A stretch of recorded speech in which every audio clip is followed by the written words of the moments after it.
So how does Alice call these lower division? Okay, she says lower division, so I'm going to call them lower division. There we go. And this is best of 5, by the way. No, best of 5? No, it's best of 3 on TB5. So we'll have 3 blank maps ready to be filled up whenever we get people on a server and actually playing some Quake.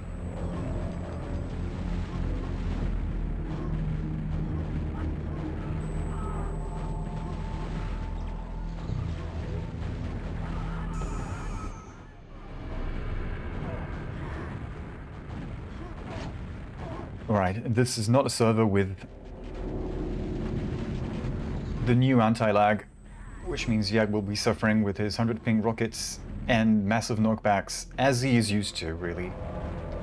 And fun thing, so Viag is from France. He moved to Canada a long time ago. When he played in Europe, I mean, in France we had poor pings.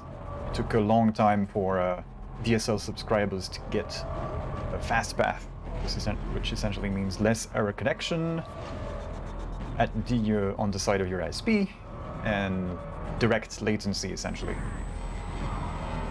So we had at least 50 ping in our own country. People from Sweden pinged better than us on our home servers.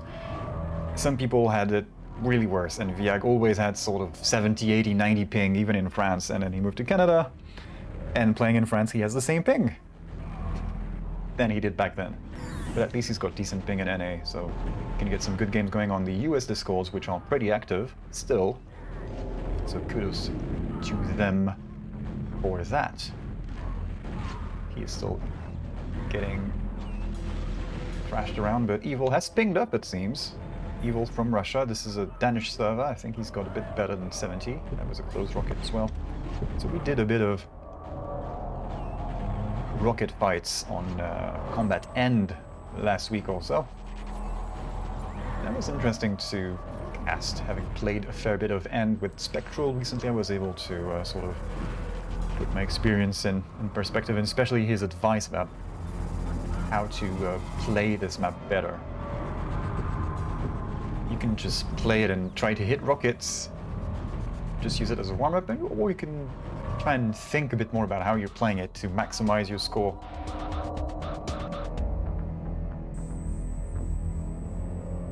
And it's kind of the same thing as, let's say you're going to play a bot on a shaft map. If you play the bot, if you play through the score, then you're going to hit massive amounts of accuracy, but you will maybe degrade your LG play against regular people. Whereas you could just force yourself to play tough situations, like get up close, etc., etc. Like work on your weaknesses against the bot, and you will not hit as high scores, etc. So this was picked by Viag, which means we're ready to go. And I'm not surprised that he would pick the M4. He's very comfortable on this. It took him a while back in the day to catch up with the other Frenchies on the M4.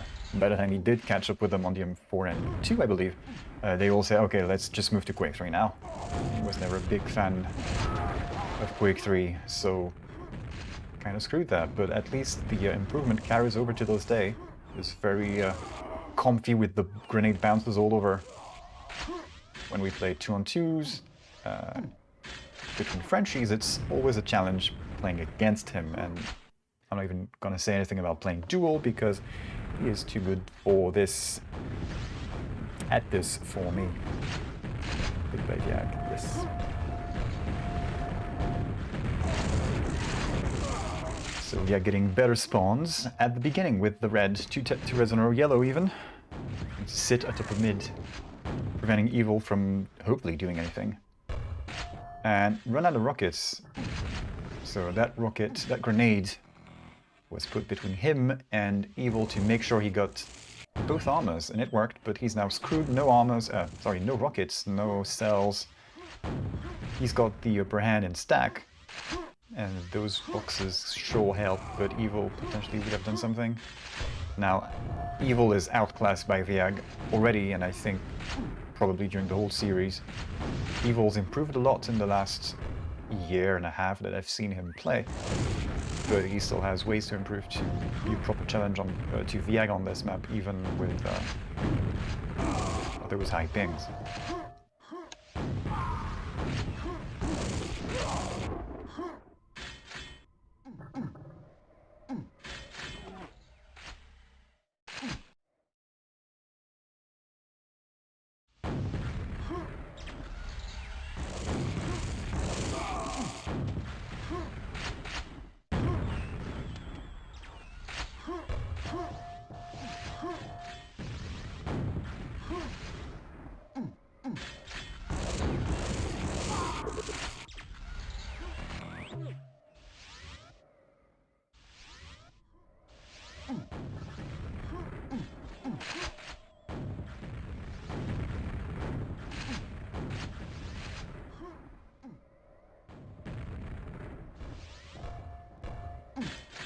Evil now in a position to get the red armor for himself.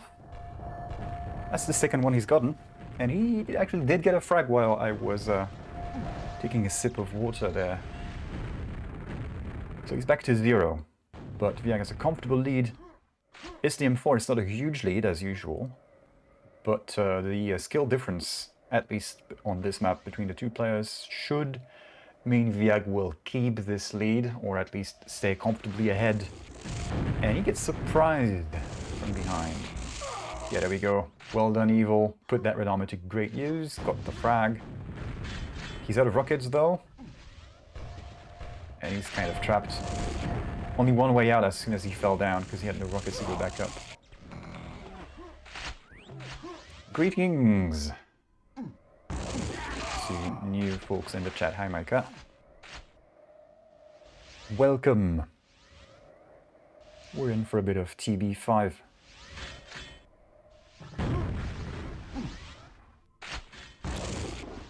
Viag just must have spawned at the Mega Health, I guess, or he went there to actually get it, which shows confidence from him, I suppose. As we know, it's not always too wise to go down there. It's a bit of a death trap. If you spawn there, certainly you're in big trouble. Where did Evil spawn? He's not spawning just yet, scratching his balls, pondering his options. Only he knows. Let's see what he does. Viag is still sitting atop of there. He's going to make a move towards red. No, not even. Still got red, so he doesn't need to go for it just yet. And he has essentially zoned Evil out of, well, the armors. Unless now he respawns. And thankfully for him, he respawns at the Mega Health. Viag realizes this and quickly moves to yellow. Then, oh, bit of a surprise. Nice save from Viag. I thought I was going to go Evil's way. Nice ambush.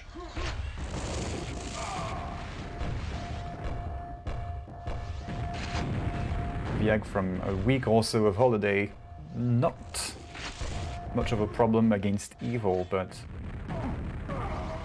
double pines around the corner. Where did Evil spawn though? He didn't. And the answer is, when he finally did, was in Viag's rockets. Which is the way Viag wants it to be on this map, or any map for that matter. Please respawn in my rockets.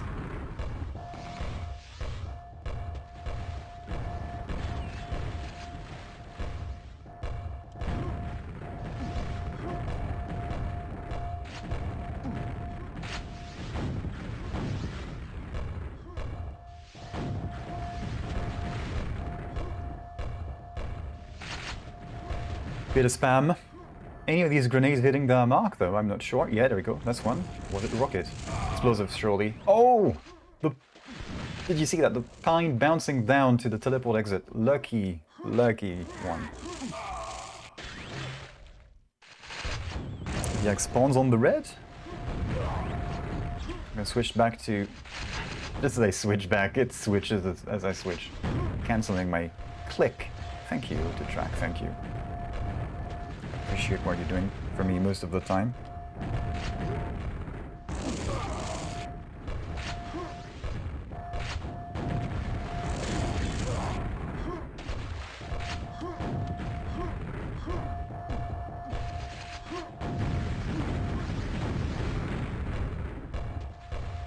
As usual, Viag defending his top. maybe a little too trigger happy with the nades, because he's got to go down one level to refill.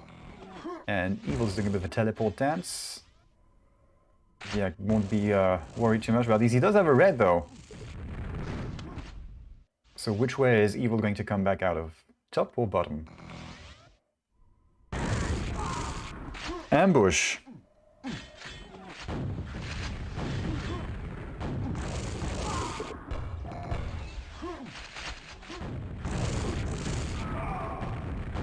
Evil losing some points.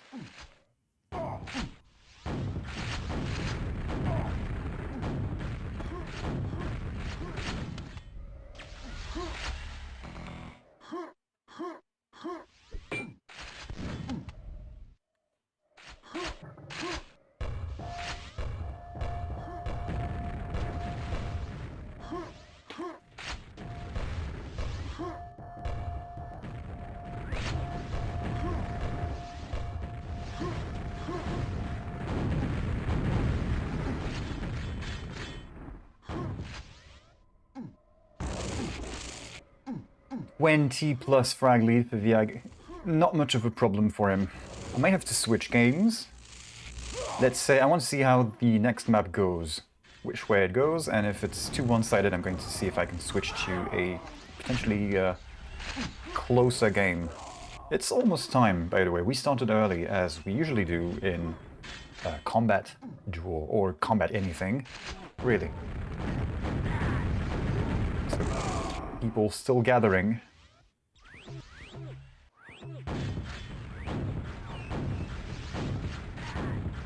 Petska and Alice have started playing their game. Devil and Hype Phase Drift are on server as well, so they just got there. It's the map hub. So potential switch to a different game.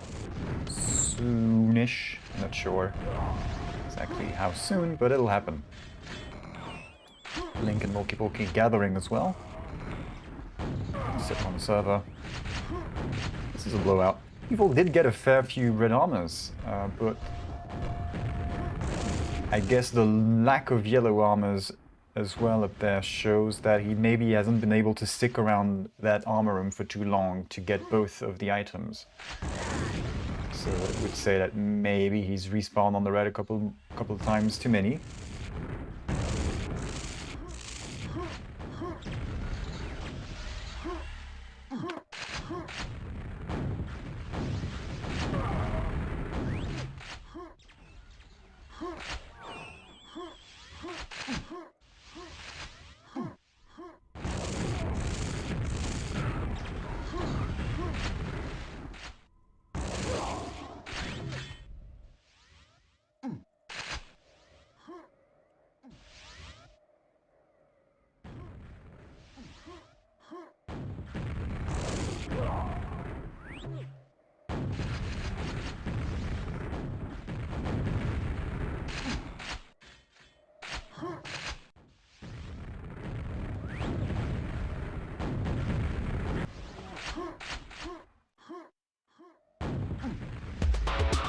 Alright, so Viag takes the first one very convincingly.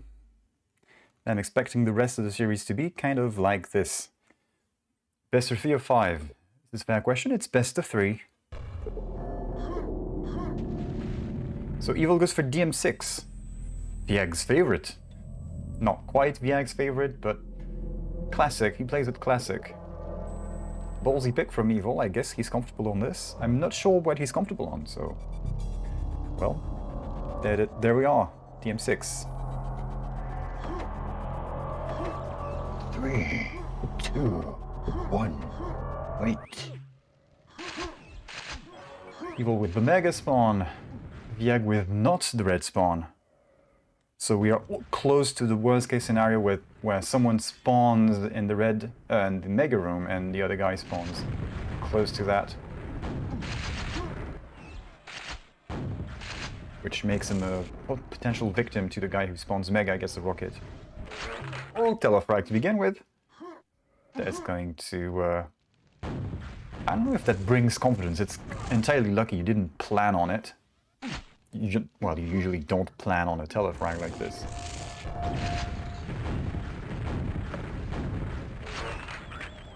And again, maybe he's got something. No red armor for Viag. What? Viag with the pines. And very little health as well. That's a little triggering. It would trigger me.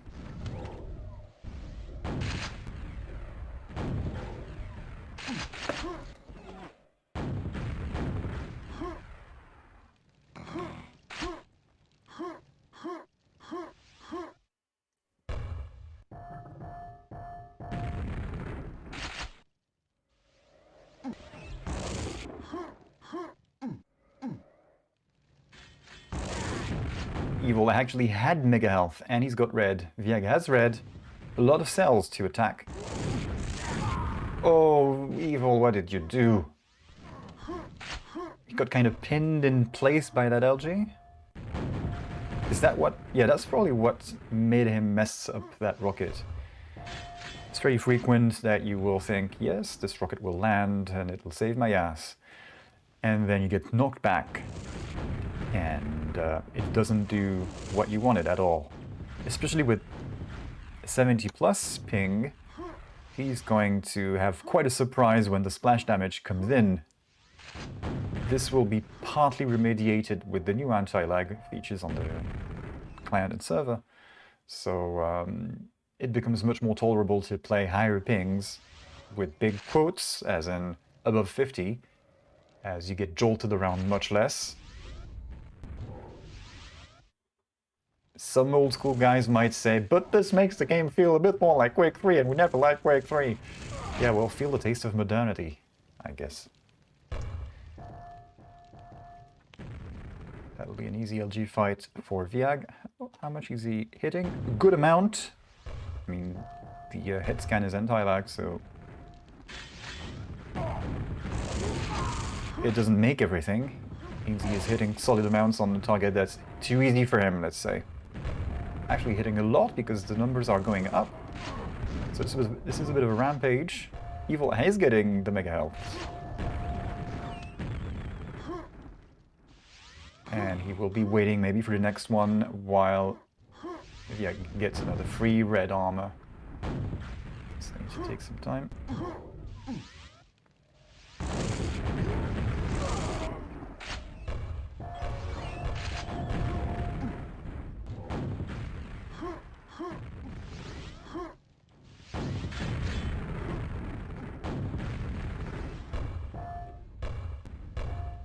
It is. See, I like that kind of grenade. Bouncy. Going for technical bounce grenades on walls and angled surfaces. The mark of a true grenade player. Slap me in the back, this is what I do to you. Turns around. Hits him with a little lick of LG. Now. Looks like Viag is going to get another red armor. What can Evil do to challenge for this one? The answer is nothing. He's got mega green rockets, cells but no shaft, so might be interested in going for this. Definitely is, but you gotta get rid of Viag first. Maybe a couple got nicely placed rockets. And luckily for him, Viag was not... I mean, obviously that was going to happen. Viag got fragged right there, so he was not going to respawn right on his face with maybe falling on his backpack, or let's say rocket launcher to prevent Evil from going back out of the teleport. Outside of the LG room.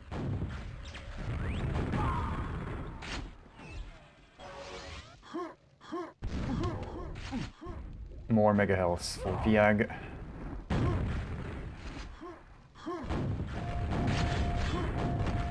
Nice! That was a direct. And right on time for that red too, so... Sorry, Evil. No red armor for you.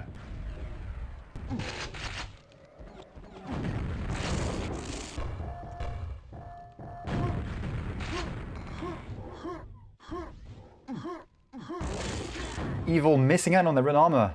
What happened? He ran away from it. Yeah, gets a revenge telefrag. Remember, Evil got 2 telefrags within the first minute. So this is looking like Viag is going to win this one. Unless, well no, Evil not gonna get that red. Either respawns Well, he knows when it is. I mean, he probably heard the pickup as he ran away from that corner spawn right there.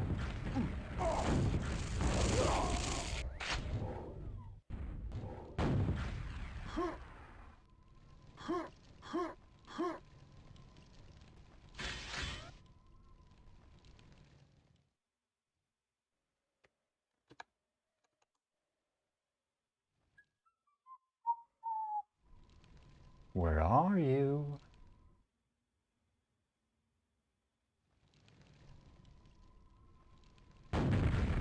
Oh, there he is. There he is. Yeah, just playing clay pigeons right now.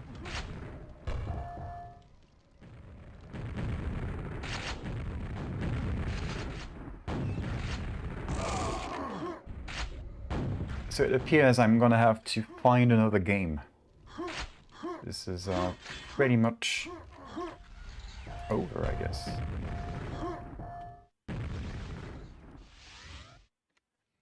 Let's try this as well. In the meantime, I'm looking for games. Okay, so the brackets have been updated following Zybot's promotion to the upper division starting in 1 hour from now. Or is it? Yep. Toilet's playing versus Dib. Annie will be playing the winner of NCR versus Raga.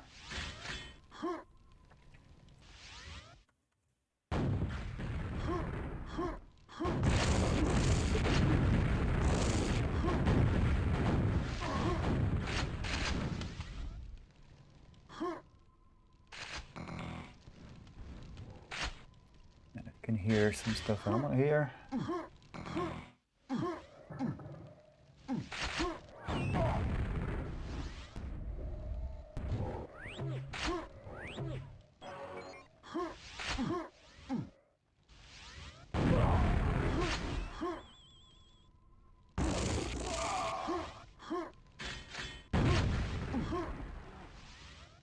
Alright, we're pretty much in garbage time now. Viag is going to take this one.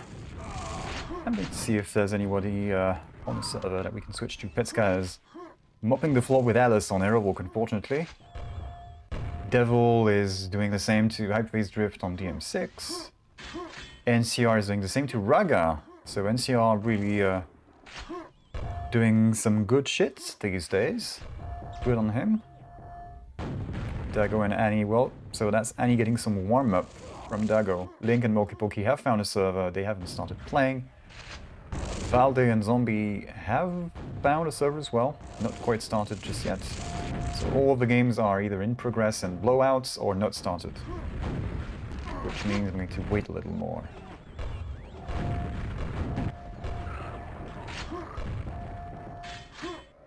So what's Viag doing to end this? Well, I mean, domination over the red armor is even extending into the mega health. Well, he doesn't have the red though, but the LG will be more than enough. Evil's not hitting the rockets he should be hitting. I mean, come on, Viag had a green armor. Still has some of it, so surely he didn't get hit too much.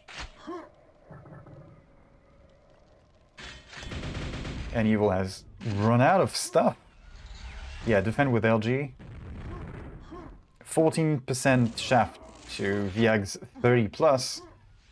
So yes, this is why Viag is hitting that much LG. Even in an LG to LG fight, Viag is going to come out on top with no problems here.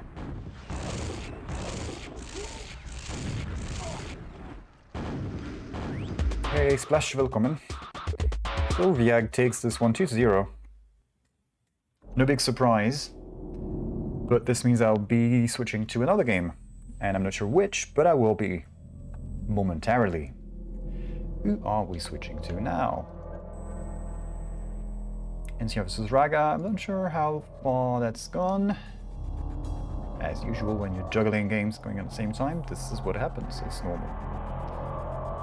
Maybe Val the Zombie would be a bit closer. So I might have to move to this one.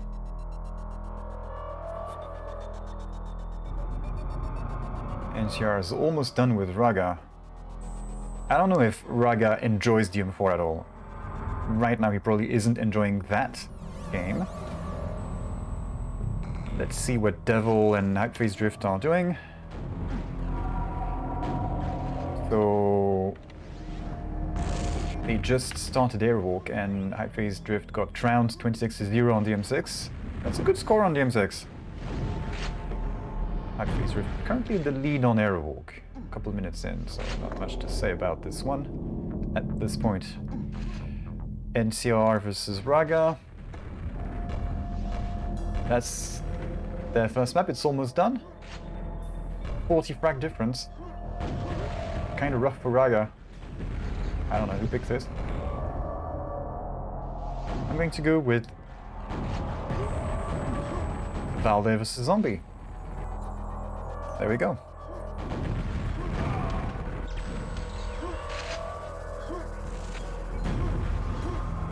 And no, I've been wondering the same thing. It is absolutely not evil from Quake Live. Imagine that. I believe these guys have just started.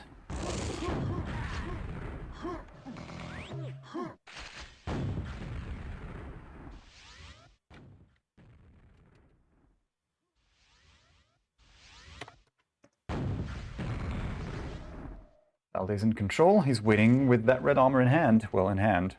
On him. About his person.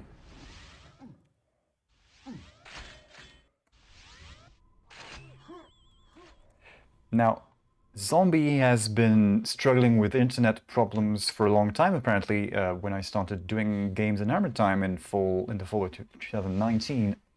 For at least a year, he was still suffering. Essentially, he had very much non-Swedish pings, to put it simply. He had some packet loss, high pings as well, and that was all resolved, let's say, in the past year at most. So he can have some fun. Now I don't know for how long he's had his issues, but I remember back in the day when I had shit ping, well, dial-up, so yes, shit ping 100 plus, 150 plus. On a good day, and moved to DSL with, let's say, 50 ping. I was hoping a miracle, and I still played like shit. So hopefully he's had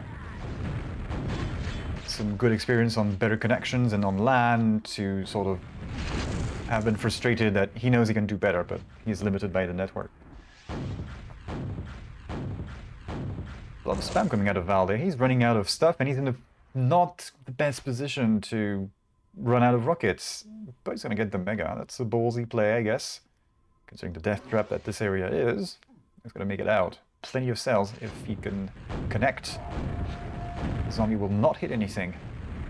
I think that rocket did some damage. Yes, it did. Zombie now in the hot seat down there. Valde has run out of rockets, so it's going to be LG. Or run out of position. Well, there was a GL. He hadn't picked that up already. So that was a little free refill for him.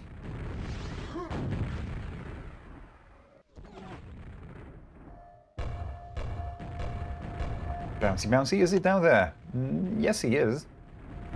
Is he going to get the Mega Health? He's going to be waiting for a long time if he wants to get it.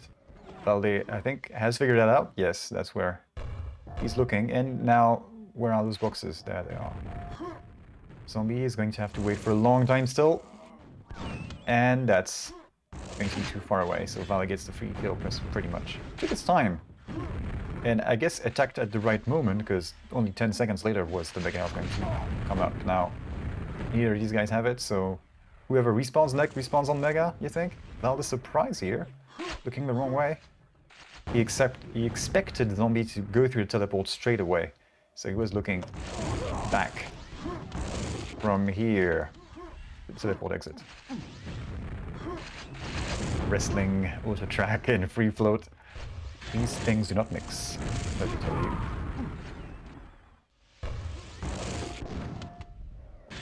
Leftover grenade from Zombie gets the kill. So we have a DM4. I'm not sure who picked this, to be honest.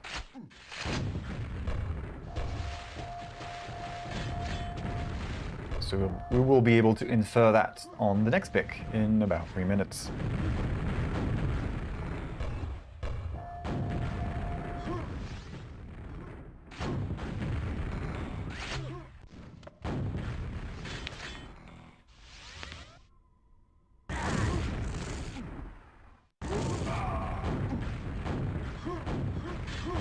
Kind of easy for Valde right here, although he didn't have much stack. So there was a bit of a risk for him. Nice shot from Zombie. I'm going to switch back to him. Let's see what the Swede has to say to the Dane. Anything nice? These countries always enjoying a bit of banter in between each other. Valley with the telefrag, nice. I'm not sure how intentional that was. I think maybe it was. At least he's pretty pleased with the outcome. He was waiting by the teleport. Just waited right time, so it seems like it was intentional, yes.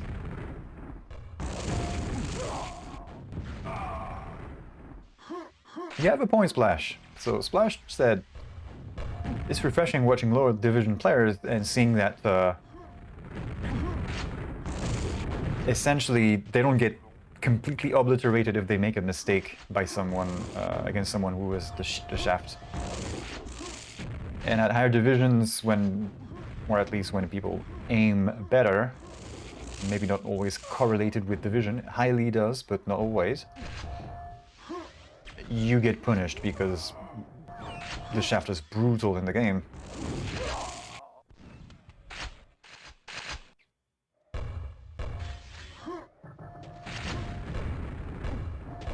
It is higher TTK than a well-placed rocket if you have nothing, but still frustratingly low as anything in QuakeWorld, I guess. A bit of a bore, so anybody respawning at Mega Health? No, Valde in a bit of a trap here at the shotgun box. Yeah, right. Probably nothing nice between Swedes and Danes. Maybe not as much as back in the day, with big air quotes. I don't know how far back that goes.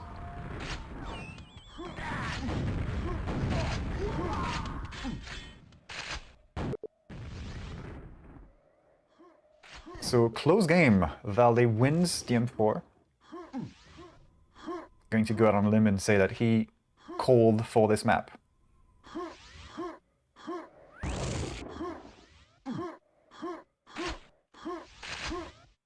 Valde suffering from packet loss. I'd seen it, but it hadn't clicked.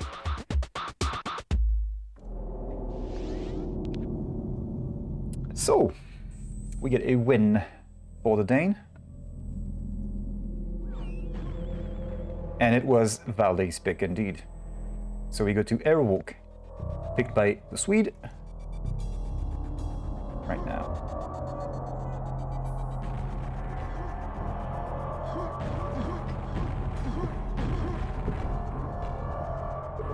Not the best rocket jumps from Zombie in warm-up. A little too early going for that one here. Bumped his head. Anyway, we're back on. I'm not going to do the Mortal Kombat voice countdown to spare myself, but we're on. Valde gets the luckiest spawn. What did Zombie do? He spawned... Okay, not too bad. Not too bad. They will meet with good stacks. First frag will be a fair fight. At least the first fight. There we go, yeah. Glad Valde gets it. And this gets cancelled. Nice respawn on the red. Valde must be pissed. He had rockets, so he could have rocket jumped. From where he was, no time to do the circle jump. And maybe in lower divisions, people aren't comfortable enough to do trick jumps to red armor in a couple of jumps or 3 jumps. It's an interesting format, yes, with lower tier playing for 1 hour, and then the winners of that move on to play the other division. It is better because in previous divisions you would have had much worse blowouts in the first round when everybody was mixed up. As you say, everyone can enjoy a few games before getting abused. And maybe this means the players who tend to get wrecked in the first rounds and therefore tend to not sign up as much, maybe these guys sign up as well. And it's good for everyone because they absolutely need that kind of experience. So it's good for them. And it also works in another way that's interesting. It seems that I don't have numbers on this. I haven't done a sociology study of the QuakeWorld player base, but it appears as higher division players tend to be busier somehow. It's not always the case, but somehow it seems this way for a number of people. At least they're more vocal about it, those that have tighter time constraints. And a number of times these guys are not as easily available early on. And it would seem to be like, well, those higher tier players, they're old school, so they're further ahead in life and they have more shit to deal with, whereas maybe some of the newer guys aren't as much. Or maybe they're in a different time zone, as is the case for Viag. So he's got the time to play right now in the evening. So this means the old school guys can start playing at a time that suits them. And I mean, everybody can start playing at the time that suits them. That's pretty nice. Hopefully this works out and the seedings aren't too much of a problem. Seems like Alice has handled this too well. It was only a bit of a question mark around Zybot, and that was addressed earlier. So we're all good, really. Top adminning from Alice, as usual. I mean, she's been running quite a few tournaments since, well, a year now. So that experience racking up for sure.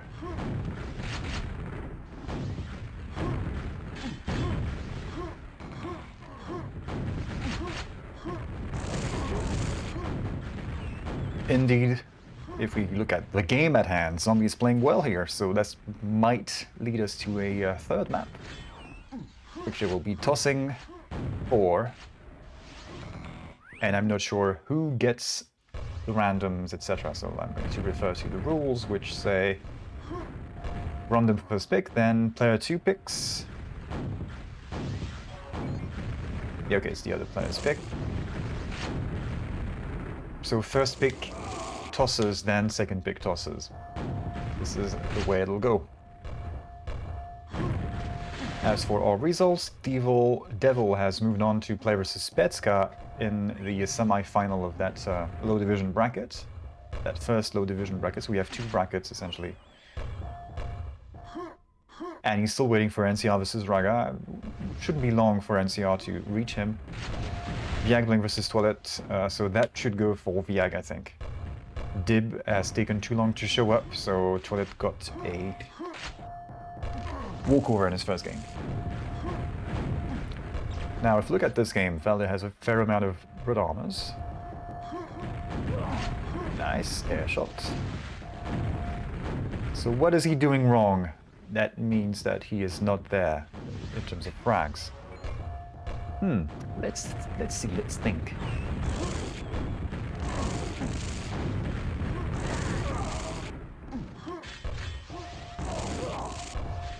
Nice little burst of vertical LG from Zombie. There we go, maybe an opening for... That was a very aggressive push from Zombie. He was going for broke. Neither of these guys had anything. That's kind of why he went really aggressive there. He knew that Valde had nothing to defend with. Valde eating too much spam. And they have some of that in Denmark. I guess probably Tulip brand. A lot of meat products from the Tulip brand, most notably bacon. And if you take a stroll down Copenhagen and probably other big Danish cities, but that's where I've been, you had hot dog stands, Tulip branded hot dog stands. So they would have sausages, but they would also have other options. So they call these literally sausage wagons. Pølsevogn. I did go there and get one in my first couple of weeks in the city, and since I was also struggling with a bit of a cold, I'm not sure what happened, but I had the shits. I caught some sort of flu early on, and I'm not sure if it was the flu Or if it was the pulsar.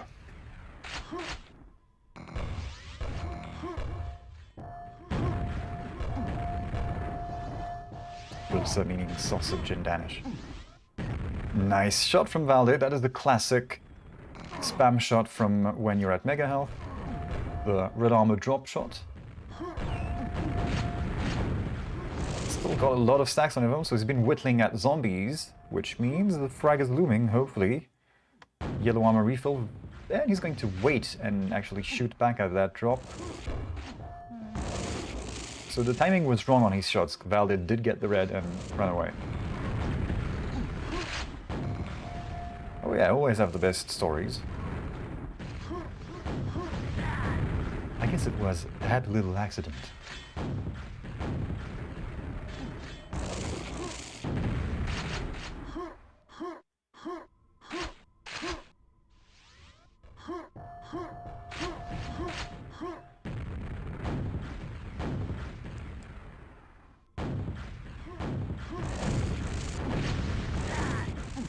Nice push from Zombie. That's going to secure him the next red. It's up for grabs. But don't run out of armor. Sorry, of ammunition. Don't run out of rockets before going. Dancing about the map. Gets one spam to the face, not more. That goes for Valde. Nice. People in the chat saying this is Zombie's best map. It shows. This is absolutely not the same kind of story as we had on DM4, where it was pretty much close all the way.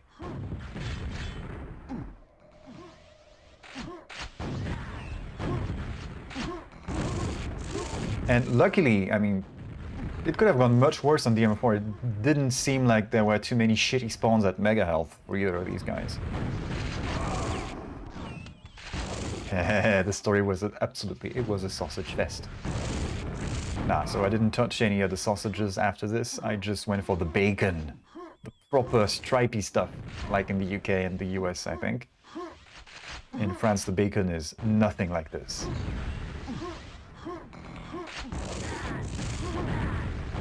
Round slices without any fat.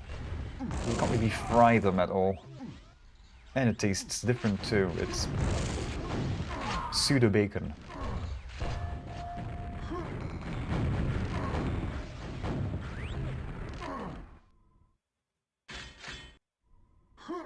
As for national specialties, I didn't try the rugre de fleur. Sorry. Rugre de fleur. I'm not choking. It's the way it sounds. It's kind of a dessert with berries and cream. Valde, a bit of a switcheroo here at red. And Zombie's kind of screwed. Never mind, never mind. Double backs gets the red. Well done. 20 frag lead for him.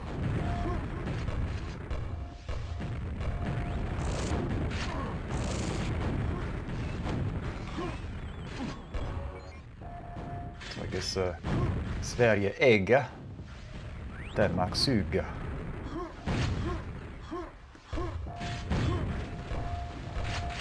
We won't know for sure until the end of this series because we are now tied. Bit of a crater for Valde.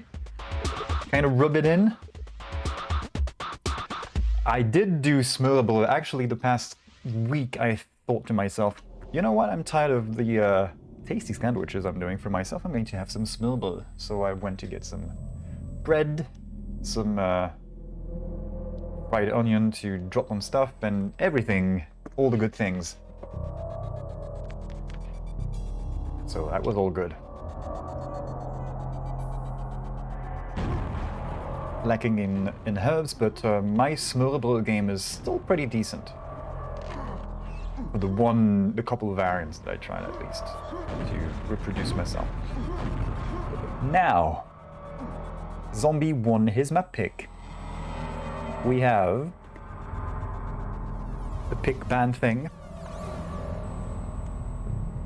So Valde tosses Etienne.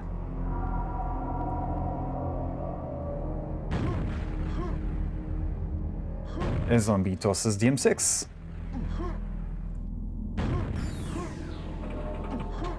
Which means we get a DM2 decider. Captivating.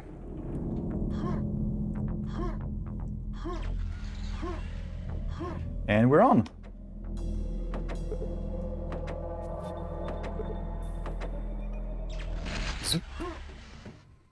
And I should get the DM2 song ready. You know the one. Nice! Way to signal your position to the other guy. Nice rocket. That's a very nice save considering he had nothing. And Valde had stuff, let's say. Usually stuff versus less stuff wins in QuakeWorld unless you have better positioning or surprise.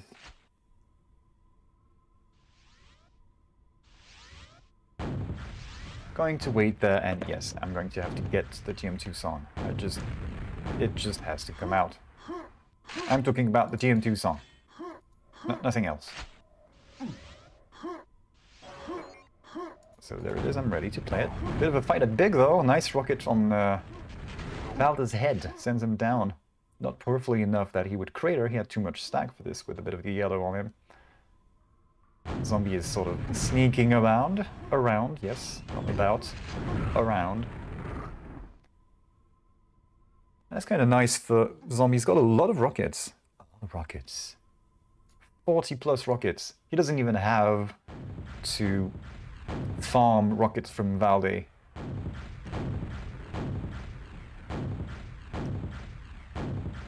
How was Red Mega left? Maybe he spawned in a better place than transpired and just went absolutely the wrong way. Yet, so now Valde is not in the top tier of this tournament, but he has experience, so he would by now know sort of what to do and what not to do on the various spawns. That's a nice push from him. A little too eager to get a frag. Maybe misread Zombie's stack here, because that is costing a lot now. It's costing him a lot. That's actually a good spawn for Valde for once. He gets the red, gets rockets. Oh my god, that rocket through the grid. The grill. Not the grid, the grill. Grid is the literal word we would use for this in French, but it's, in that case, it's more of a grill than a grid.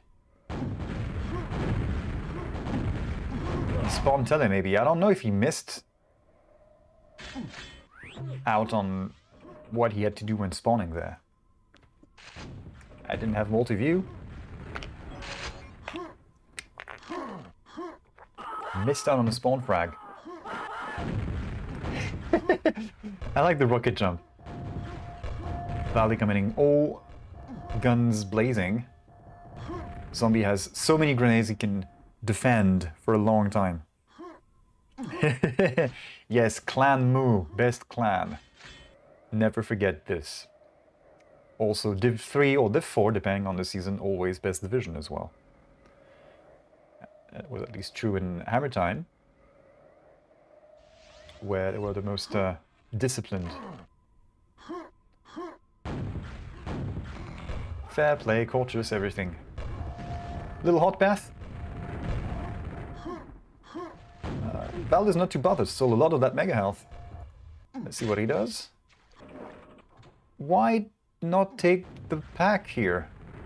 Does he think maybe he's going to come in handy next? Because he's running low on rockets. That might be a mistake from him. If he runs out of rockets in the next fight, yes, it'll have been a mistake. Not running out of rockets, but pushing Zombie out of that position, so 3 red, yay. Okay, he's going to be waiting for those rockets. Should have maybe picked up that rocket launcher back there. Thankfully the pack is not too far off, so he will be fine. Which mega is it that's coming up? Careful with this. Oh, interesting positioning from Zombie, waiting. I guess Zombie was set up for an ambush on Valde coming from Quad, but he was the other way. Valde hasn't found a frag yet. He's not been in the lava and gotten a frag to come back to 0. He hasn't found a frag at all yet. A couple of good tries, but maybe a little too eager earlier on at that push at Nailgun, where he had only green sorry, yellow to zombies, everything else. Will that hit? Yes, it hits. Brilliant shot. Gets his first block. Nearly not getting the second one. Well, he got it, but I mean, it cost him a lot. And that's only yellow armor, so if zombie comes in all guns blazing, he could get the frag. Well, he has no guns to come in blazing with. Won't be a problem. Free everything for Valde. He's sitting pretty now, so he's in a good position to rack up some more frags and maybe take the map. Let's not get ahead of ourselves, but at least get some more frags at zombie's expense. Good read. I heard some jumps. I was pretty sure zombie had gone on down the path at quad and either gone back to mid or gone to nail gun, but no, he was at the rocket launcher.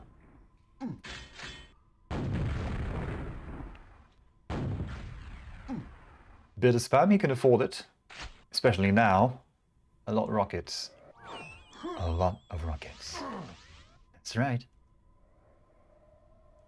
This is your backpack.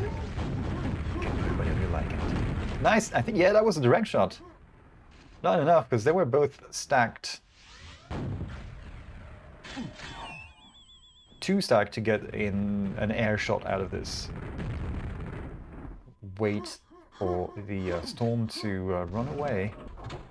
Run away. The storm doesn't run away. Need to pick my words better.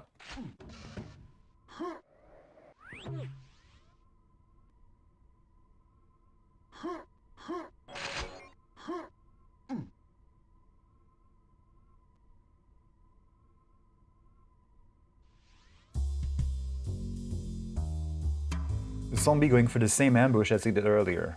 Maybe this time Valde will be coming out from the quad.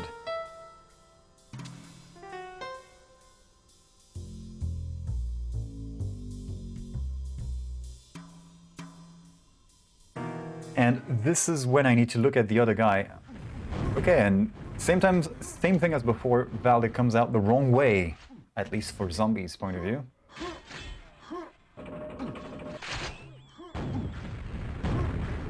Oh, he's gonna be aggressive. Yellow to yellow. Zombie getting the better rockets. That's a very close respawn for Valde. Zombie is not interested in this, is going to secure himself the secret red, so Valde can breathe a sigh of relief and wait for more stuff to spawn for him. Actually holding off the angle, hoping to block potential incoming Swede. Swede is like nowhere to be found across the map, going for the other stuff, because there's double everything on this map, remember? And 3 of the yellow. Is that where he is? Yes, he is! So, Zombie is considering, appears to be thinking he's entered garbage time now, and he's got this in the bag as long as he can run away from Valde. Well, he gets found. Ah, there we go. Boomstick shot. Lucky respawn for Valde.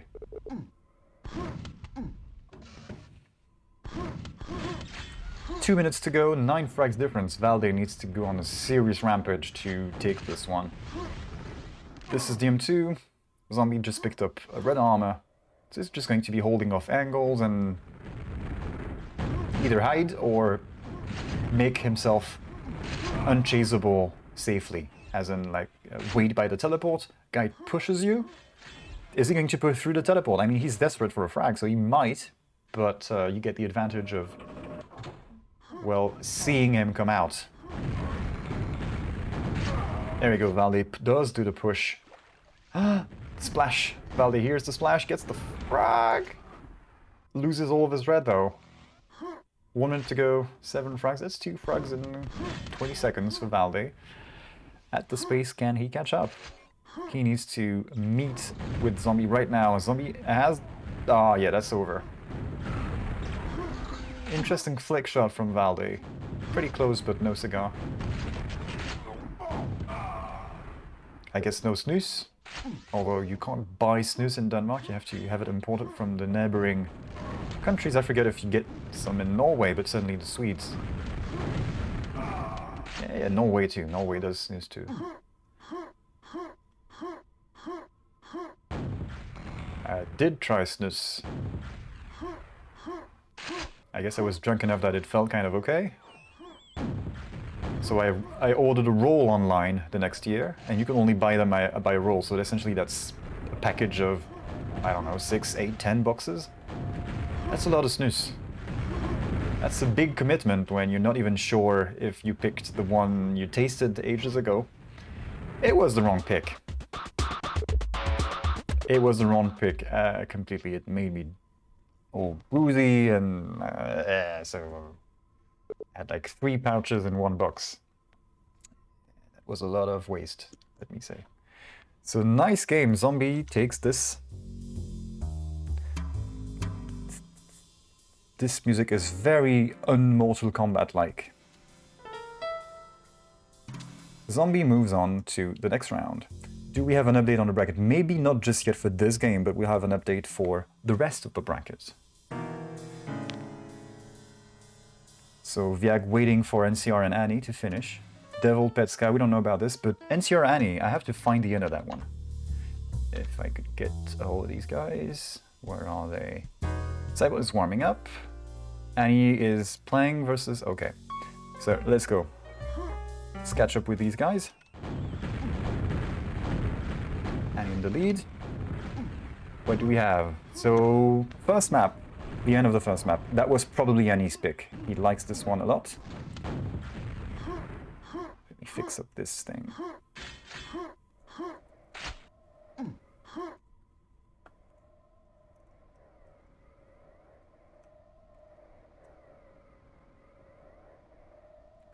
There we go.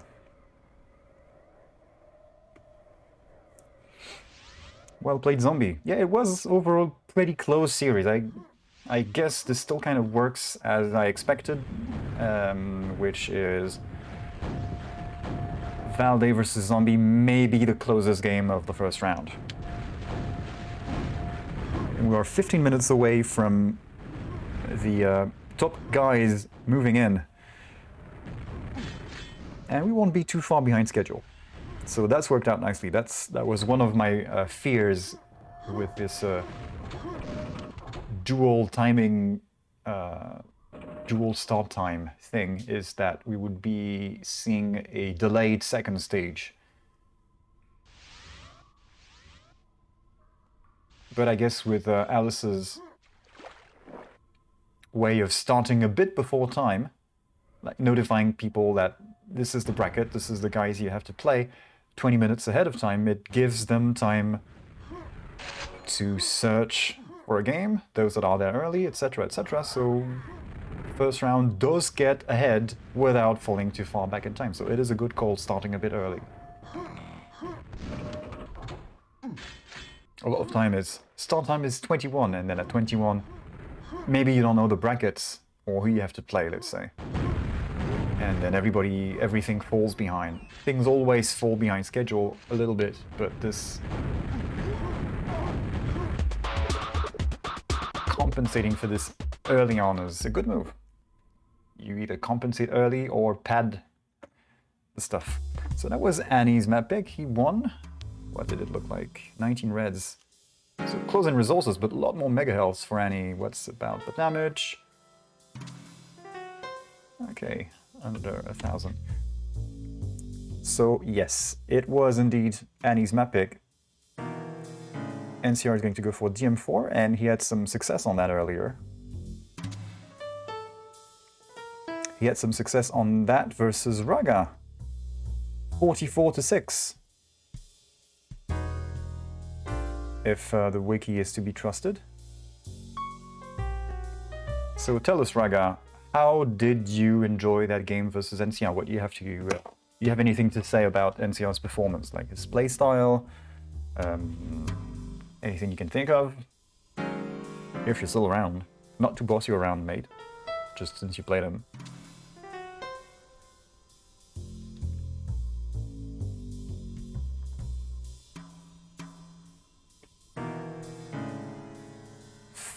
Fall in the lava at Rocket's platforms.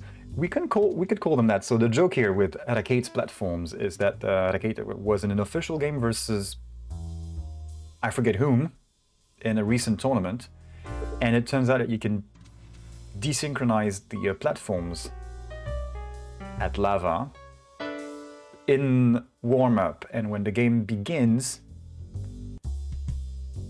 they are not reset. NCR is relentless on DM4. And he is old school enough that he knows his DM4, but is it enough to endure, I guess, versus this guy? We will find out shortly. NCR is a bit of a blah blah blah blah. Second take. NCR is having a bit of a snooze break, maybe? So essentially replacing the pouch of snooze, and I guess all brands have a little box within the box for you to put that soggy thing away for a while. So, about NCR. Aerowalk, he's good, but maybe a little loose on control. We will see if it gets to a third map. And he has to win this for them to have a chance at maybe playing Aerowalk, because remember, there's 3 more maps in the pool after this. One of which is Aerowalk, the other 2 being DM6 and Zetian. Or I guess we should call it Bloodrun, and I try and make a point to call it Bloodrun as much as I can. Zetian is the mapper. He is the author of the map.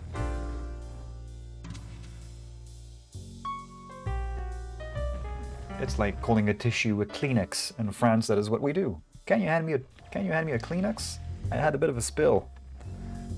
No, you want a tissue. A handkerchief.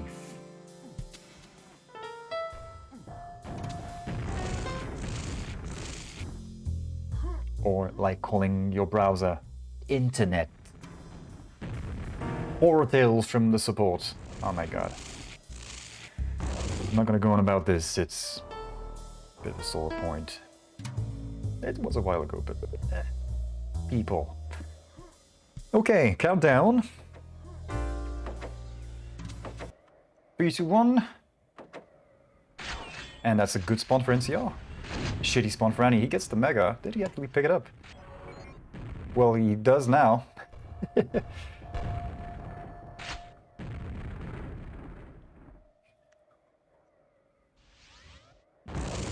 So I shouldn't maybe have stopped the music, I suppose.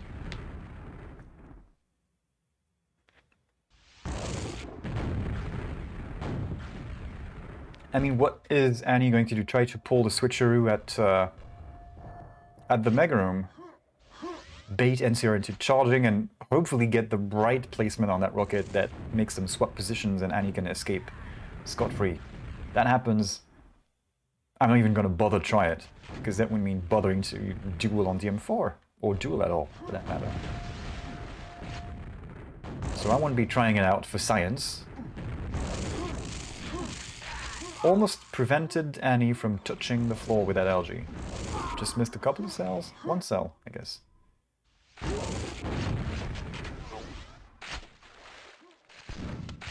Not the best spawn for Annie again. It's 1 minute, and he has spawned at Mega Health 2 times.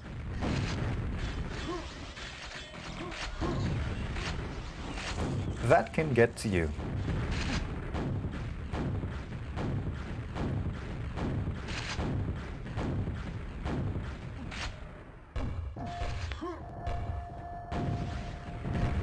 So play your rockets, you can cover all of the angles.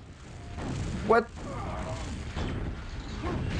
And he needs to enable the bright skins, I suppose. He was shooting at the LG, but the guy wasn't falling down at all. And he has a pretty clear config. Grayscale textures, so everything pops pretty well. That grenade, yeah, that grenade finds its mark. Not directly after a bounce, but it does find its mark. And he gets the red, gets the shaft as well. He's gonna get it for a while, considering the amount of cells in NCR's inventory. Okay, so Annie's going to have to do some serious trickery to get out of this. He's got the red. Yeah, but he's in a shitty trap. He's in the shotgun box. Never a good look.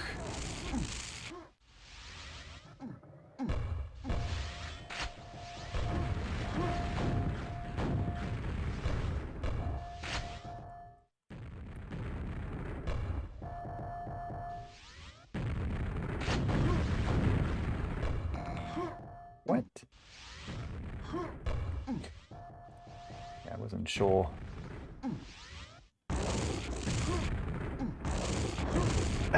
That was well placed. And I guess it was against the edge, so NCR didn't get any splash damage, did he?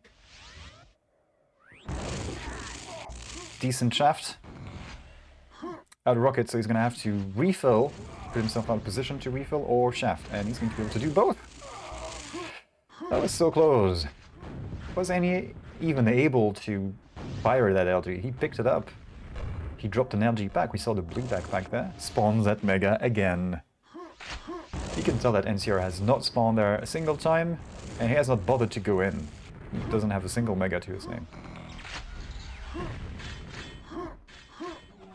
And he is in a comfortable enough position, I guess, that he could maybe venture down there on his own to get some stuff.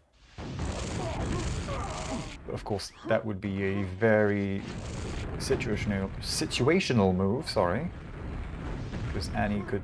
and he has to wait for Annie to be in a shit position, a worse position than he would be himself going to the Mega. So, yeah. And he's getting more reds. He also has 8 less frags than the other guy. So this is one of those games on the M4 where the guy with the most stack isn't the one who's getting the most frags because of positioning and superior shaft, etc. When it comes to shaft, NCR is a level above Annie and doing a little silent job. And he does well not to pick up the box of shells here. So that silent drop would have been all in vain if you were to just pick up something right after. The armor, of course, he had to pick up, so eventually he was going to make himself visible, let's say.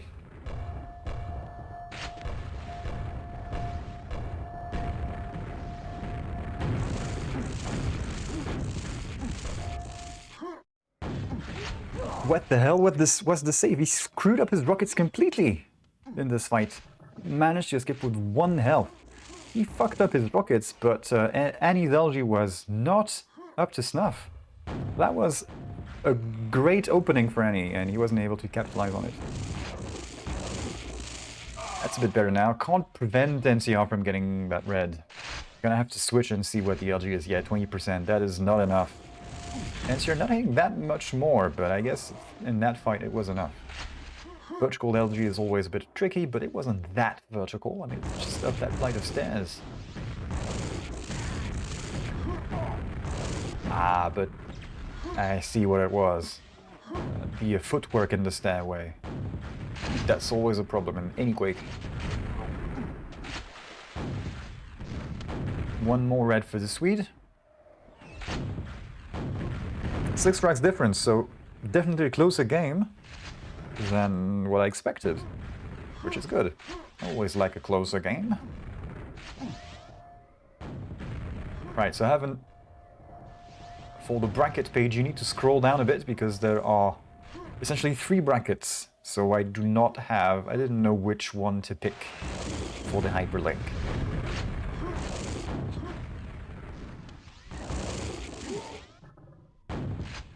So this is not a Lego Quake thing, this explosion. It's one of the particle explosions. Combined with explosion lights, poly blend, flash blend. No way, I'm not sure which is which. The glow bubbles. It's somewhere in my config. Remind me after this and I can send you a link to the Dropbox with the Lego shamblers. It's not strictly built out of Lego, but people have probably done that. Yeah, it might be polyblend, yes.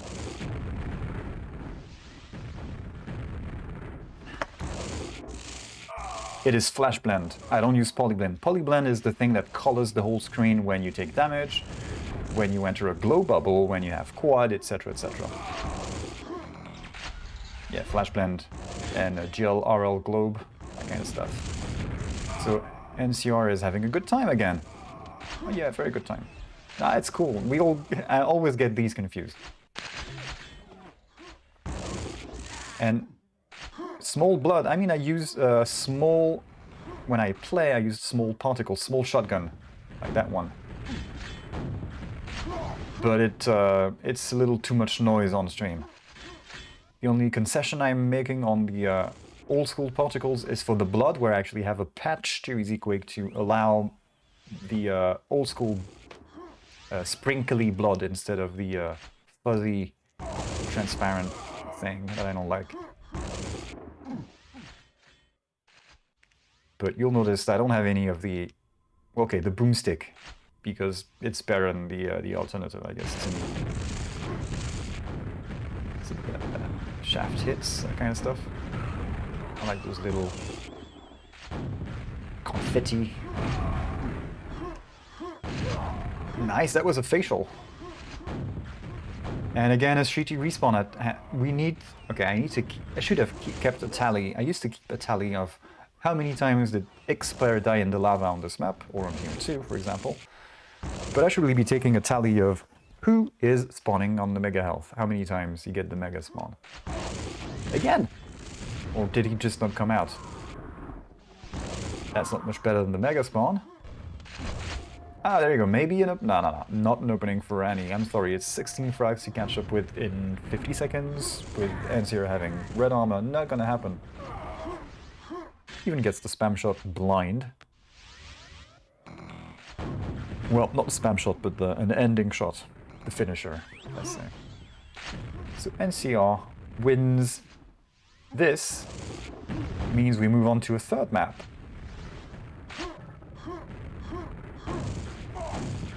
So Annie gets to drop a map.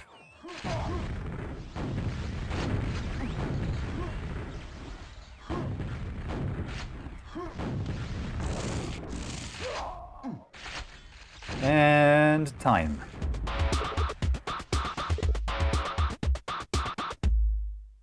Not much to say about this one. There were some openings for Annie when he wasn't busy respawning at Mega, but was never quite able to make it happen. A lot more sales hits by NCR as well. Almost 2,000 damage difference. Who drops first? You do, Annie, I think.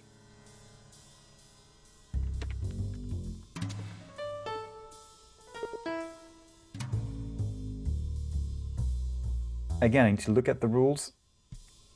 Yep, player 1 toss, player 2 toss. So that's the way it goes.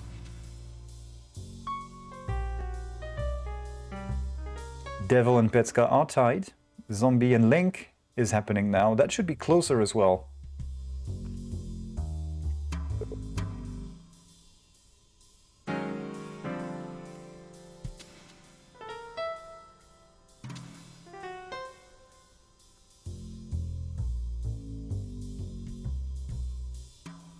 Yeah, you can move the view models around. Forget what it is. View model offset. So Annie drops aerowalk.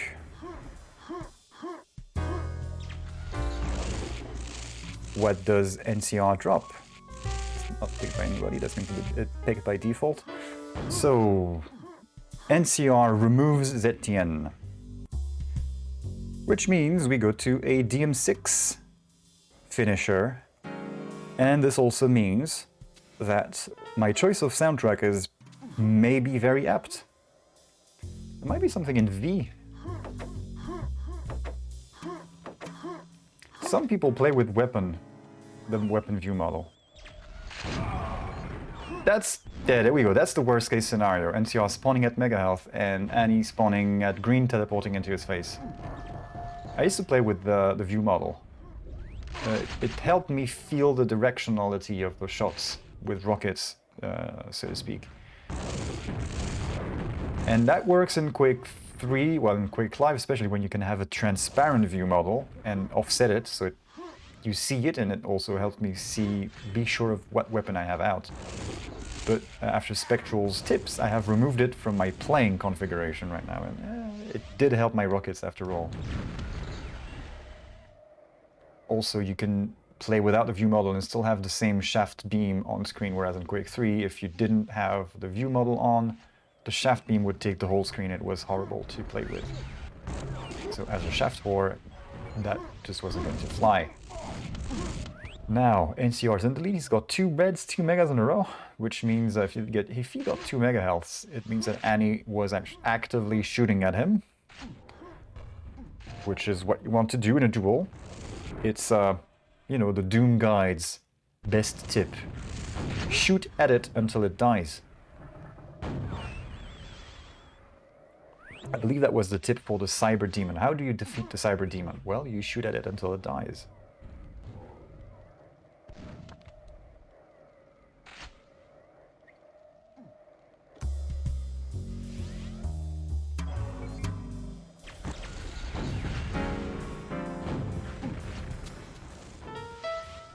I didn't know about this.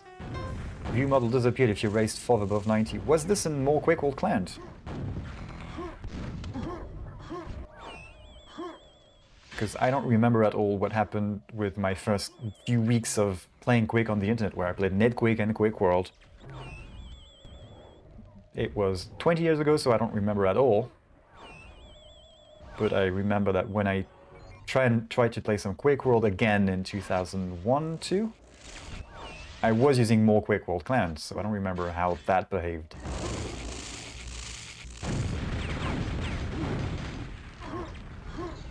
Bit of nail gun.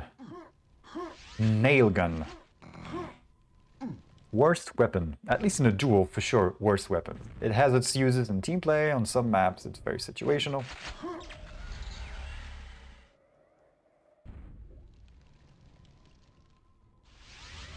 Normal Quake. Yeah, so I played very little normal Quake on dial-up, thankfully. And I think the QuakeWorld clan I had on Mac early on, well, I don't remember if it had any weird stuff like this.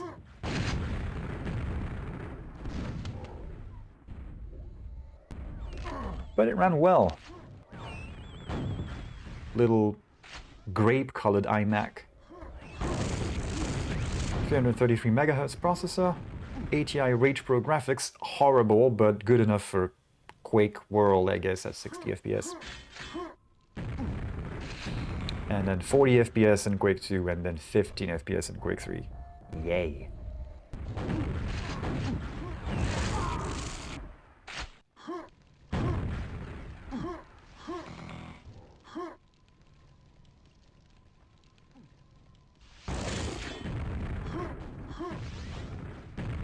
Alright, so the higher division is starting. Yeah, it's 22, so they can play their games. A lot of these guys in the upper tier of players signed up don't have to play anybody from the lower tier, so they can get ahead and play their games. They could even have started early, I guess. So, in 6 minutes we will have another game on our hands. I don't know what it will be, but it could be a higher tier game. And you pushing for this? The LG is not going to work. 19 to 25 almost. Good rockets with LG. Yeah, there we go. That's how you do it. Thank you with the track. Overclock 125 FPS on Quake 3 with the Voodoo 2. You had a good CPU, I guess. Athlon 700 maybe? There was a Voodoo 2 card available for the iMac. I got one, which meant, yay, finally 50 FPS in Quake 3. Yeah, pretty cool artwork, like with the Game Wizard Voodoo 2 with some lightning bolts on the box and stuff.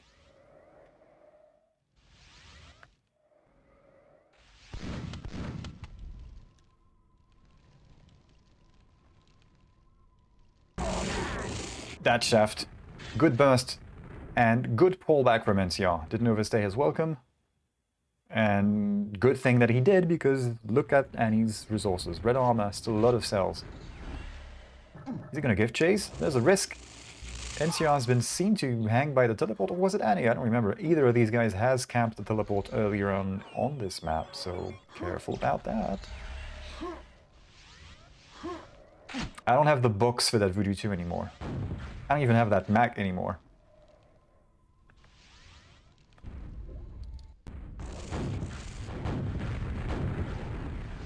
I still have my Quake boxes and CD-ROM boxes from Quake and other games from the 90s, so I dug them up earlier this summer and I found a nice little ad for a computer shop in one of them. A nice 1995 ad, so I'll let you imagine the colors and the hardware that was being sold. Get a multimedia pack, CD-ROM drive, plus Sound Blaster card, plus a demo CD.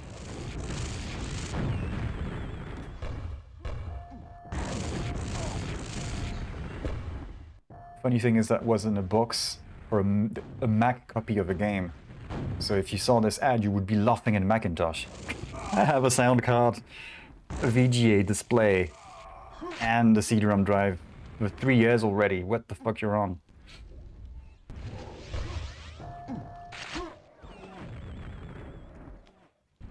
And this is 1995, so yes.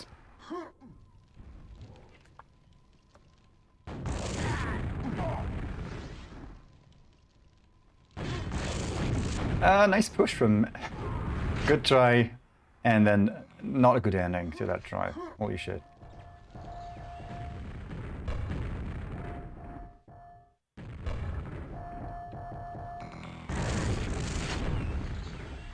Free copy of The Seventh Guest with any single speed CD-ROM drive purchase.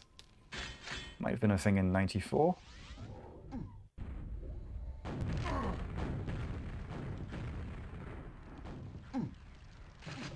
I think the music is...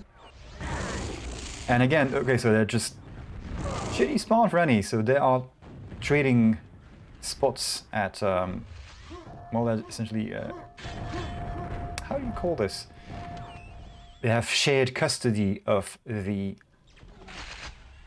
Mega Health teleport camping spot. Zombie wins aerowalk versus Link, so they are in the DM2 decider. Interesting. The Voodoo 2 was good, but the picture looked weird. Same with the V1. Same with the V3 apparently, if you didn't tick the right option in the settings. These cards were 16-bit, so if you looked at screenshots it was all dizzed and shit, but on screen it didn't look like the screenshots. They applied some filtering to the output. So you had some weird horizontal lines and slightly smoother colors. So yeah, it gave that, exactly as you say, greasy looking, and also it was kind of pale. There was some weird tint, it was kind of grayish. The V3 helped a lot with improved filtering, and then we got 24-bit, but I was not in 3D FX at that point.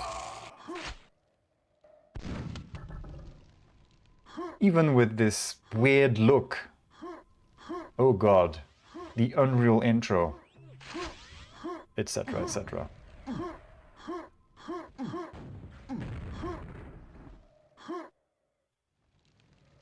It just ran so well. For the time, that is. In adjusted frame rates. Nice pin by Annie. That's nice to see him improve that LG like this. He usually doesn't get that kind of stuff, at least that I've seen.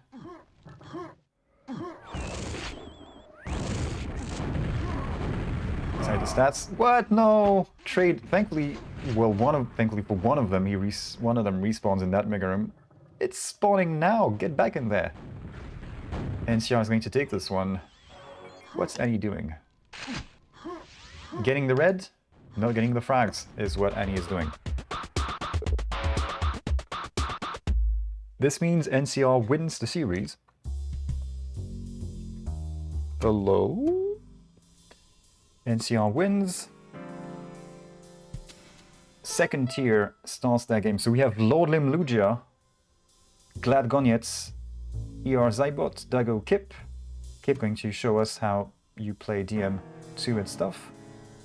Gamer is here tonight. Nice! Blast from the past. He's waiting for people to show up. So NCR moves on to a game versus Viag. Petska... Okay, so Link... Zombie won, you said? He didn't win just yet.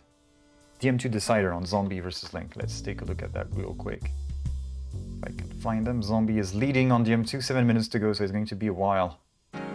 ER is mopping the floor with Cybot. So not much to say about that game.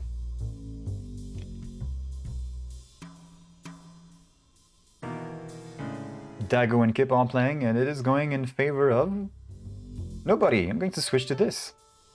And I don't even have to switch soundtracks because they're on DM2.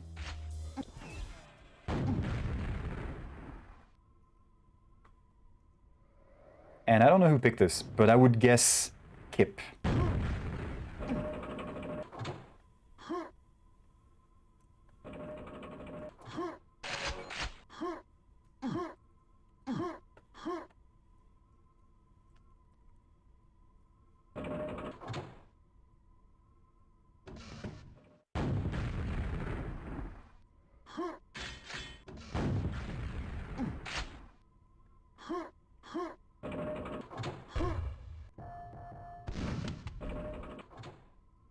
So what kind of counts do we have here? Nobody was bothered to dig saying, what a Mongolian's game. This looks intense. I may come to regret this pick. I'm not gonna lie. Gamer has been practicing with Zep. That's a good practice partner. I'm not sure which map they've been playing. I'm not even sure. I should have some notes on this kind of topic, but I'm not even sure what Zep's maps would tend to be. I know Kip is more old school and he likes DM4, DM2 especially. But we're talking about gamers, so probably TB3 as well.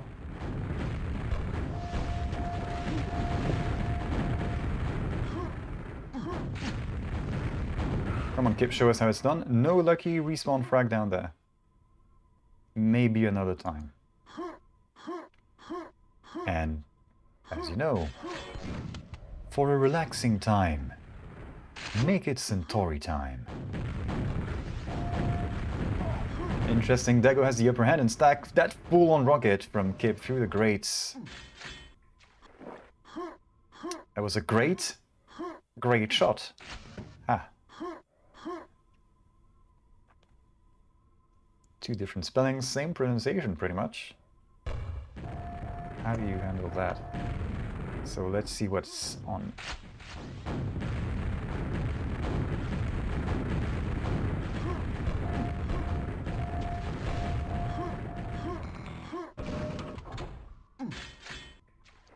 So Viag is playing versus NCR, and one interesting tidbit is that Viag is most comfortable on DM4, I guess.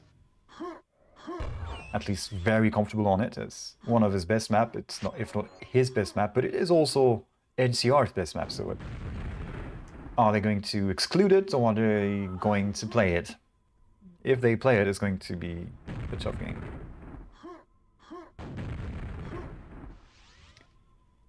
And insider info, Viag is saying he's going to pick Zetien or aerowalk against NCR. So we will see how well that works for him.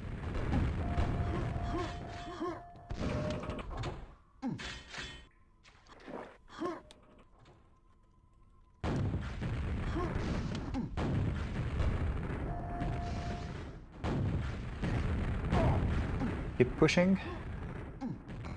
Not keep pushing, but kip. As in kipping, you know, the thing you do when you do... what's it called? CrossFit. Ah, CrossFit.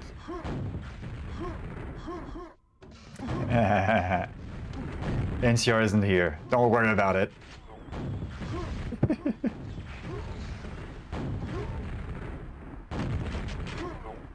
Kip with a K. Maybe the noise reduction, is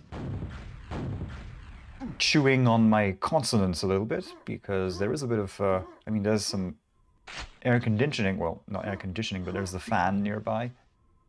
So the noise reduction is working a little harder than usual. Yes. Kipping on the pull-up bar. Oh, I guess.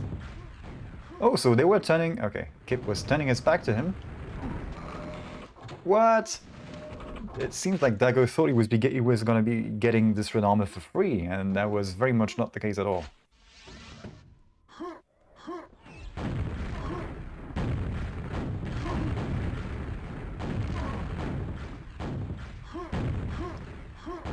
Nice moves from Kip. Taking a shortcut with that rocket jump, and we have seen that kind of play from other people recently who know how to play this map. I forgot who it was. I think it was when I was not streaming, but just watching Lord Lame play, because he has been streaming recently, and regardless of this, just playing a lot. Hey Annie, welcome!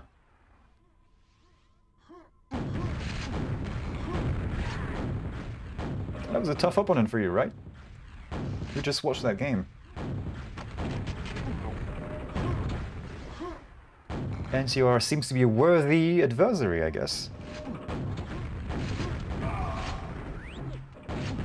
Seemed to give you a bit of trouble on GM2.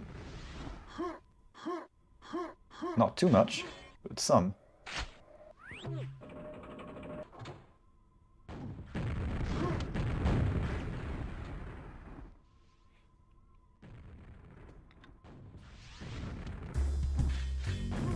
Secret red rocket jumps back out. Dago needs those red armors. This time he gets it. He gets it without dying. I mean, he gets it instead of dying, I should say.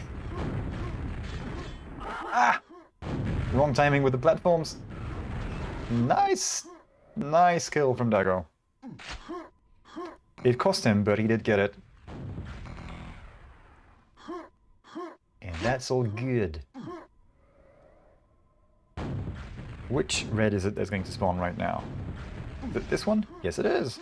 The Mega Health? Yes, as well. Dago looking pretty good now.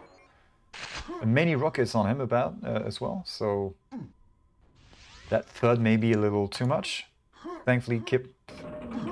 Could he have heard this from mid?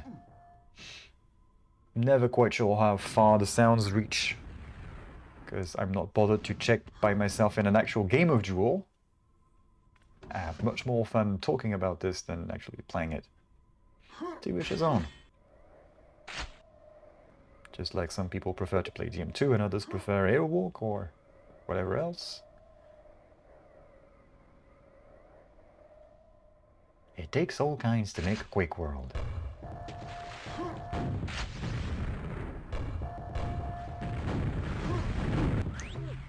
Good push from Dago. Kip knows what to do. They're pretty even. Yeah. Pretty close. Oh, Dago still thinks he's there. He didn't catch up. Didn't pick up on the teleport. That's interesting. I guess he must have been spamming rockets. Ah, so this is what Kip... Clever play from Kip. So Kip disguised his... concealed his teleport sound with the rocket spam that was going on. Nice rockets from Dago. Gets the frag just about. Does well to pre-fire here in case Kip had spawned nearby, because 7 HP, didn't even need a good rocket to get the frag. Anywhere down that corridor would have done it. Bonus points for making the guy air dodge and fall in the lava at the platforms. I mean, Raket's platforms. I'm gonna call them that now.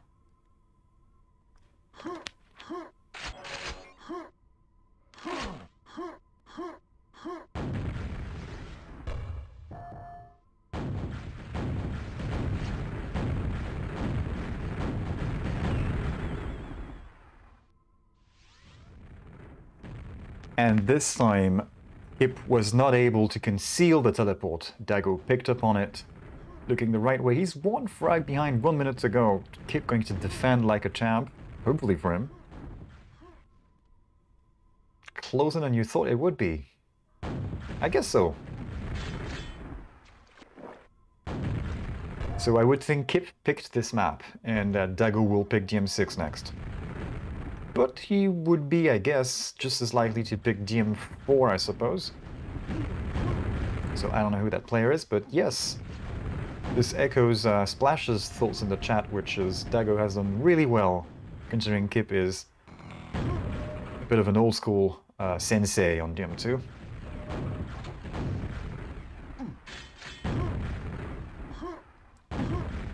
Can he find Kip? No, he won't. Kip takes his, what is most likely his map pick. Let's get real for a second. Winner is Kip, and I would wager that he picked this.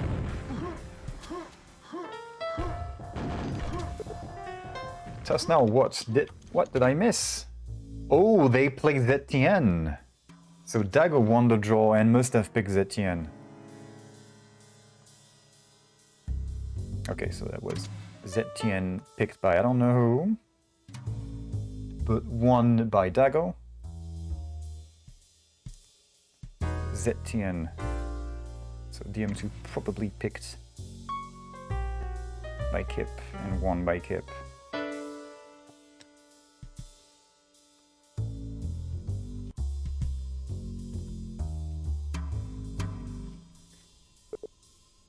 So how does this go now? Well, we get not this.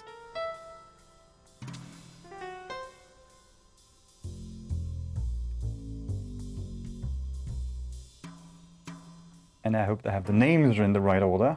I'm assuming that this is who picked what map. Link beat Zombie in the third map. So Link moves on to play versus Petska, and the winner of this will go to play versus Tom in the high division brackets. We have Lugia versus Lord Lame starting anytime. I can't find them on the server. I do, and they are playing on aerowalk, and Lord Lame is winning 11-0. Lord Lame has been playing all sorts of maps recently, by the way. I've seen him on aerowalk, etc. On aerowalk, on Bravado, he's played the whole thing. So it's a good way to practice. Don't just play your strong maps, play your weaker maps as well. This is how you improve overall.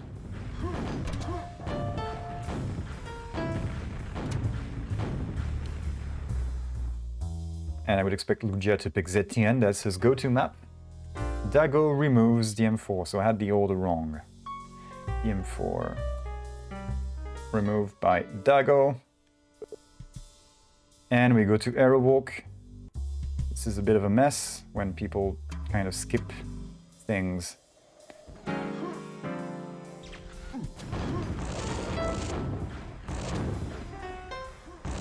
Which means DM6 got banned.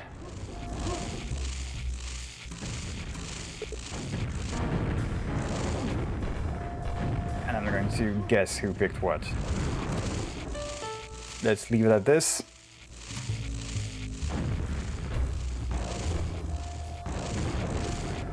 Confusing, don't you think?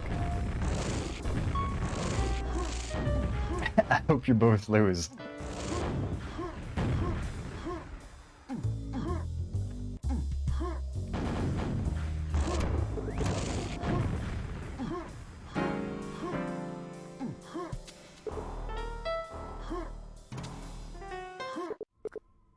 Anyway, here we go, final map in this first round of upper bracket game.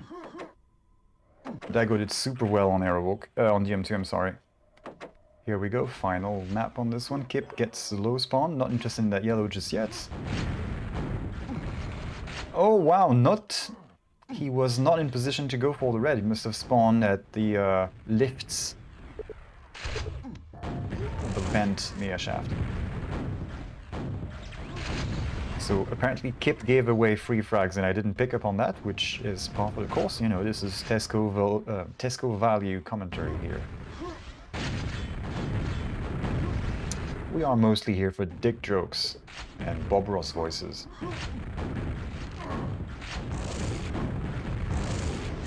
Dago's struggling to find his target with the shaft. It's no problem when you get the enemy to kill himself. That's always nice.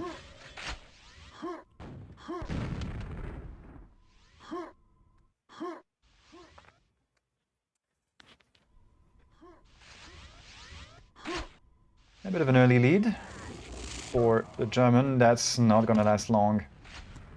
Ah. auto track. I always think, well, it's not switching now, so it must not be working, and then it switches just as I click.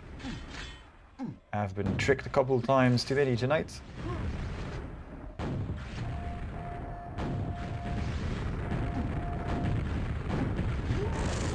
Good defense on that yellow for Dago. Keep a little worse for wear. Boxes of health. Dago defending the red. Unlucky. He did all the right things. And then he rocket jumped looking back at the red. Didn't see Kip respawning and stealing the shit away from him. Not that he could have done anything about it. At least he didn't get telefragged to add insult to injury. That's the worst. You work hard, secure the red, you rocket jump, and you get friggin' telefragged. That guy telefrags you and gets the red. In other words, he gets the cake and eats it too.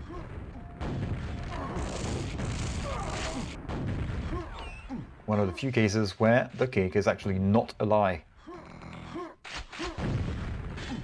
Rocket jump was a little tall. Didn't hit the ceiling too much, so that was fine. But there's a bit of a risk when you do that. This is a close game. They're always running out of rockets covering the angles with spam. Ooh. Getting a chill down my spine. It looked almost like he had lifted Dago up with the LG into the red armor, but that was just a couple of cells short. And Dago would have missed. Dago would have landed there. Let me carry you! Like in Dirty Dancing. This is what happened. I don't remember what they say in the film. I've seen it once, a long time ago, well, a few years ago. All I remember is nobody puts baby in a corner.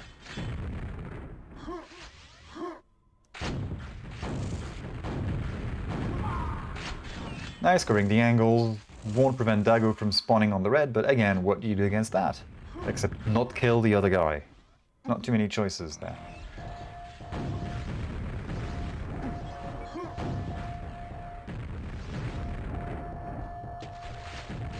Challenging for that yellow. I think Dago didn't insist. He went around. Hello. Yeah, that's a... That Kip pushed just the way he should have.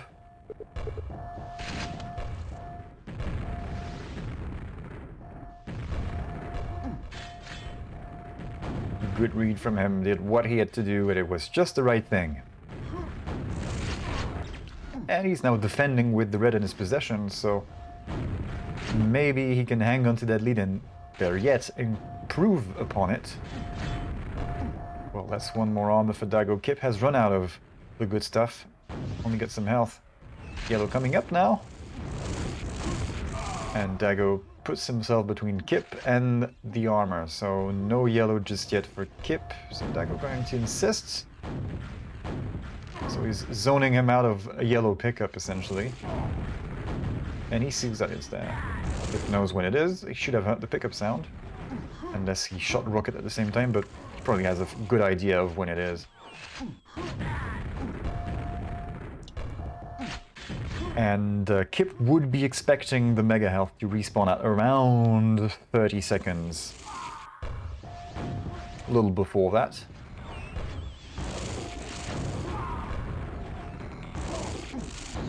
If only he could get out of the line of fire of Dago, because he's just getting wrecked right now.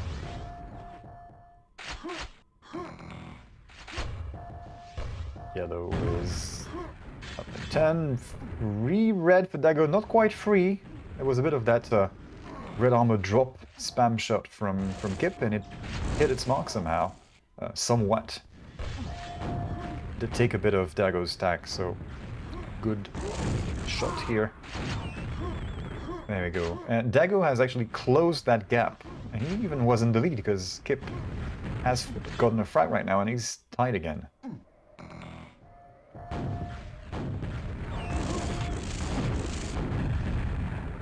So This series might be going down to the wire.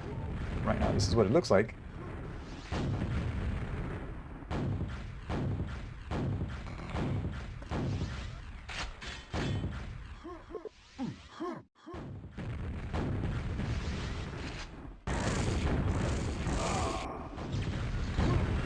Easy for Dago. He had stack. No rockets anymore, but plenty of cells. So if he can keep on getting in Kip's back like this is perfect. Even if Kip had been equipped with some good armor, he would have been able to take him out, because, surprise! Gonna chef you in the back, you won't do anything about it for long enough for me to do plenty of damage. Okay, Kip won't be getting that yellow. And Dago's not interested, he's just going to use it as a fallback item. Go for the frag first. As he damn well should. I mean, he worked hard for this comeback. He might as well secure his hard work with a few more frags. That's going to be a yellow for Kip, though. Dago, you know, pushing hard to get there on time, but not quite getting it. Lord Lim back on QTE. I guess he's finished with Lugia. Might have to check the results on this one.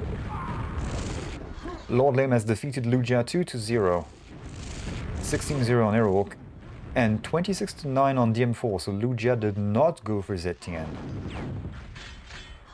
And that is a surprise to me that he didn't pick Zetian. I guess he feels comfortable enough on DM4, it was probably his pick.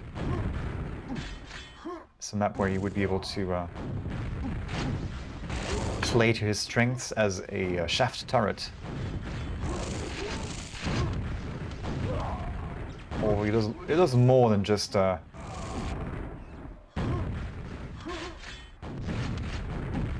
essentially be a turret with LG. He's a little deeper than that. Well, Dago has pushed all the right buttons. 11 frag leads with under 2 minutes to go. Kip gets a red, so maybe Kip can stop hemorrhaging frags like this.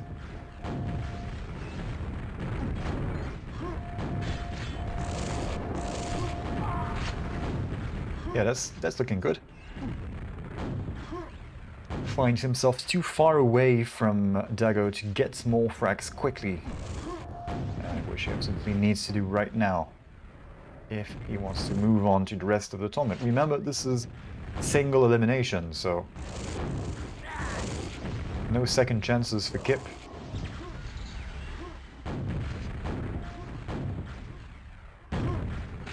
Final minute. Dago has the red, running out of ammunition. That combination, brilliant. Stopped Kip dead in his tracks on the staircase. Direct rocket to really drive the point home, and the finisher with the LG could have been anything really. Even just boomstick. Kip was left stunned in that staircase. 30 seconds. It is over now. Surprise rocket. Yeah, that's where he is. Ha. So this will be a win for Dago. Nice, nice, nice. Gael, I should say.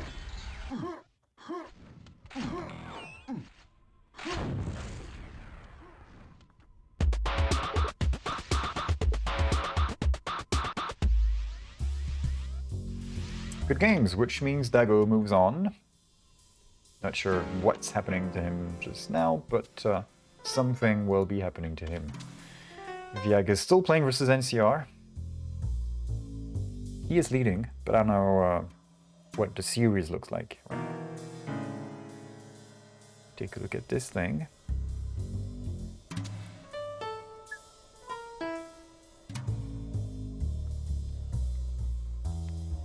So what do we have? That is not over. Pitska Link, how's that?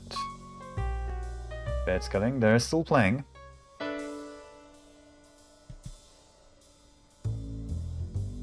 Glad and Gonyets are on a server.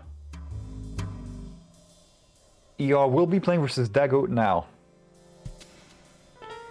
Gamer is waiting, is going to be waiting for a while. Gamer, as you see, is waiting for the results of 2 games. NCR Viag is not finished, and then whoever is the winner of this needs to beat Vaughn to move on.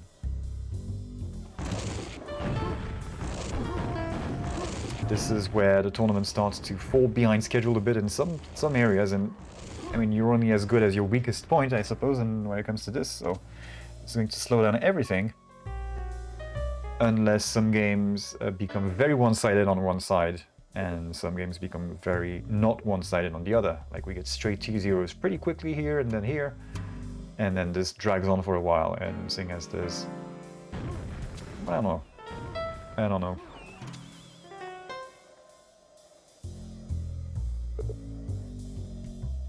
The lower bracket got delayed by a lot. Well, in the lower bracket, the problem that we had was that Dib took a long time to get going. And actually to not get going, which means Toilet got to play Viag a little delayed, and then that game got a little delayed. And it all adds up. Whee! That's a little aggressive.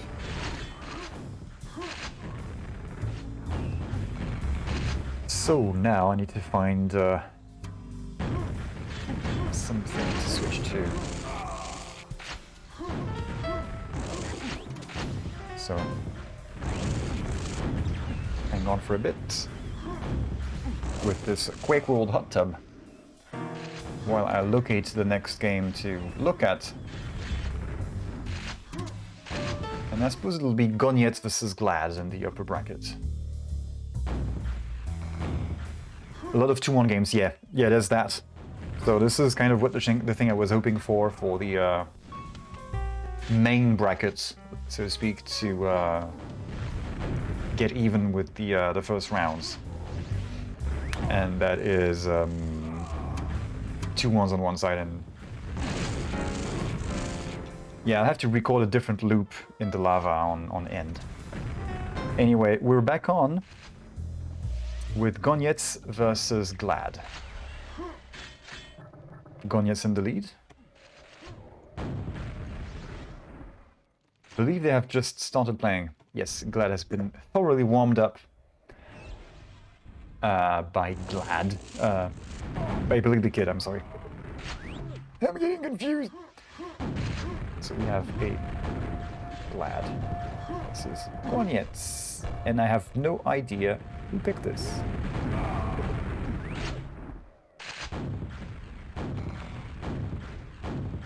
But I'm glad I still have that DM map soundtrack in the pipe, because it's going to come in handy maybe now already. Glad to see Glad around again. And I didn't mean to repeat the word, but it's nice that he's back. He dropped, he disappeared for a bit, I suppose, after the Russian 2-on-2, well, the Russian organized 2-on-2 thing, money for nothing, gyps for free that he did earlier this year in the spring. Wow, that's a good shot from Gonyets. And he's still on top, so Glad may have some armor and plenty of cells. What the hell was that? How did Gonyets spring out of this LG trap? This was a bit of a surprise to me. I thought he was just going to be killed like this on the spot. Gonyets increasing his lead, so yes, Glad is back playing again, streaming some games as well. So the Russian viewers will be happy, because he's been consistently streaming, casting even, tourney games for the past 2 years, and maybe before, but I wasn't too involved in QuakeWorld before then for a while. Oh, that's a lucky spawn. Thankfully, Gonyets has been whittled down enough that he was able to be finished with just a couple of blows of the boomstick. Now, I need to stop this airflow. It's not helping.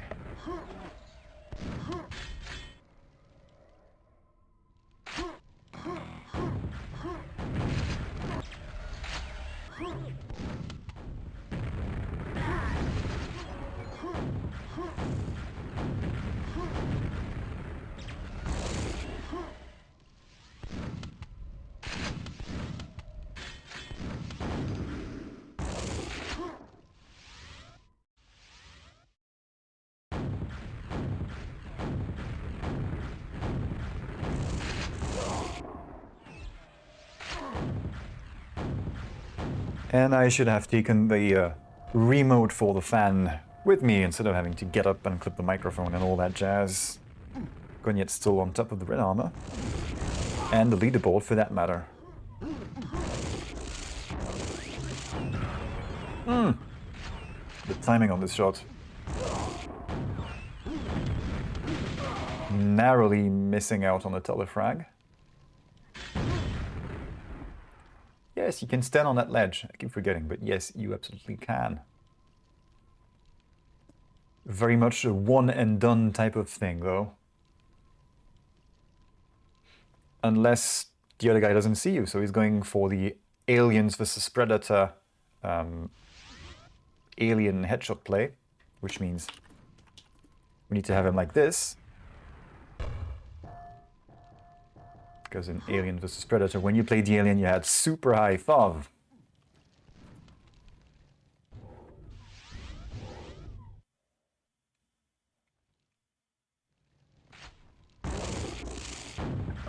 That's what it was. Good read. And unlucky for Glad. That was essentially a coin toss. Which way do I go out? The answer is wrong. You picked the wrong side.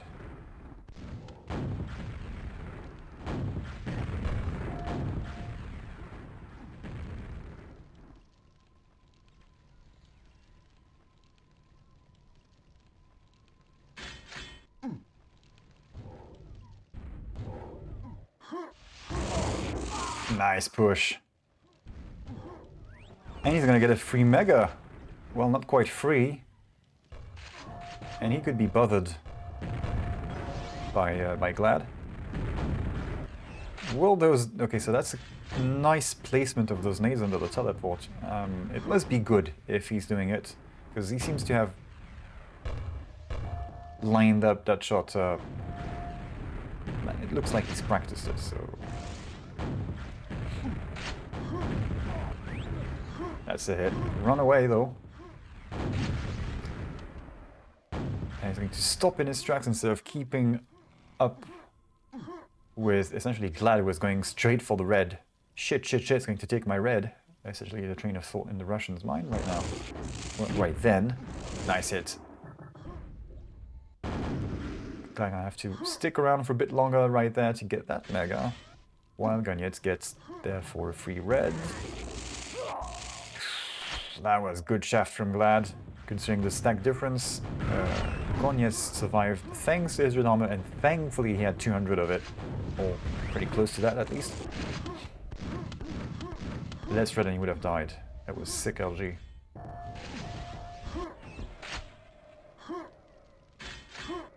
A good burst. So Glad not gonna win this, obviously. There's no chance in hell he can come back, but he can get a few fries, give us some nice shots, maybe. Nah, not gonna happen. So we have a DM6 win for Gonyet.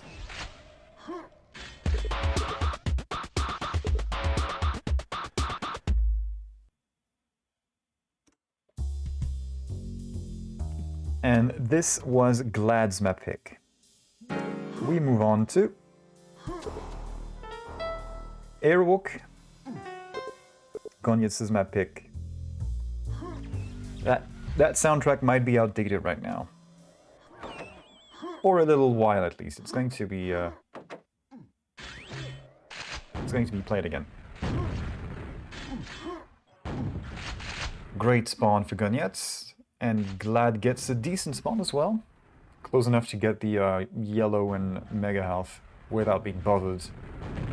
This way. So like in a game we saw earlier, that's a fair fight.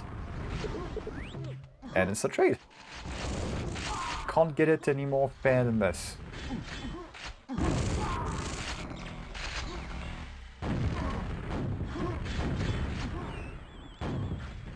Gonyet appears to be getting the upper hand for now, though. How long can he hang on to that little advantage as he's on? Time will tell. Bit tall, that rocket jump. A little high, I mean.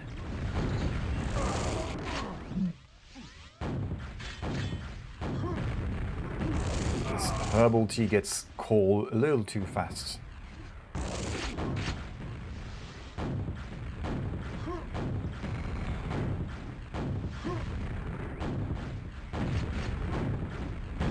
Glad I'm going to insist. Well, it's going to get the yellow, so that's a good call. He won't be able to make it to Mega just yet, though, but maybe he can shoot a couple of rockets like this. Not perfect, but pretty damn close.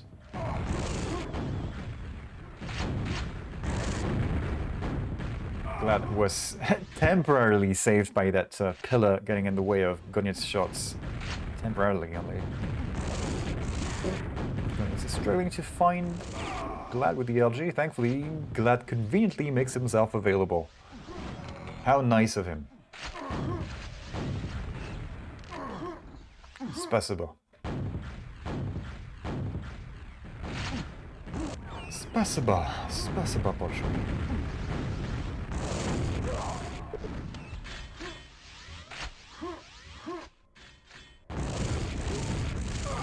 Nice, he picks up the green armor. It's only a green armor. It's the plastic armor. Oh, nice shot! And Gonyet's rocket wasn't too bad either. Put a dent in Glad's yellow stack. Gonyet should be getting this frag. What? Glad doing the dead leaf twirling to great effect. Very low height to do this in, and he managed to pull it off, so well done.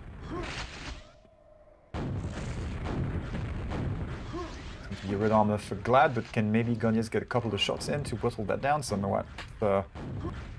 Not too much, a little bit. And Glad knows not to go too far into a fight. Doesn't go to his advantage, though. Oh, he was gearing up for the trick jump to red. Well, he did get the red after doing the trick jump, in a way. It's costing him a lot, though. Gonyet's still on that yellow armor. Taken 3 frags to pick up a red armor. It's not worth it.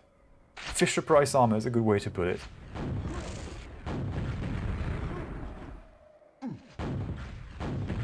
Better than nothing armor.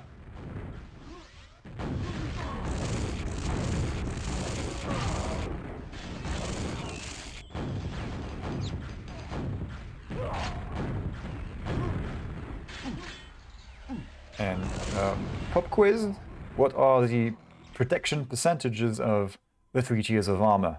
The answer is, for green armor it's LOL %, for yellow armor it's OK %, and for the red it's OP %. There's your answer, if you've been wondering.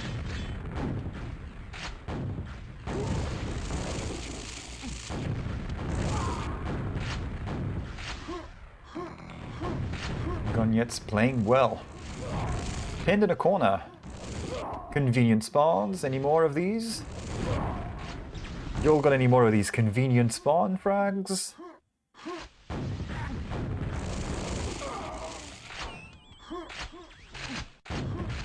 Missing that rocket uncharacteristically. Wow, so that rocket miss gave Glad a mega health. And it's only 4 minutes in. Well, 5 minutes in. Nice! Almost a denied here on the red. Really great. Through the window. Paper bag armor.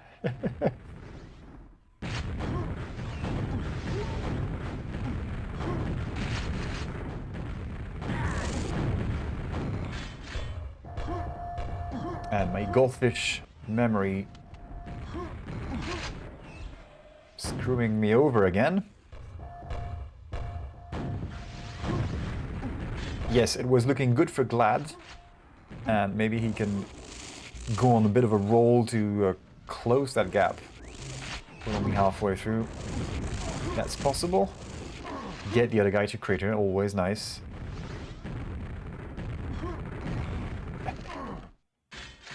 Of course, it was going to be another rocket after this one.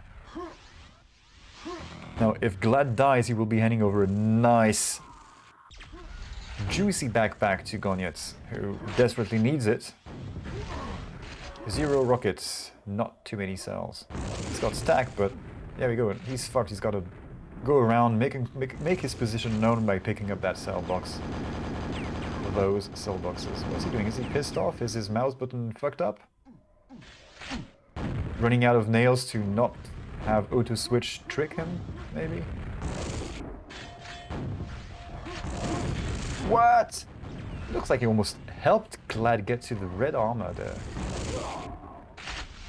So Gonyets has been playing well until now. Right now, he looks like he's maybe a little pissed about something.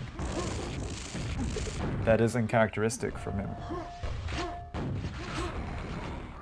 What? I like these kinds of shots. Like fire and forget. Ooh, Gonyets caught by surprise. He does get the yellow and mega for his trouble, but that was a little too close to comfort maybe with that surprising him like this. And Glad is indeed getting those... well, not anymore. That was perfect timing on that facial. Did Glad jump into that rocket? Maybe. It looked pretty close.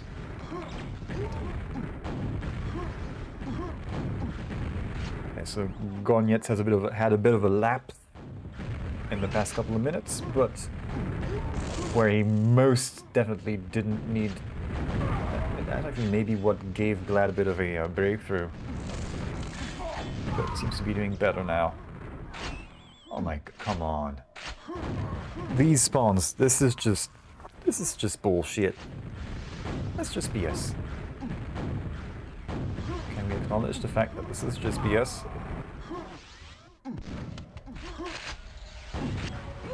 Oh, nice! And I know one guy in the audience who will most definitely agree that these spawns are bullshit and the devil incarnate and that they should never be allowed around anyone. And Spectral.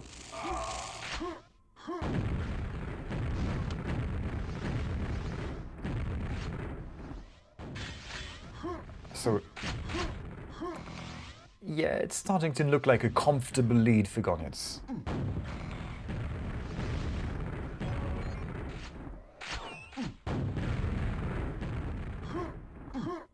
So we won't be seeing Spectral in any tournaments for a few days, because he's on vacation in France. And even if he wasn't, he probably wouldn't be signing up either.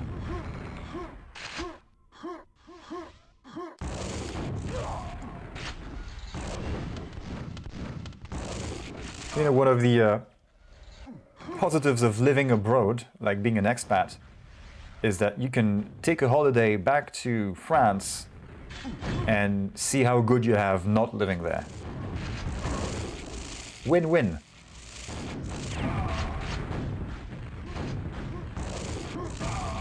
Ooh, good shots from Glad. Too bad he is too far behind. I mean, it's kind of nice. It's just that across civilized countries of the West, maybe you can get nicer, depending on it's a matter of preference and what you like and stuff. But I don't feel like much of a Frenchie.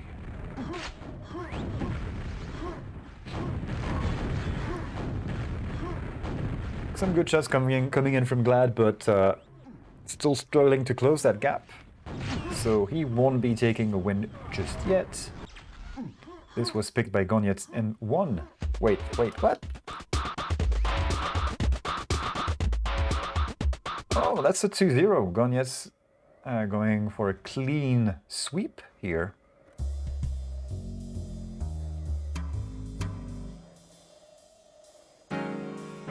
Is it TB5? Is it best of 5? My voice needs to stop doing this. The best of 5 in that part of the bracket. All matches are best of 3. It is best of 3.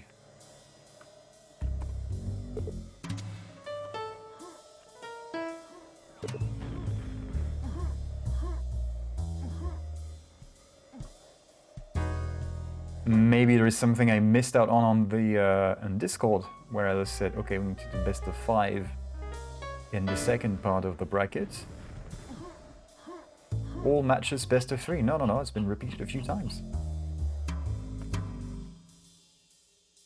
So they're going for another map. Oh, it's BTK. Yeah, Gonyets moved on to play BTK, so we're going to stay with this, I suppose. I thought it was a third map between him and the other guys. We'll get to see a Lord Lamb game after this. NCR versus Von is still probably playing, so we don't know who's going to play versus Gamer, and I want to see Gamer play as well. And who picked this, by the way? Random went to Gonyets. Gonyets picked DM6. And there we go, first blood going to Gonyets, even though he didn't get the red.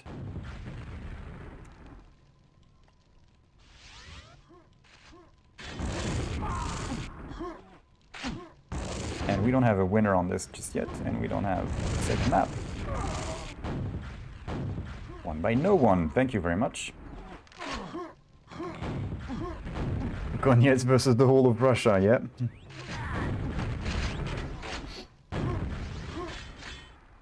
Nice, yeah, nice moves.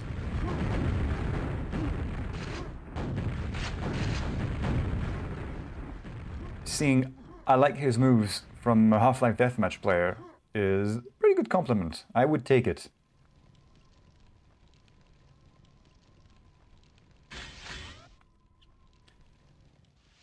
I still have the DM6 song. Yes. Yes, I do. Nice! Rocket, quick to finish off with the LG. Billy, what are you doing? Billy doing a little too much of the kangaroo thing and hopping into his own rockets. Side note, don't fuck with the kangaroo. Have you seen these guys? Kangaroos are fucking buff. There are some photos of some kangaroos that they look like they're on, like they're pushing some heavy iron and they're on steroids or something. It's nuts. Just like, I guess, bulls. Maybe some horses as well. And some dogs, you know, some of these mammals are super ripped. Like there's a, if you Google for ripped kangaroo, you will probably find that photo of one that looks like he's got the veins are popping and stuff. It's crazy. It's almost, he's almost oiled up. That's the only thing missing. He would be oiled up for a bodybuilding contest. Or I guess I could say contest to make it more Aussie. There we go. Billy getting a couple frags. Nice flick shot. I like this. Stick around, go back for the red. Oh, maybe there's an ambush to go for there, so. Yeah, and that's the problem. He went for the frag and gave Gonyets the red armor. Gonyets is already in the lead, man. You don't need to give him some freebies like this. You know how expensive it is to give the red armor away on DM6. Don't do that.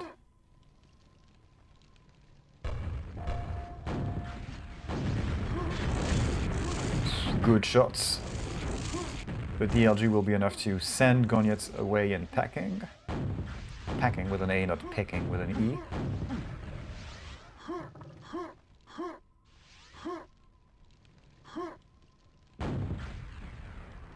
BTK getting 2 reds in a row. So the tides have, well, the tables have turned. The tides have changed. I'm not sure which way it goes. I know the tables turn. It's not the other way around. Mega coming up. Billy pretty happily getting the reds, while Gonyets is trying to scrounge some... Gonyets!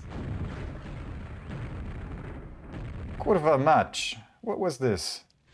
Looking the wrong way, smacking himself with the rocket along a doorway. Is the vodka getting to him, maybe?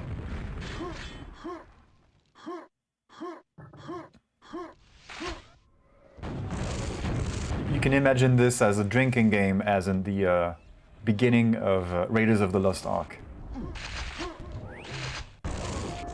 where Marion has this everybody cheering on her for that extra shot.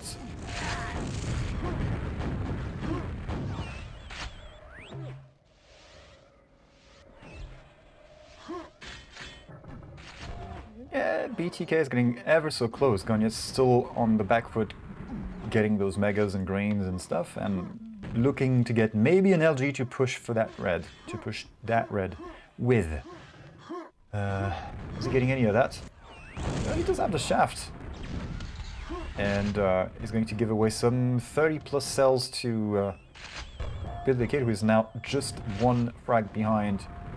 And there it is. Makes it happen. Gets the red. He should, but he's worse for wear. Okay, all good, all good. Almost had a little happy accident. That pine in rocket combo, Gonyet's not gonna insist. Did that spam shot hit? Not quite. Have you tried to do the wall strafe into the tunnel? You can go up there with the good wall strafe slash ramp thing without jumping, which is why I'm trying to find a way of saying ramp jump without the jump.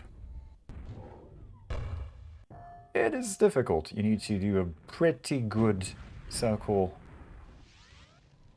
into the slope.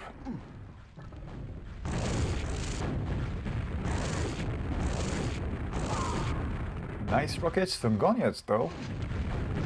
Ah, that could be his shot. Billy's out of rockets.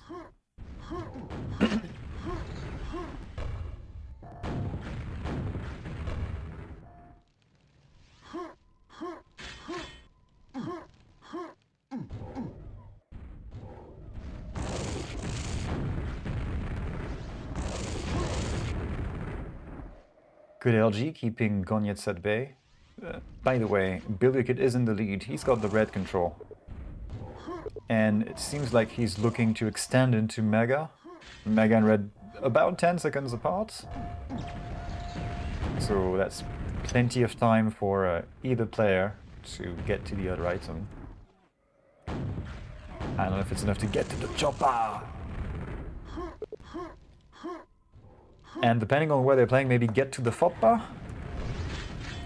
Yes! Get to the foppa! Now!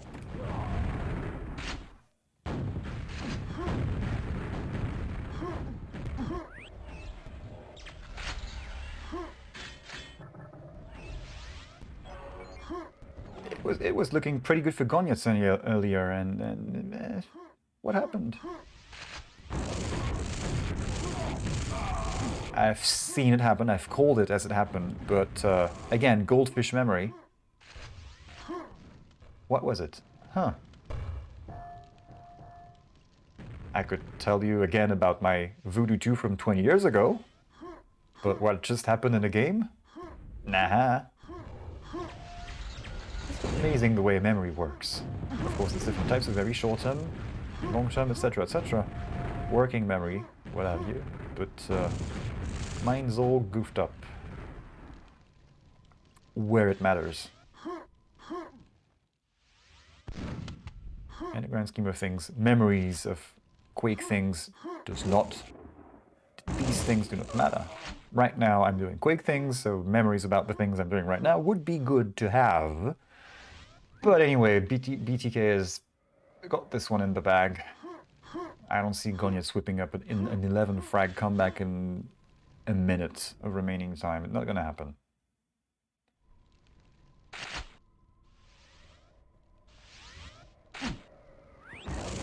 Ah, there it is. We saw that spam position being, well, spam, that camp spot, rather, come to play a lot more in the previous game with Dago, I think.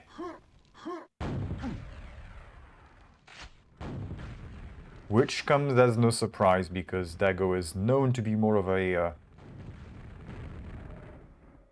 let's say, thought out.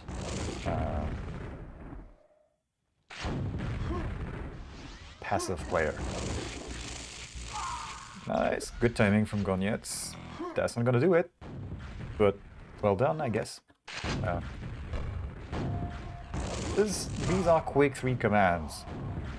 Lucky spawns. Yeah, they haven't started before.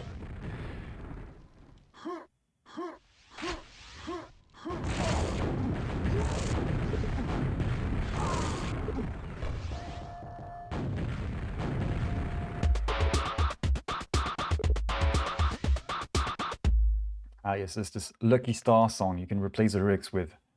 I want to have some lucky spawns. BTK goes for aerowalk. So, wait. That would be the end of things, because BTK has already won on the M6. And he's gone for aerowalk.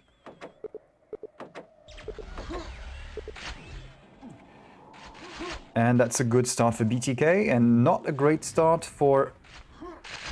I'm sorry, that's a good start for Gonyets, in theory, getting the red. We've had some nice first spawns, nice-ish first spawns on the aerowalks I've seen, which is one guy gets the red and the other guy gets yellow and mega straight away, and they don't meet until then, I mean before then.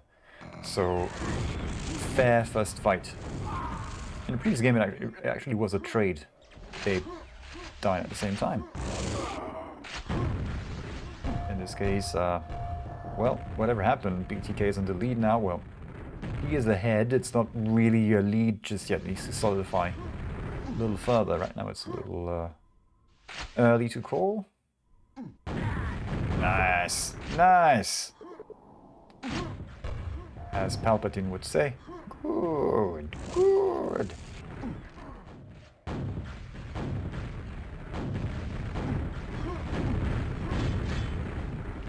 Feel the anger flow through your veins. I don't even remember what he sounds like.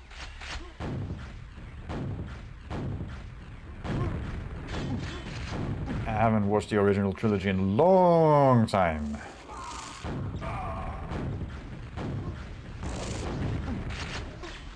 I have it on THX VHS. VHS tape.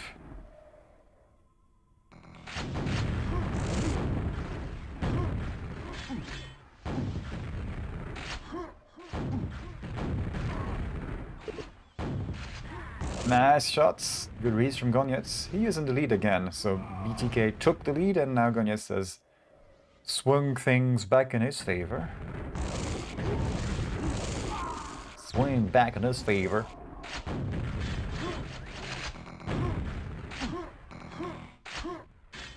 Need to switch up those accents a little bit.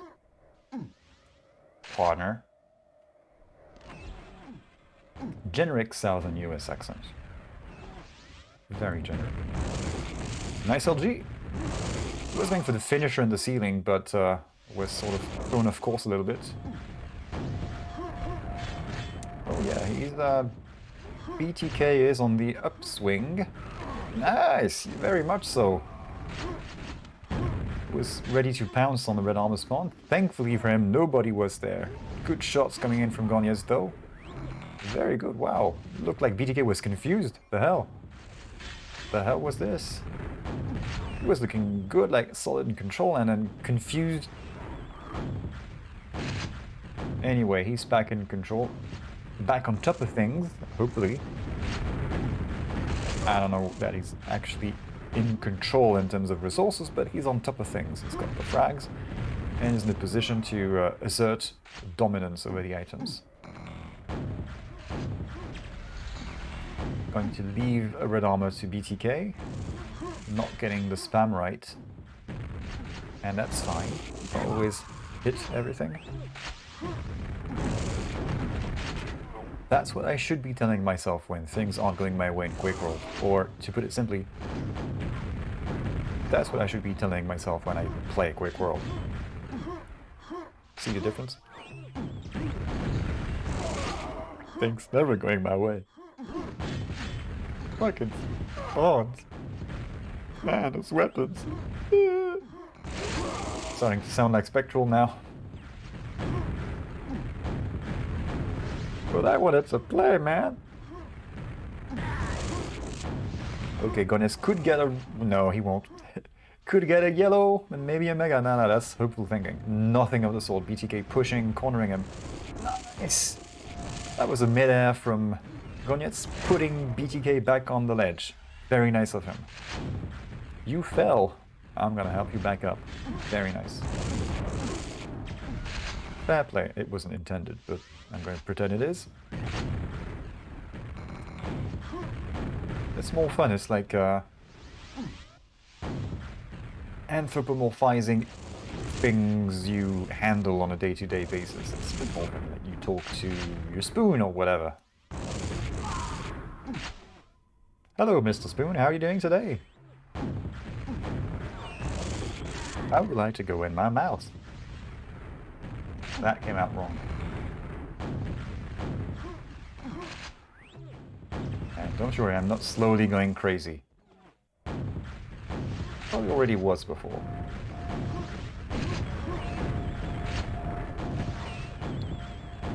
A lot of spam from Gonyas, not much connecting. The LG will take things in his hands.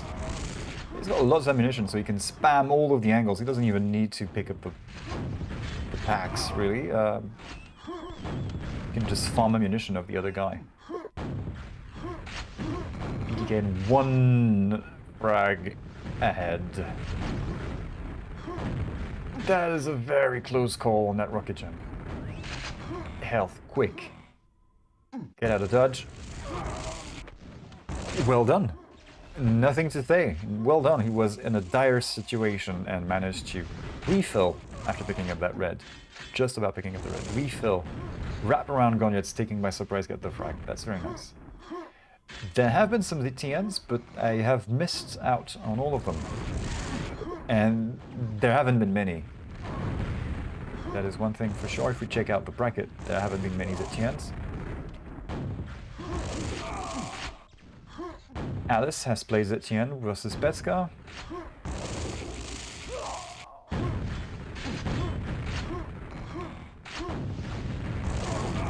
Devil and Petska have played Etienne.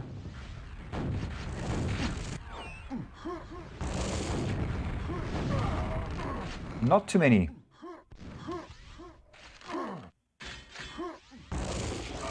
Yeah, not too many Etiennes. One in NCR versus Yag. No Zetian in Lugia versus Lord Lane, to my great surprise. And one in Zybot versus ER. So BTK has turned things around very nicely. He struggled to get this lead back, and now he's very much got one. Yeah, he's got the armors, he's got the frags. He's probably got the freshest haircuts and is dining at the finest restaurants. Pretty cool guy. I'm going to quote this straight from the chat because, yeah, that is a good point. It is an odd time in QuakeWorld when there is more DM6 than ZTN played in a tournament. So much this. If we remember Hammer Time Duel in the past couple of years, DM6 has been consistently at the bottom of the map picks. Not the last map always, sometimes it's been Shifter, but in the last two maps, in the bottom two maps in terms of number of picks.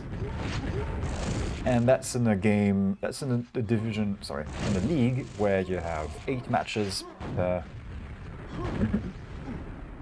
division, 4, 5, 6 divisions, I don't know, many divisions,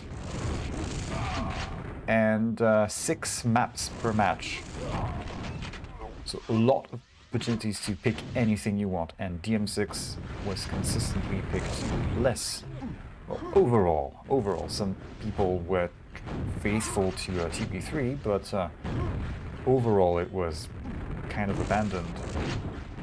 I mean, I think in the admin Discord we discussed, some of us at least suggested maybe we should drop it. It's very unpopular, but there is a bit of a rule in Hammer Time that we don't drop out TB3, so it stays in no matter what.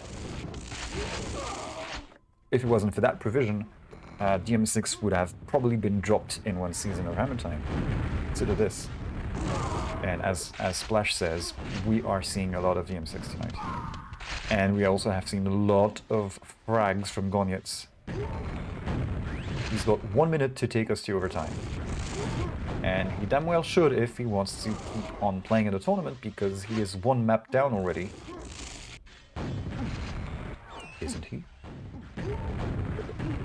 He is one map down. Come on guys, give us some OT. Give us some sweet OT sugar. 30 seconds. Not gonna happen.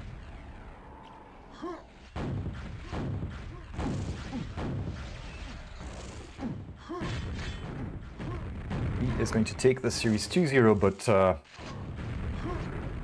Gonyets sure made him work for it. This 5 minutes ago, this wasn't as clear-cut.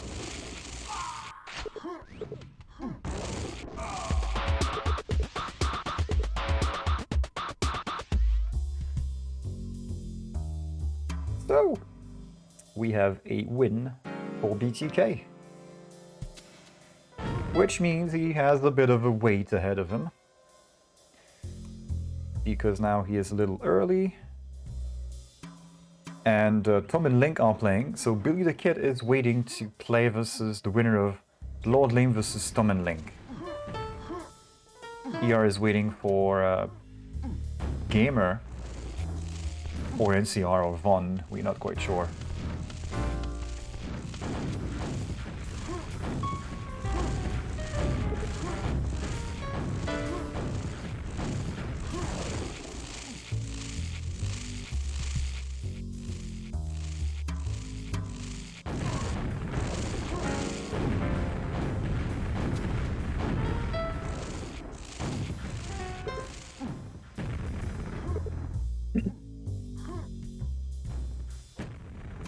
Oops, sorry, that was kind of not very tasteful. I'm not going to speak to whether that was tasty for me.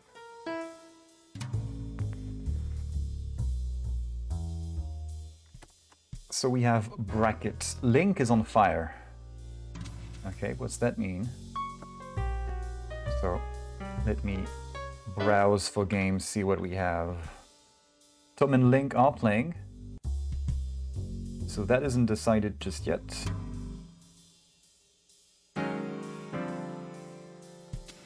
So Lord Lim is waiting.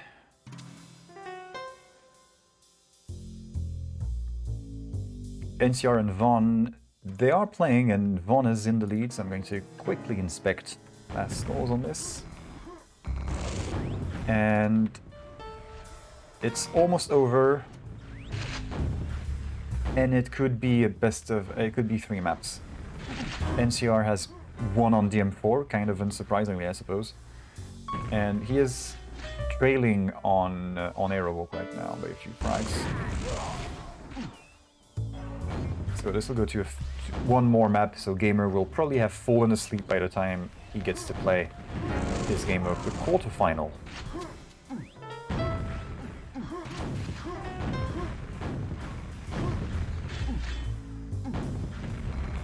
Switch to the view we have of the brackets.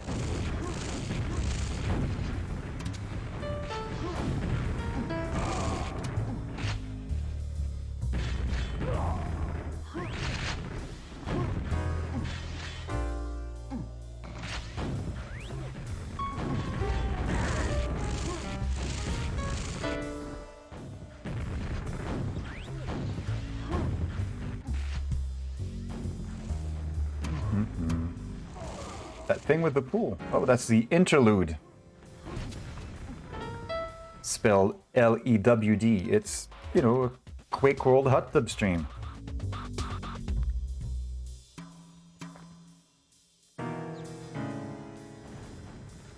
I'm a little late to the hot tub meta. I'm sorry. So Link versus Tom. How's that been going? They are done. And Tom has defeated Link. 7-4 on DM4, 7-1 on DM2, which means Tom moves on to play versus Lord Lame anytime. And looks like it's going to be the next game we get to watch, because NCR versus Von is not quite done. They have a third map to play before they get to... one of them gets to play versus Gamer. So we have one map to wait, but maybe Lord Lame is ready right now. So I'm going to go look for that one. Lord Lame is on the server with Gamer. And he's actually... okay. Let's locate these guys. Lord Lame. On a French server, huh? Interesting.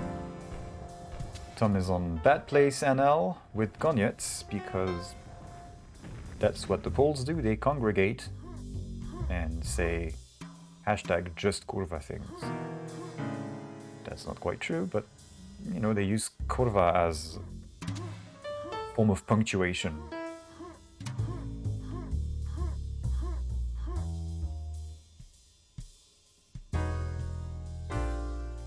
Yes, it was indeed on aerowalk. It's the outdoor pool on aerowalk. Here it is again for your viewing enjoyment, while we get Tom and Lord Lame on the same server.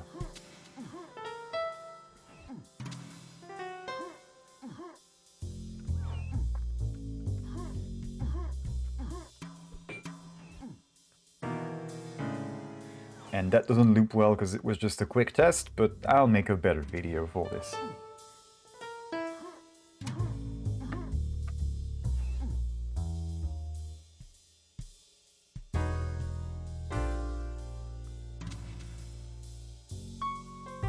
So this is why I've been asking around, does anybody have the naked Quake guy skin? And it wasn't in that pack, but there were some good candidates, like some Conan the Barbarian type of skins with just a loincloth. And a couple of less tasteful lady skins. The hell? Yeah, so that wasn't a pack of a few hundred. Maybe it's the same pack and you're thinking of another skin. Or it's a different pack. Either way, DMs, etc. Where are these guys? I want to see... Oh, that's some trick maps. No, that's not what I wanted.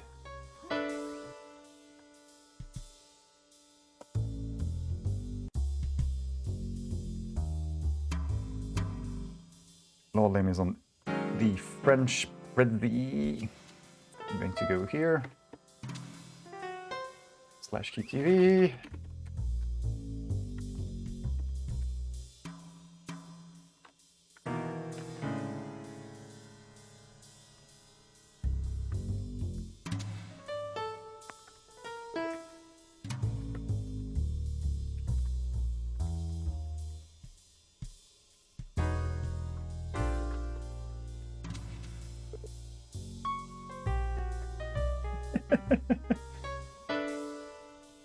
I can do the I can do the ASMR thing with that microphone a little bit. But I would have to make it Quake themed somehow.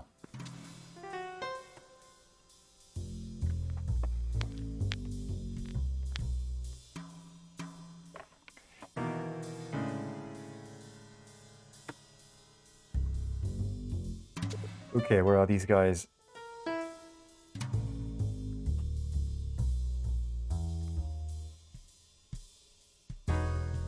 So apparently Amaranth is licking her microphone again, so you can go there if you want to do that.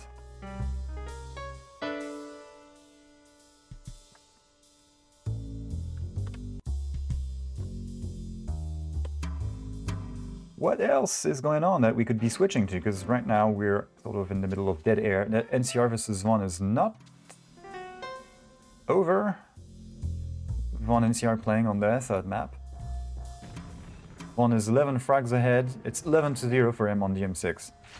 So, looks like he's going to be moving on to play versus Gamer in the quarterfinals of Kombat Duel 3. And no, I can't do a growl voice.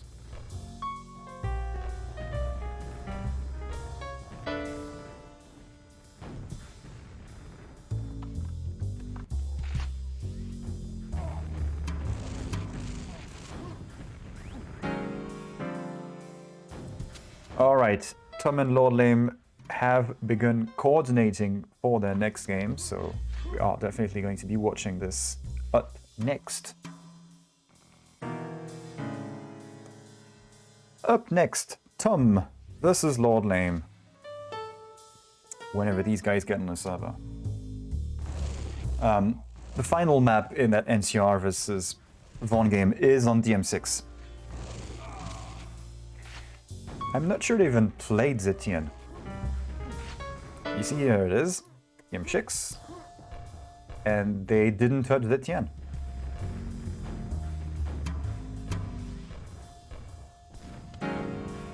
Oh, here's Link.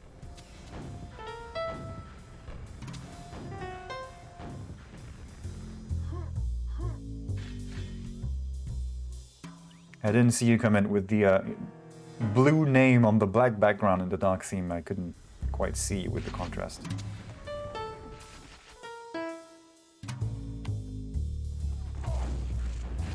So we have a bit of Dib versus, Vaughn versus NCR before we get to the meat and potatoes of this evening with Lord Lame Tom. They're on the server playing some N, so I'm going to switch to that right away. And I won't know who picked this, but they're on DM2. So we're on. Next game. DM2. Picked by... Does it even matter?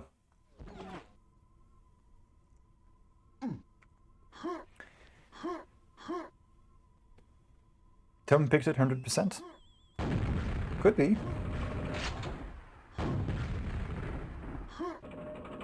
Alright, Gonyet saw it all. Tom picked it. Thank you guys for the updates.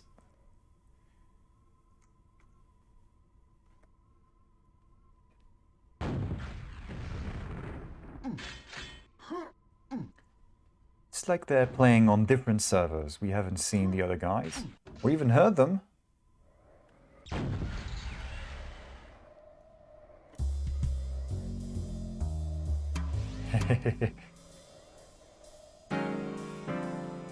Who the hell picks DM2 against Link? Well, he was feeling pretty confident in his game, I guess. And he just about made it work too. Looks like it was close games. They're being very sneaky, they're doing this very well.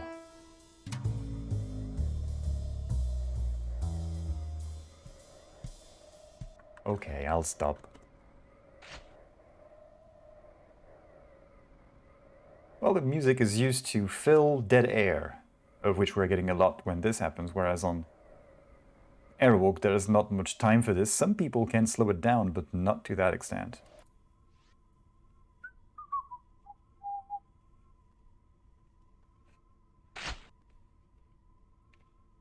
Oh, he came so close, and then he looked away.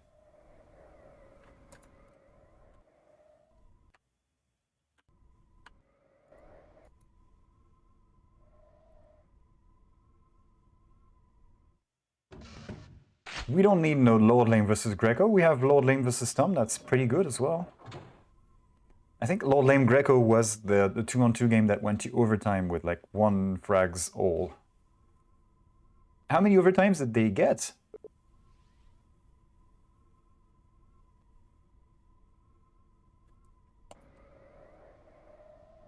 And you would think maybe one of them has crashed, but no, you see it, he is moving a little bit. Actually, he is actually moving, not just aiming. So they're both... Okay, now they're super stacked. We can have a fight. This is blue balling a little bit. Come on, come on, come on. You know, it is not good for you to remain hard for a long time without any release, let's say. Now, to be completely clear, this does not get me hard in any way, but I'm trying to make an image there. Still gonna escape through teleport or take a fight. Well, Lord Lim has gotten bored with not finding any opponents, so it's just shooting at the walls.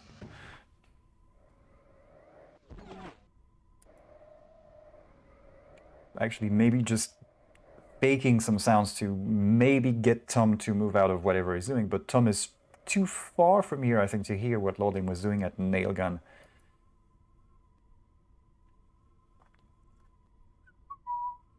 Eliminated the mega health.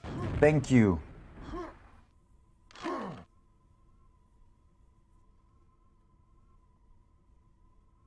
And it is unforgivable that I haven't been able to think of this, because there's a lot of time to think about what's happening. Tom is still in the fight. He won't teleport. That is ballsy. And Lord Lim won't back out just... Oh, that rocket. There we go. That's the release. That tension was so strong, and now we have a fight. No kill though, so I hope you have more juice for later on. Because that ain't it just yet.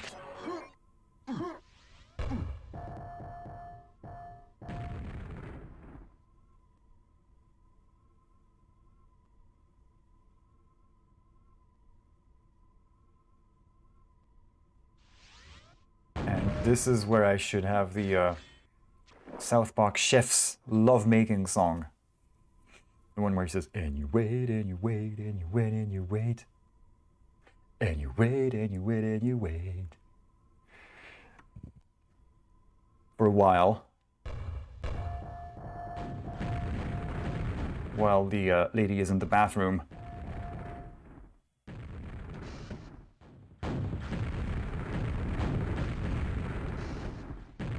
Pink Panther as well, yep. Any kind of smooth, sneaky type music. Again, same fight. Tom in a possibly worse position if you can't push that button. And Lord Lim backs out. Does not shoot himself in the face this time.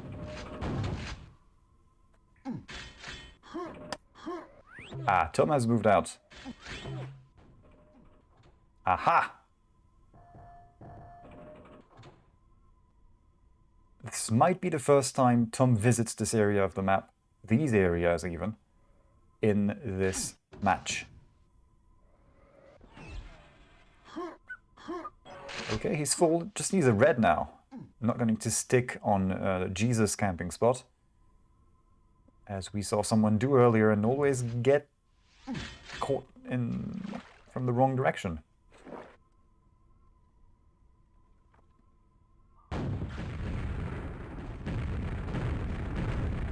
Well, if I'd known about this,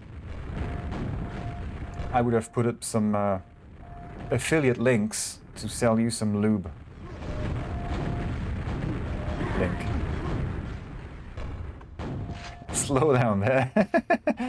Don't tempt him.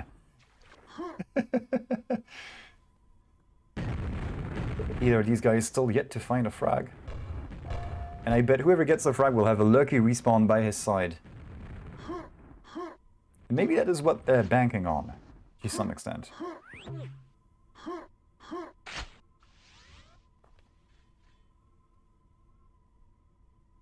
So, maybe I had seen this before but forgotten.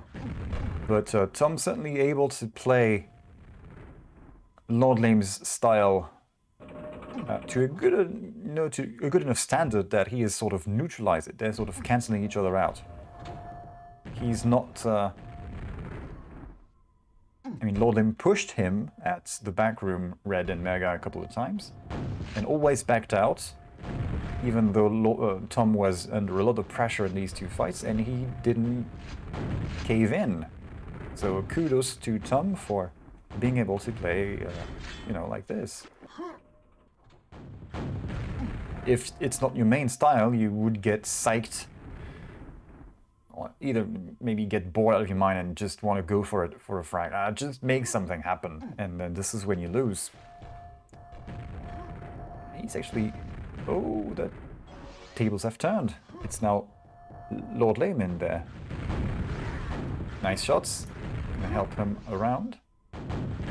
Oh, nice. Yes, and Lord Lame has picked up all of the nails before, so he has all the freedom to roam around that tricky area, that corner junction with the box there. Could run out of shells spamming the shotgun. Good point, hang time. So all... Oh, wait, what? There was a frag. Just... You know, I'm feeling a little gutted here because I looked to the chat.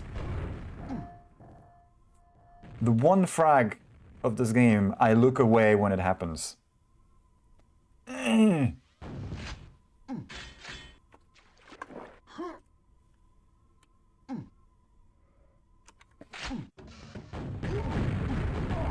Ah, good point.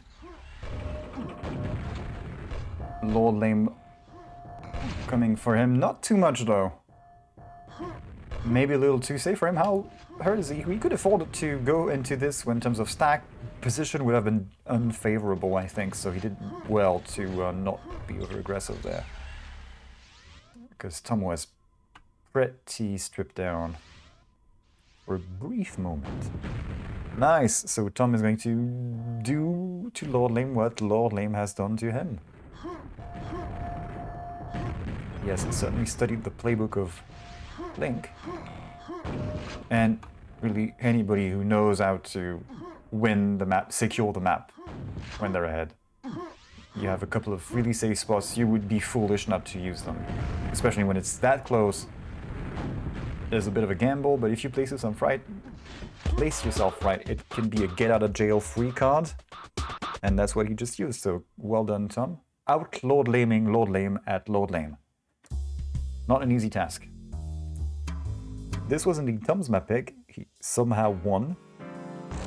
Although I would say, considering what we just witnessed, we all kind of lost in a way.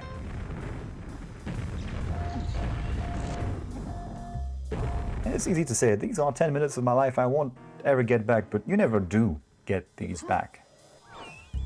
If you think about it. No squish at the end, so close. So this could be... Oh, shit spawn for Lord Lame. And not much better for Tom. Thankfully, Lord Lame was too far out of reach to be for this to really be a problem for the pole, but he was not within the immediate vicinity of the good armors. So shit spawns to both. Not as shitty for Tom. First blood going to Lame, and second red. In a good position. He would have been in an even better position had Tom spawned at Mega, but that might probably happen later. As you do. That's the kind of stuff. Yeah, this is a very different game for now. For now. Because for all I know, Lord Lame's going to get like 3 frags and then going to turtle again.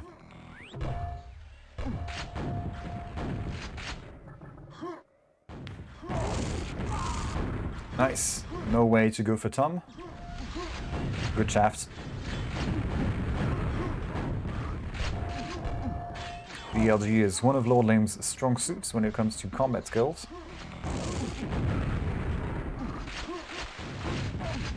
Oh, that combo. Brilliant work from Lord Lame. This game is all the more exciting in comparison to the one that we had before. Even on its own, it's starting out with a bang for the Irishman. So, in contrast to the previous game, it's all the more, you know, hyper intense. Let's call it intense.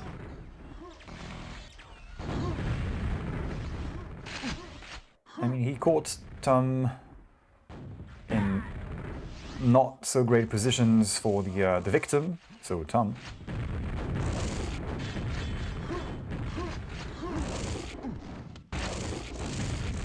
Tom's fighting back though. I guess with 5 HP there's not much fighting back that can be done, so he's going to have to be shooting some really careful rockets that he doesn't have. Many cells, and Lord M is trapped in a box where rockets respawn. So what's Tom going to do with this? I guess he, in my view, he does the sensible thing and goes for the red.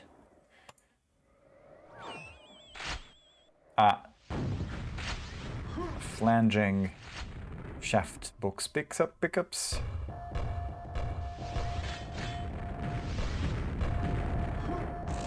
Quiet drop. Actually worked. Got a little bit of splash damage on Tom.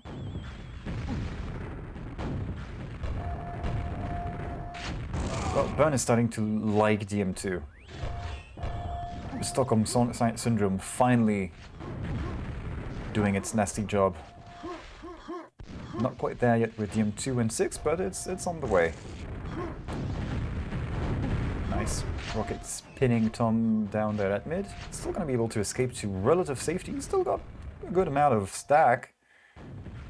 Of course, in comparison to what Lord Lame has. Yeah, there we go. That was an easy frag for Lord Lame.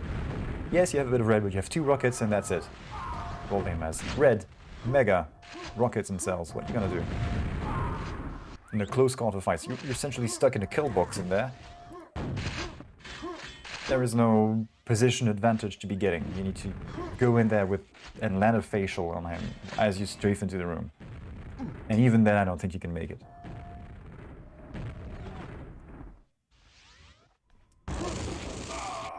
Ooh, Lord Lame defending the Mega. Yeah, so he's feeling comfortable enough that he can afford to go to Mega, take it, and get out again. Really nice, even though Tom got a red, Lord Lame had everything he needed to take that fight. Position and stack. Tom wants the next map now. He might want to, yes, he's starting to shoot a little boomstick. I was looking away, so I didn't quite see who was hitting the boomstick. Yeah. Halfway through. Noise point, I suppose. Shit spawn. Yeah, so Lord Lame, I think, has realized that Tom's heart wasn't quite at it anymore, as you say. So, playing with his food a little bit. And you shouldn't be playing with your frags like this, because think of the people who can't get any. Yeah, it works. This metaphor works all the way. Don't play with your food, Sonny. Think of the people starving. Well, I guess don't play with your frags, Lord Lame. Think of the noobs not getting any.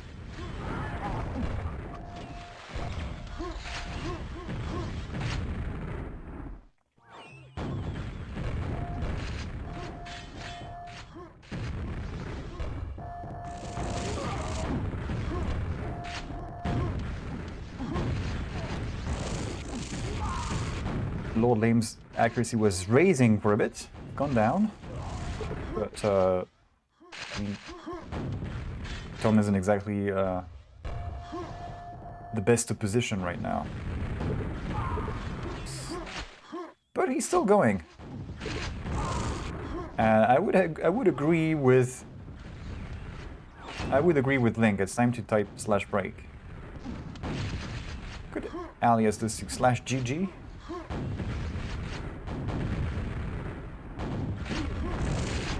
And if you take StarCraft, it is perfectly honorable to GG early in a game when, you know, I mean, you don't have to play it through to the other guy destroying all of your units.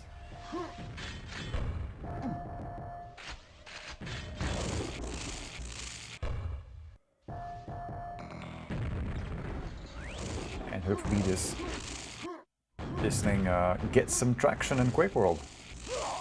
There are times where you shouldn't be giving up early, because you can still do some 10, 15, 20 frag comebacks depending on the map if you're still up for the challenge. And Tom seems to maybe not be up for that kind of challenge now. He should just slash GG.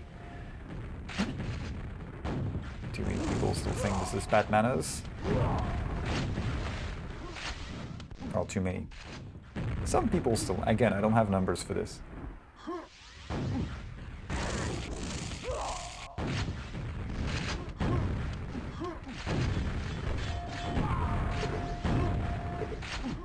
And you can even say it's a... well... Ah, discharge, nice. Even when in trouble, Lord Lame still gets the frag. Playing a little Minecraft in this room. Mining for diamonds. If you want to mine for diamonds, you could play End of on the final map. Ah, cheeky shot through the gap at top. That's cute.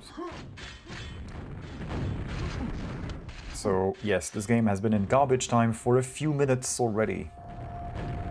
Interestingly, Tom is getting a good amount of reds, but as we know, that doesn't mean you are going to win on this map. Or even be competitive at all. He probably just spawned on it a fair few times.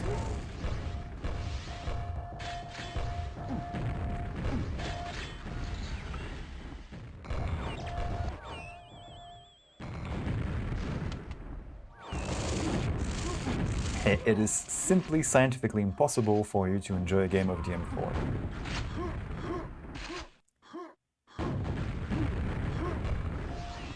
Well, there are very rare situations.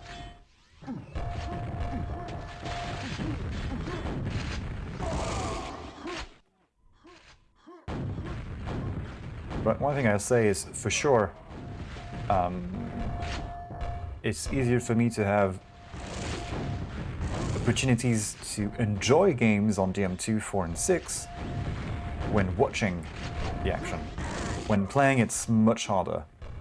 There are some cases where it can be fun, but it usually means playing with somebody with a very close level, and hopefully they don't have the type of luck that gives them a 10 frag lead.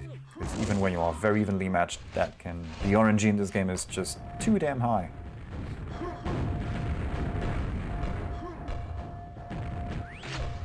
So, you know, it's very much a the planets are aligned type of thing. So I see what you mean. But hey, you know, some people, it's part of the fun. And they have a valid experience as well.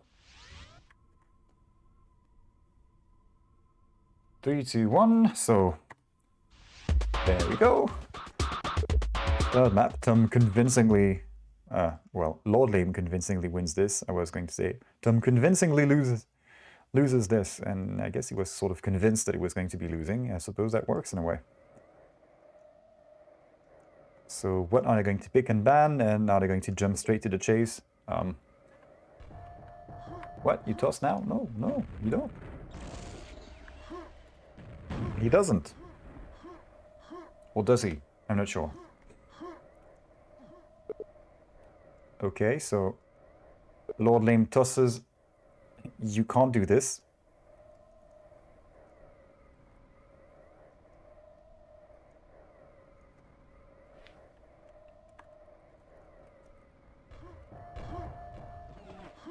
You are not allowed to repeat maps in a series. At least that wasn't the rule in previous...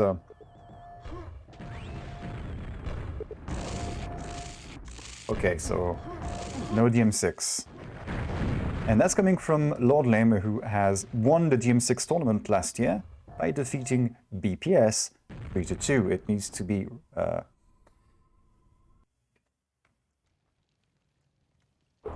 we need to remember this.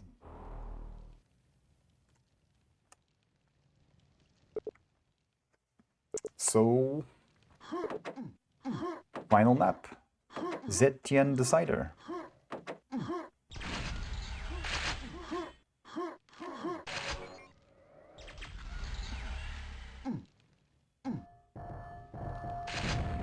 Good spawn for Tom. I think we can agree to this. No Lord Lame in sight, free red armor, free mega. Wow, that attack from Lord Lame, shit! That was some serious firepower there. just completely melted that guy, and I have a key for this. This is what happened to Tom. He got raccooned. It's been a while. Forgot about this.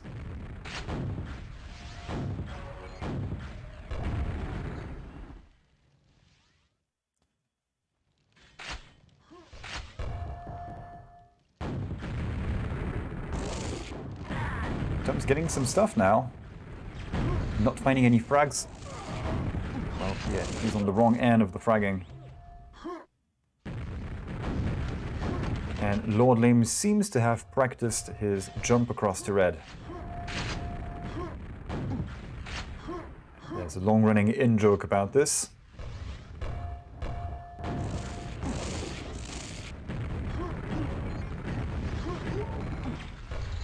Well, long-running. Let's say a couple of years. Maybe 3. Sometime since the release of Quake Champions.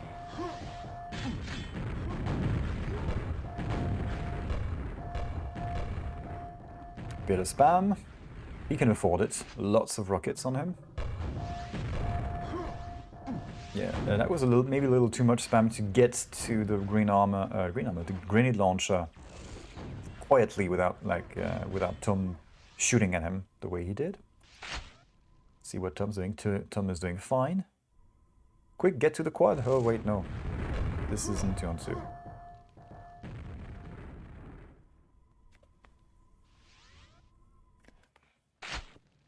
The irony of me saying, quick, get to quad when casting a duel on this map is that now I think of going to quad, but if you play with me in a 2-on-2 on this map, you're on your own. Half the time for the quad. So the irony of this isn't lost on me. Lord Lame with a comfortable lead, not having all of the red armors, and when you have the kind of shaft that you do that he did in the first frag, maybe he doesn't quite need to have reds to get in fights and to win them. Remember, Tom had red and mega and he got melted by Lord Lame. Actually, I want to see what kind of LG percentages he's on. Good numbers, good numbers. And also people aren't buying enough hats. So Tom has 1 frag on the board. Lord Lame in the good area. Spawn frags ripe for the picking. Potentially nothing here right now. Tom was away. I think he respawned at either super nail gun, or shaft, and didn't make himself visible.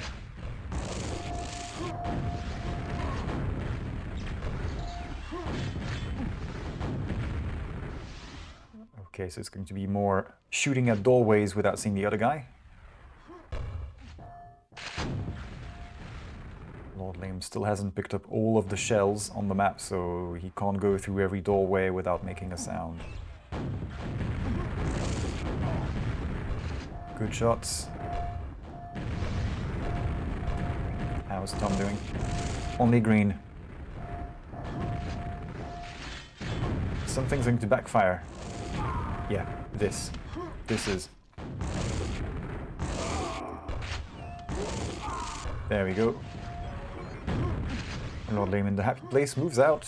I guess this is how I'm going to call the spawn frag zone, the happy place. When you're the one in control, this is your happy place. For the other guy, very much not the happy place, but you know how that goes. Okay, we have a reset. Tom getting the red. Nice spawn for him. Pine will not connect, and he's going to be able to deny Lord Lame a chance of getting that yellow. Ah, well done, Tom. Clever boy. Damaging himself to deny the yellow altogether. Well, he's got to jump across to red. Lord Lame will miss his peak shot. Second one, not peak shot, but it finds its target somehow.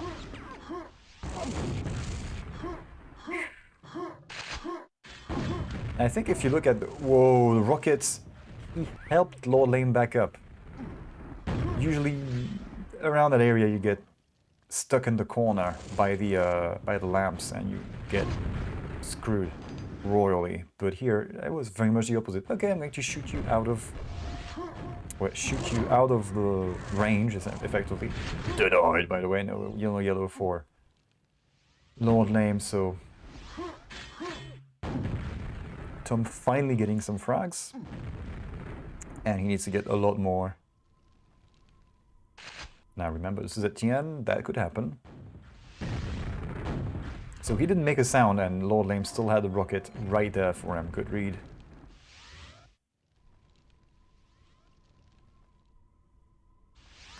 And now it's starting to look a little more like deep. Whoa! Sneaky Lord Lame, how did he get behind him? Where was he?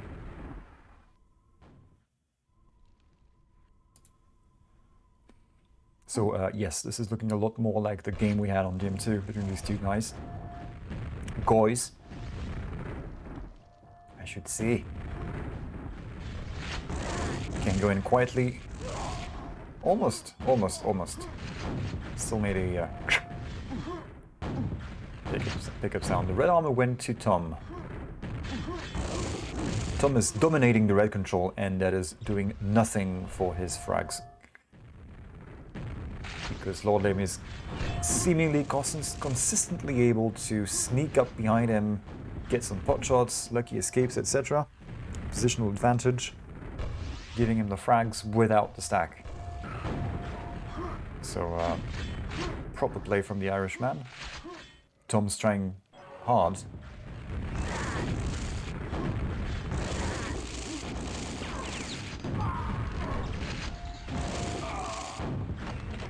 Oh man. Great spawns. Great spawns. I think I have this here. Which one is it? Not this one? Not this one? Not this one. I thought I had something for the ZTN spawns. I don't have it anymore. I used to have Link's artistic rendition of the spawns on this map. But it was a little too tiny to display well on stream, so I removed it.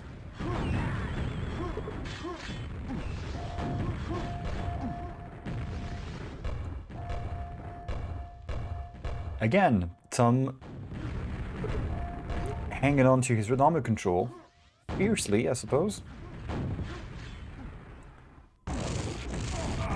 And it's not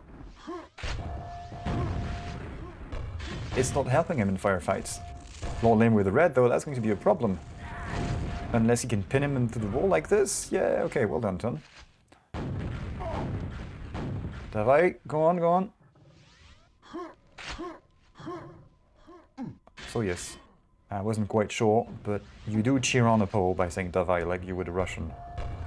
I did confirm this watching some of the Olympics. Yes, I put it there. So if you check the wiki link for ZTNDM3, that link, no pun intended, that link posted in the chat, you will see this artistic rendition of ZTN, of Blood Run. There is nothing that Tom can do that works. And he's trying all the things, it seems. At least to me, so he's probably not trying all of the things.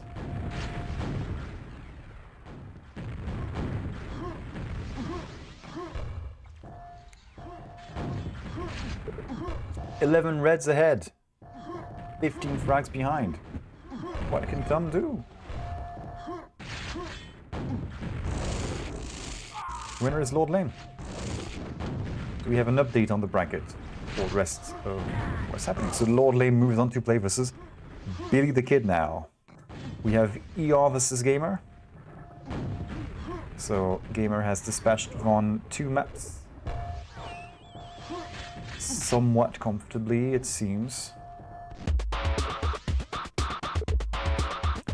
So we've just had a Lord Lame game, and I mean, it was textbook Lord Lame, so I'm not sure I want to sit through another one of this right now. If ER and Gamer haven't...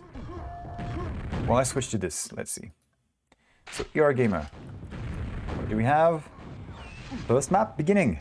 Brilliant, so this is the first semi-final.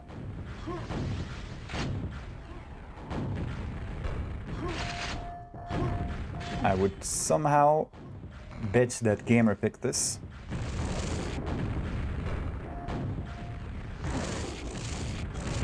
I'm not sure if we got it, but Gamer has it. So we are in the semi-final right now of Kombat Duel 3 Day 1. Alrighty. What did we miss? Not too much.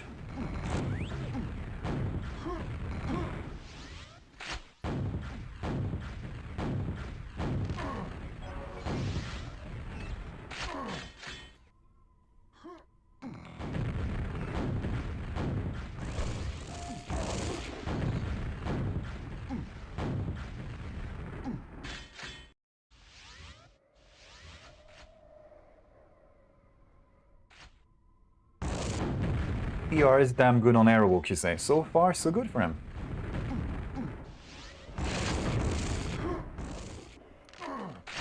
Now, as I have been saying a number of times in recent streams, so let's say in the past month or two, ER has been practicing with, well, I don't know about practicing, but playing regularly with Lord Lame.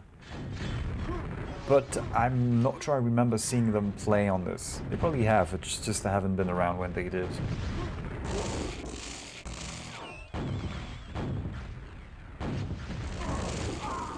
Now, I think last year when we were talking about the DM6, the DM2, the DM4 tournaments, and I'm not sure if it was in that context, but at least last year in some of the tournaments, Lord Lim would have been the first to admit that airwalk is maybe not his strong suit like some of the other maps are, because of the way the playstyles work. He's still been trying, but with that in mind, I'm not sure that this would be such good practice for ER if they've been working on that airwalk. It would have been more beneficial for Lord Lame, which we'll find out if he gets to play it in the next game, which will be against the Kid, starting anytime. Right, you saw Lord Lame beat ER on airwalk, but it didn't look like it was regular occurrence type of thing. Win some, lose some, even when you get tight matchups. Typically speedball versus BPS practicing aerowalk. Sometimes we're at 50-50. And sometimes where it's very one-sided and then the other guy somehow gets one. It seems like the odd one out, so maybe that's kind of the thing here. It would take a more dedicated observation to figure out whether it's actually the result of one of the manifestations of some consistent improvement on his part on the map, instead of just a freak accident. Very long-winded sentences. Winded.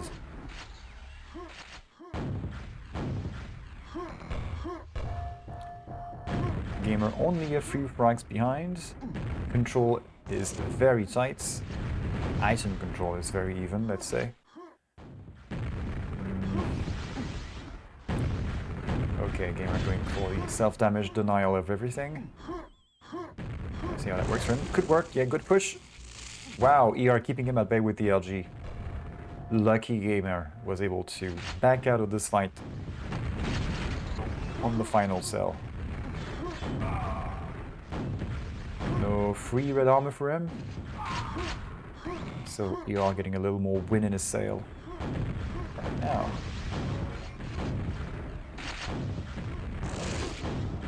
It is getting a little warm here.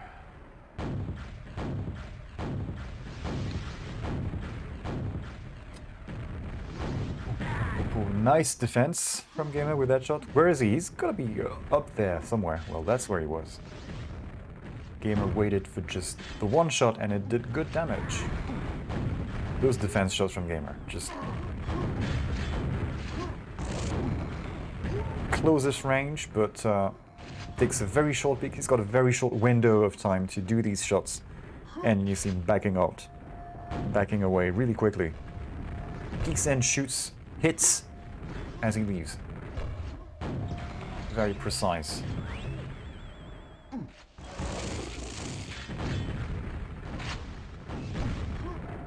And this essentially gives the victim, well, not much recourse really. What do you do? Like, I just very briefly peeked you and hit you, and then he's gone. Rinse and repeat.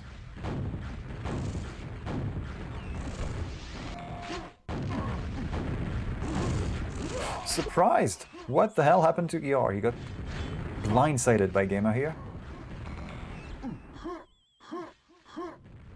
And that is an almost free red armor for ER. Good shots. He's got some good shots of his own. Nice. Denied. No Mega, and there's going to be a free yellow. Well, if he can zone Gamer out of it. No, no, no, no, you won't get it, you won't get it. Ah, but now there's a dilemma. Go for the red or go for the yellow? Or go for the frag? I'm not quite sure what ER is going for, but you may be able to get, well, not all three. That yellow armor is going to be unchallenged from him. Yeah, it went to Gamer.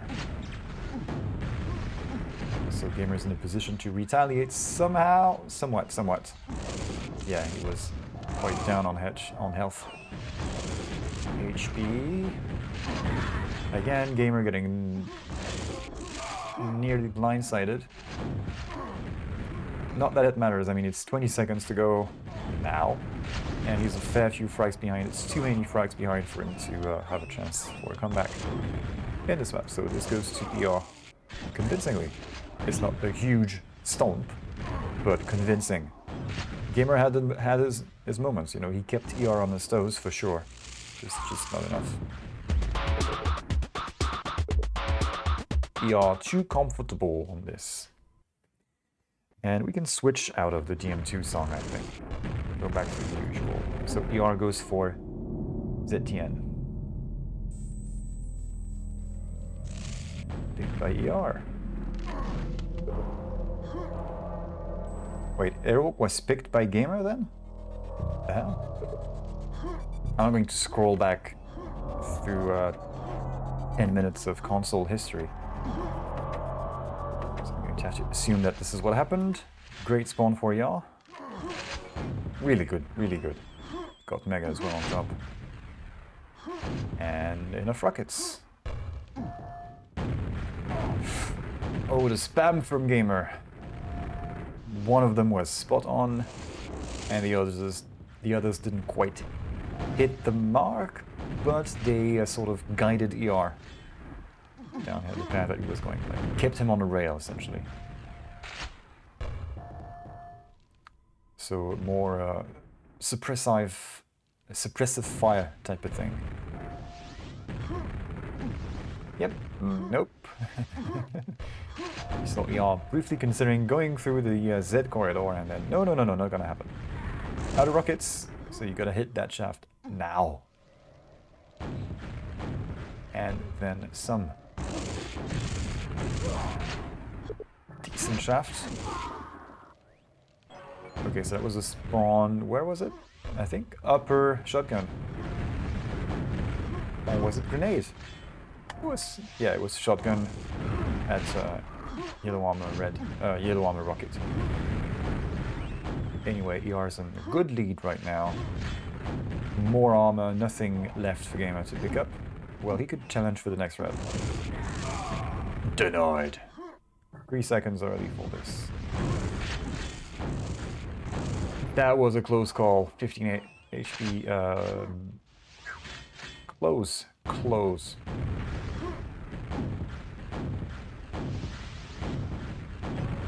That was a facial.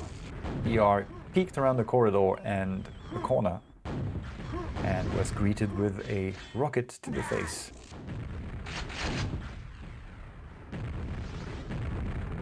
I wouldn't have attempted to go in either. Hello? Okay, bye. That kind of stuff. Yellow armor for ER. Red for the fin. Where's the other guy? That's where he is. Maybe attempted to strike from the side, but Gamer was ready for everything.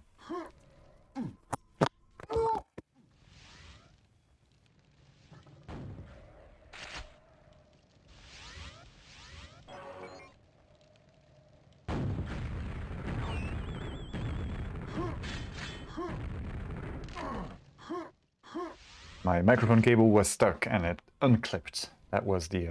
No! It sucks when you fight back against the wall, get a break, and the enemy starts getting the good spawns for him, not for you. Yes! It sucks. The thing is, it happens on all the maps. It is the joy of QuakeWorld RNG. Sometimes it goes very right and sometimes it goes very wrong. But it's completely fucked up. Yes. But it's fucked up for everyone, so it's fair. Hashtag QuakeWorld logic. It makes sense in a way. 6 reds for ER. It's not too far ahead, considering the kind of swings that we can get on this map due to the spawning pool at mid, let's call it like this.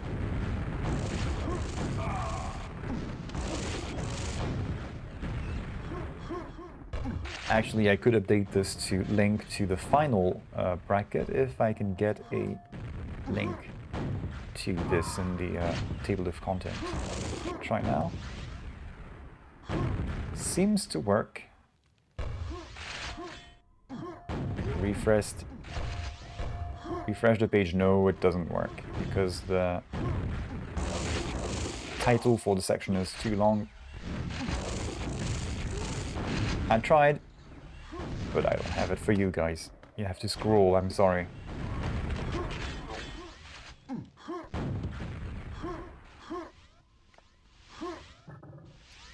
Seems like we're about due for a little remodeling of the combat event header on the wiki. I'll take care of that. 3 frags ahead. There hasn't been a frag in minutes, it seems. I don't know how many, but minutes. Yeah, you don't always get free frags, even on a map where you can get a lot of them. Such is the way of the RNG.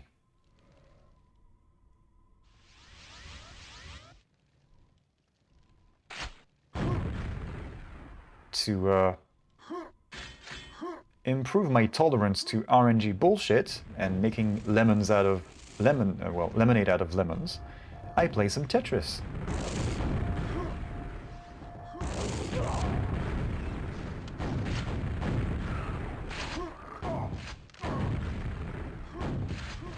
So, like in Tetris, it's not because you manage to build 4 lines and a clean well that you're going to get a long bar to land the Tetris.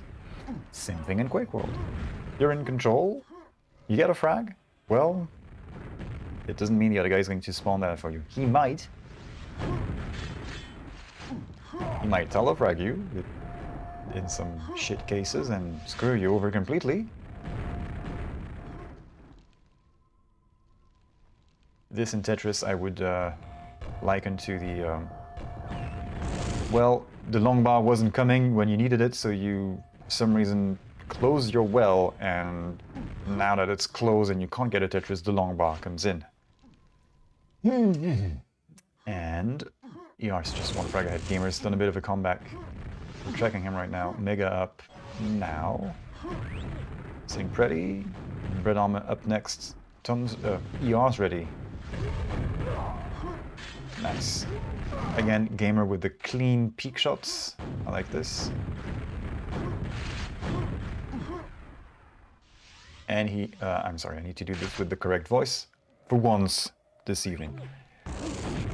You have taken the lead. My voice is a little too hoarse for this. So I'll just do it once.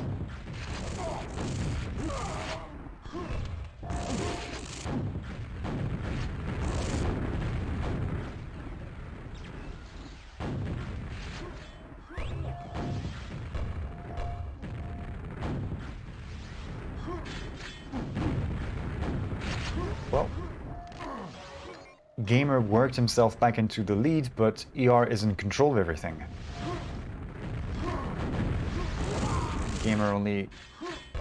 Yeah, he's only going to be able to roach some green armors. Yay, fucking yay. Green armor, brilliant. That's going to take you far. Ah, that's much better. Okay, he gets a red. Now ER has tied this back up. So Gamer has to get some of his sneaky shots. Wham bam shazam type of things that he's so good at. This is a start. I want more.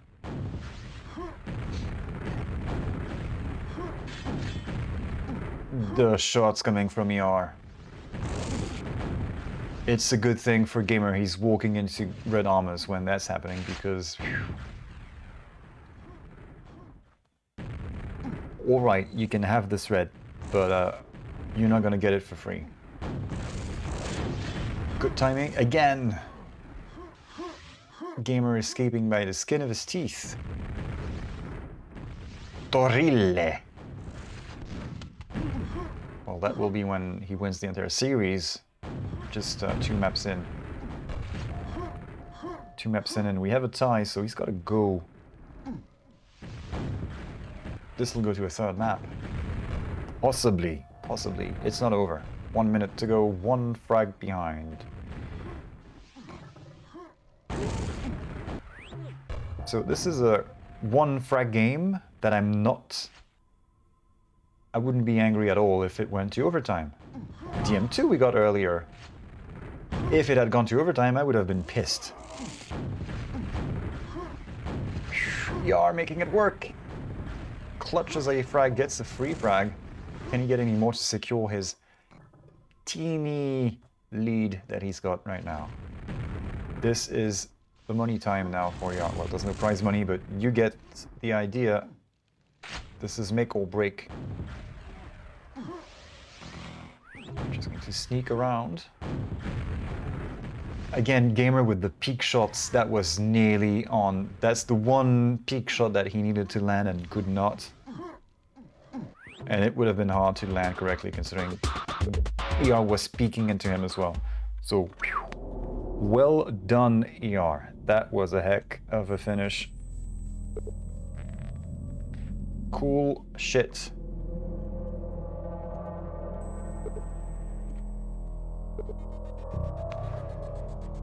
Okay, so the bracket again. I say the bracket again. Thank you. So we have our first finalist waiting. ER is waiting for the winner of Lord Lane Billy the Kid, so let's get a hold of these 2 guys. Lord Lane Billy the Kid. Let's get back into this. Alright, so I have no stats because it's very late in the game, but Lord Lame dominating on the M4. And it's the first map. Great.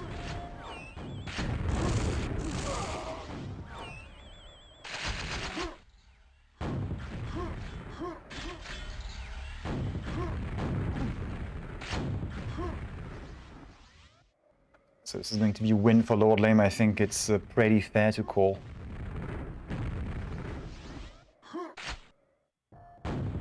I don't know who picked this, but probably Lord Lame. I'm gonna go out on a limb and say it was him. I'm gonna go on a limb and say it was him. There we go. Him. Lord Lame. Him.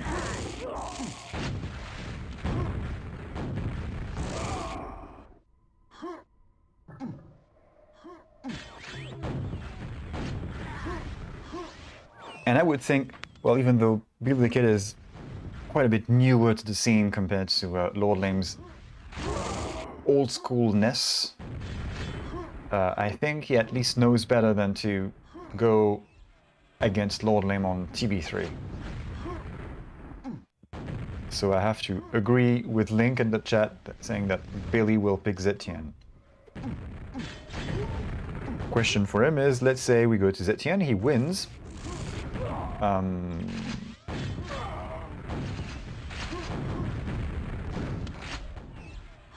which of the remaining DMs is he going to prefer to remove, because he's going to have DM2 and DM6 ahead.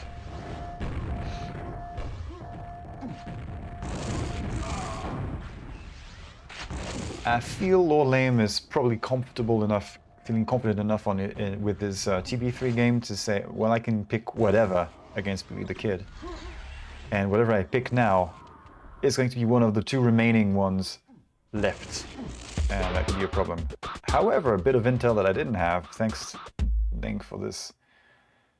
Billy can win DM6, and Lord Lame is aware of it. Billy the Kid going for DM6. There we go. Okay. Fuck. Picked by Lord Lame. Who won? Yes, Lord Lame, of course.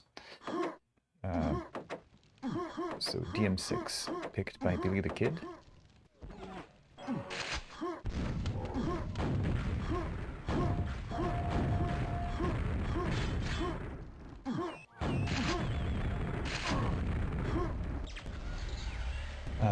Strong start for Billy. Red and Mega Health. And Shaft.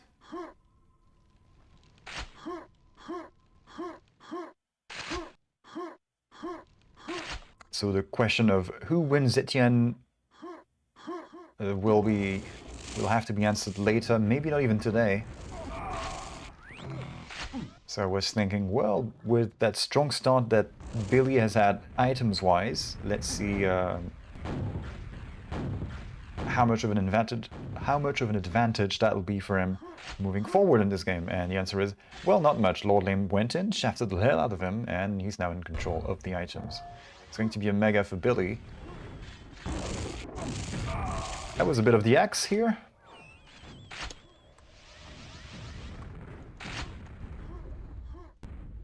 Not this, but this. The axe. Come at me, bro.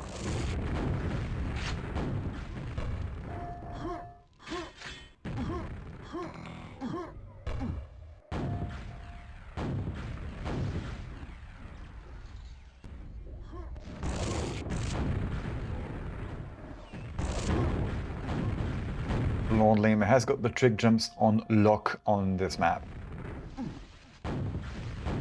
This one, and I believe the rocket jump from tunnel to upper as well. Tunnel to grenade. Pipe, whatever you want to call it. And he's not too fussed about making any noise here. It's just going for it. Across, doing the thing.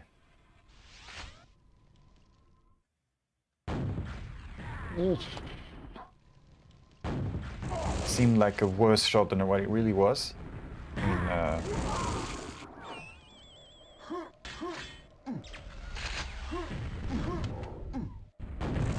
seemed like it would hit more than it actually did.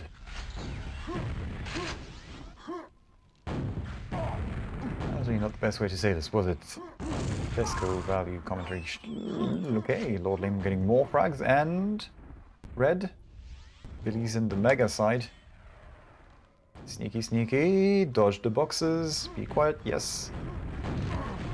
Doesn't pursue with the upper hand, upper map. Push. Just to drop down. Hey, that's a trade. Bah! The next red not up for a while. Billy the Kid in big trouble. It's going to take one hell of a well-placed grenade for him to take out Lord Lame like this. Unfortunately for us, no such luck. Shout out to ER in the chat, congrats on making it to the final.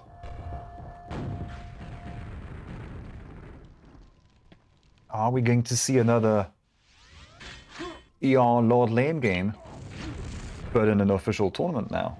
You guys have been playing a lot, as I keep saying, for 2 months now. You guys have been playing regularly together, so hopefully that is bearing fruit. As in improvements in, you know, where each guy can benefit from playing the other.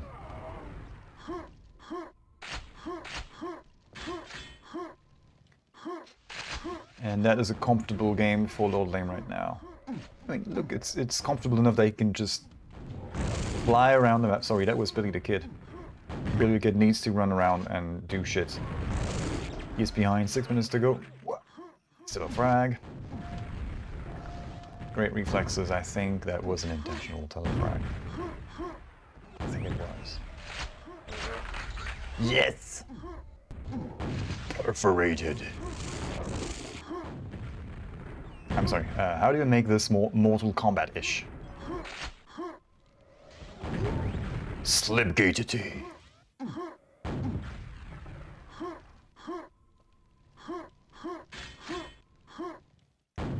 And there's the obvious one that happens a lot and I didn't get to do a single time. Spawn Fraggity!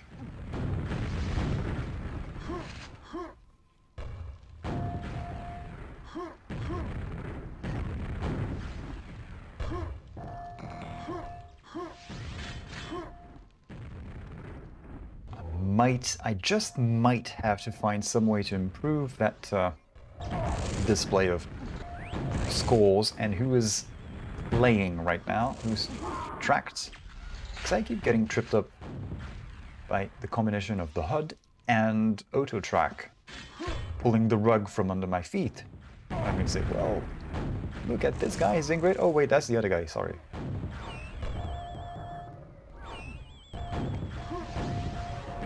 Good nades coming in from...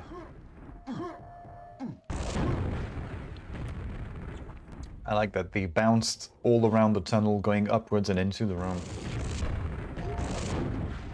These were cute, bouncy technical nades. They didn't hit their mark, so in that sense they're shitty grenades, but... you know, it's kind of art for art's sake. Axe comes out again. No, not this.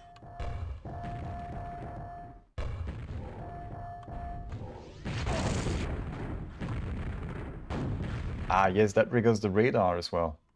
I don't want that. I don't want no stinking radars on this map. Or any map. Billy the Kid fucked up the start. Yes! Absolutely, he had strong start, red armor, mega health, shaft rockets. And Lord Lame came in swinging. I don't even need stack, just fuck you, man.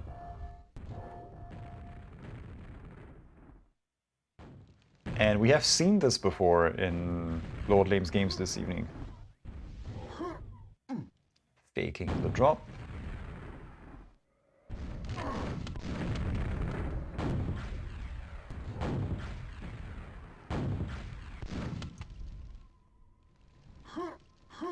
Well, if you look at the items... Lord Lame gets his revenge with a bit of a perforation. If you look at the item stats, pretty even. So it's not quite... you can't just figure out who has been controlling what item just by looking at the numbers.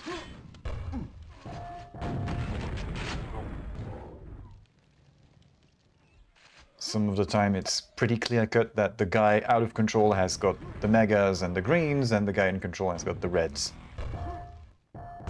Here it's maybe not as obvious. Well, the red armor thing is obvious, and the greens from Billy the Kid, but in terms of mega health, Billy hasn't been able to get enough. Telefrags aplenty! I like this. Billy's not been able to get enough for somebody out of control, and that shows in the frag line, score line, and Lord Lame hasn't maybe attempted to overextend into mega health to starve Billy the Kid even further. So let's do easy frag for Lord Lame.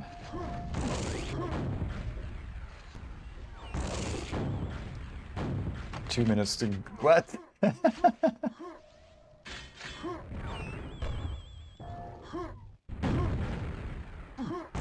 sounded kind of wrong.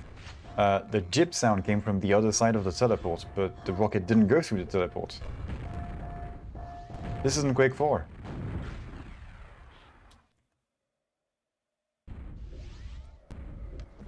This isn't Quake 4, and it's most likely for the best.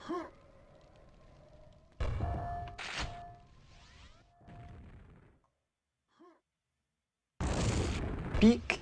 Did Billy the Kid damage himself a bit? I guess the better question is, does it matter? He didn't, and it didn't matter, because Lord Lame did Lord Lame things. He's in form. On form. In shape.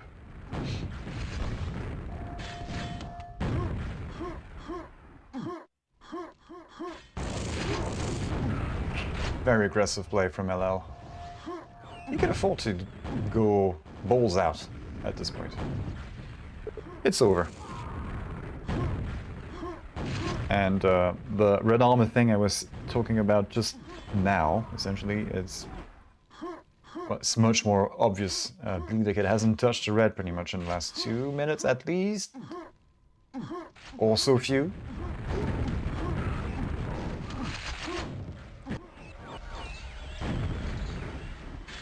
So that must be... Lord Lame is eager to get this over with, so he can exact revenge upon ER in the final. Revenge for I don't know what, but it seems like he's a man on a mission.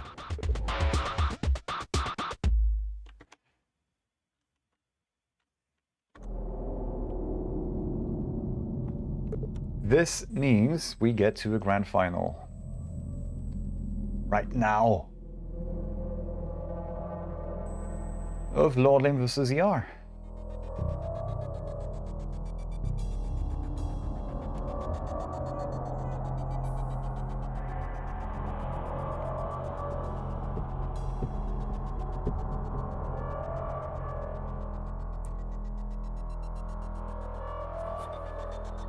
So we are now going to a small ad break while ER gets on the server together with Lord Lame. I'll be right back.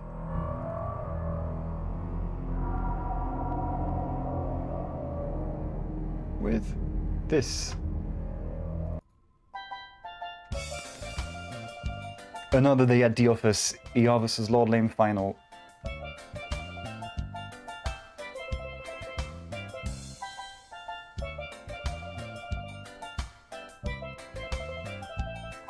Yes, they're playing a lot.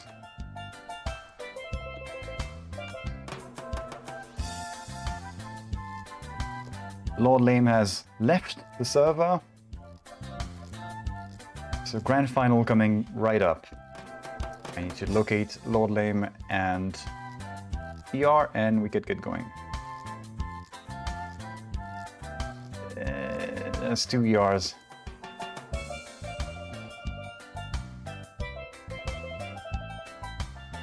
So I guess I need to search for Lord Lame. He's on FOPPA, which is interesting. No, that's the server he was on, quakeservers.net, not up to date with the latest info.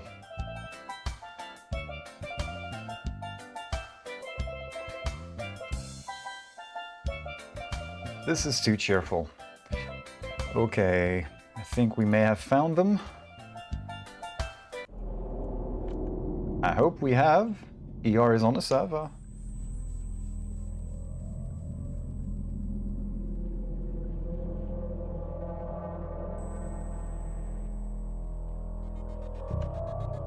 Yeah, well, that's not quite it, because yes, ER is on the server, Lord Lame is on the server as well. It's just not the same server. Do they need a little pre-break, or whatever it is that they need to do? ER has invited LL to join him on Bad Place, so a matter of seconds, hopefully.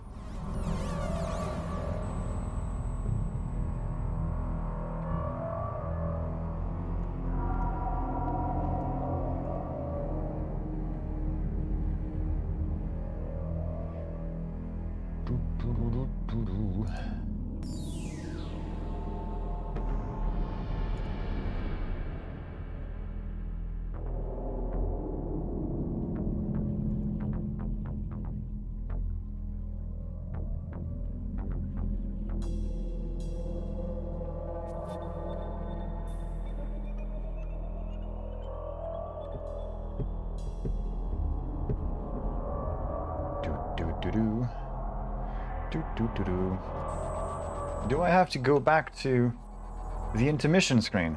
I guess I do. And so here it is. Not this.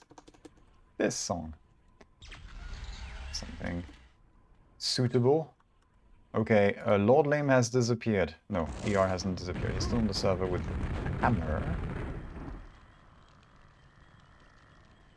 Hammer's going on and off.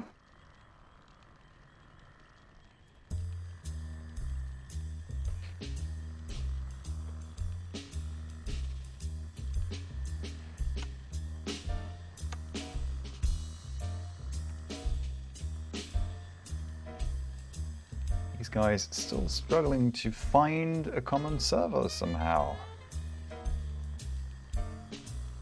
Lord Lim is on bad place, just not the right bad place.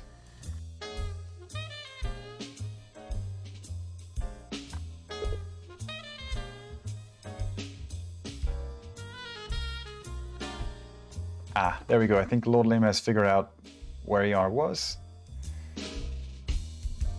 28502. There they are. So Lord Lim goes for aerowalk. First map. I don't know if they actually did a random, and that is the actual thing, but this is where we stand. Okay, so random, Lord Lim wins the random, and we go to DM4 then. Yeah, that was a cheeky early pick from him.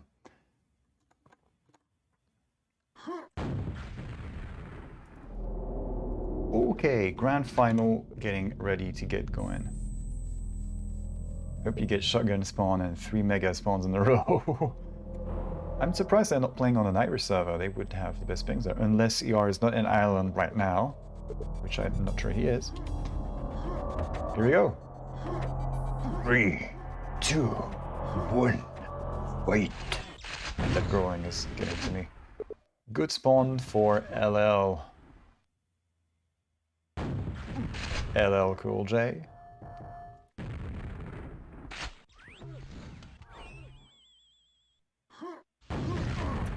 Okay, ER going for the mega. Interesting. I think ER understands already that this isn't going to go his way for some reason. Spawns at mega, so Lord Lame's wish is coming through 1/3 of the way.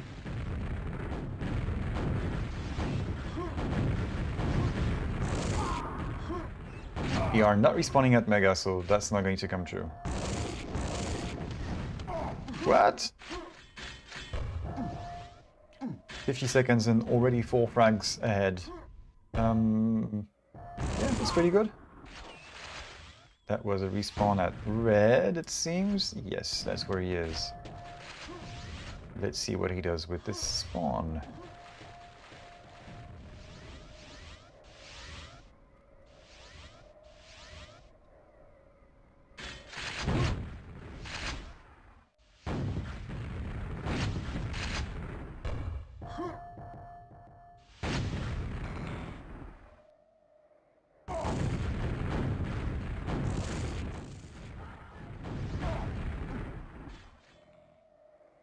Ah, Lord Lame trapped in the mega room with mega and red, and now nothing at all.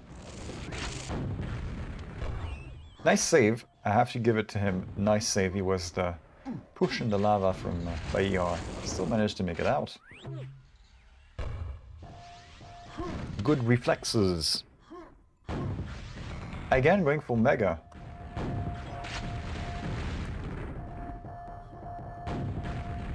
Going for mega on DM4 with an early lead, that's what I would call the Dago tactic. Dago has done this quite a few times in Hammer Time of the games of his that I did see. He's done that a few times.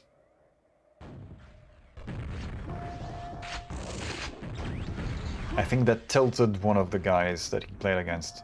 I forgot which one it was, but one of these players, when these guys finally got to play, got so triggered by Dago's play style that he said, alright, screw this, I'm out of here, you get a default win for this and you can cancel all of my results and I'm just dropping out, screw this. That's what this playstyle does to people. No, he's gone back out. But he's, I guess, given ER a bit of a taste of what's to come if he's not careful. He can spam for a while longer. Interesting, so ER timed his exits just right. So that Lord Lim couldn't hit him at all. Well played. Kind of trapped down there. ER could have the upper hand, he's at top. Lord Lim went out, and a bit of teleport dancing, so not quite sure where he would have gone. So it's just going to be bouncing nades all around. Hoping to, I guess, have something connect, or lock Lord Lim in some... lock down Lord Lim into some sort of nasty, not comfortable position. Zone him out.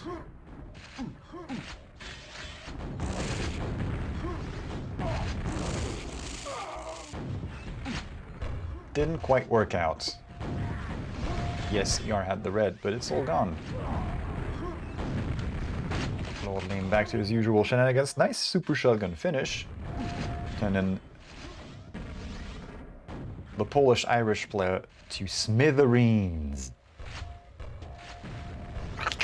No. Like that.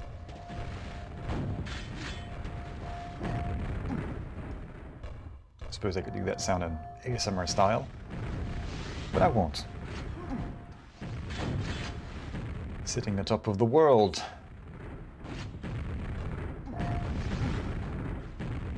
Giving, again, credence to the school of thought of you don't need red armor control to win DM4 if you have position.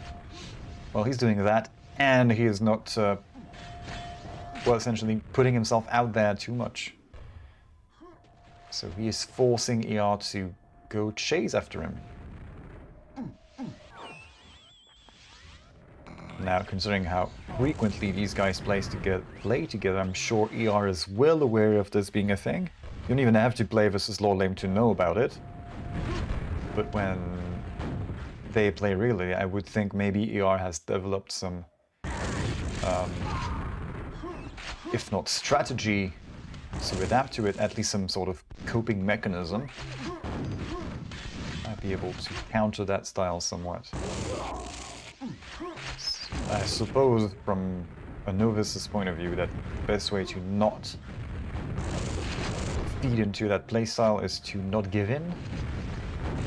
You just don't feed it. I mean, you don't give it what it wants. He was behind you. Oh, that's a fun combo. I like this. Blind shot. Gets the frag. Eon gets the shit spawn at Mega, so he's had a few of these, not in a row. Lord Lim was wishing ER to get 3 spawns at Mega, I think in a row. I don't know about the in a row, but I would say he's got them now.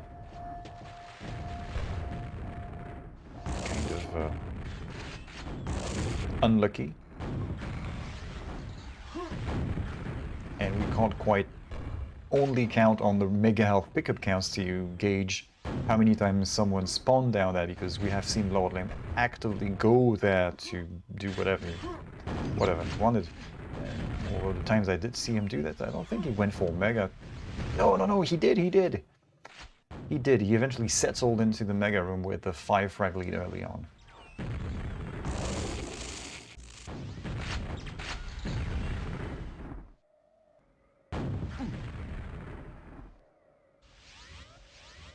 So what you gonna do now, ER? Peek out. That's one more of the Mega Health spawns. Behind him, just flick 180 point. Lucky spawns.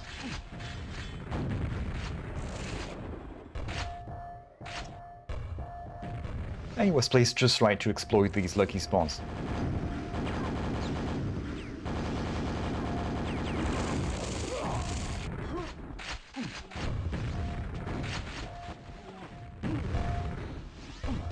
Is he at Mega again? Yes. Will he die trying to exit. Yes. Ooh. Surprise! Well, surprise. It would have surprised me, but Lord Lame didn't seem too fazed by this move. He adjusted just fine. Dispatched of his assailant pretty handily, I would say.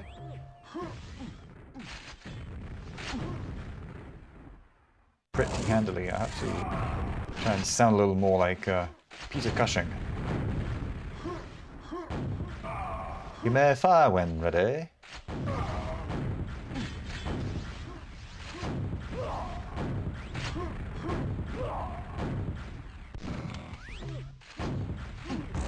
Oof. Pull.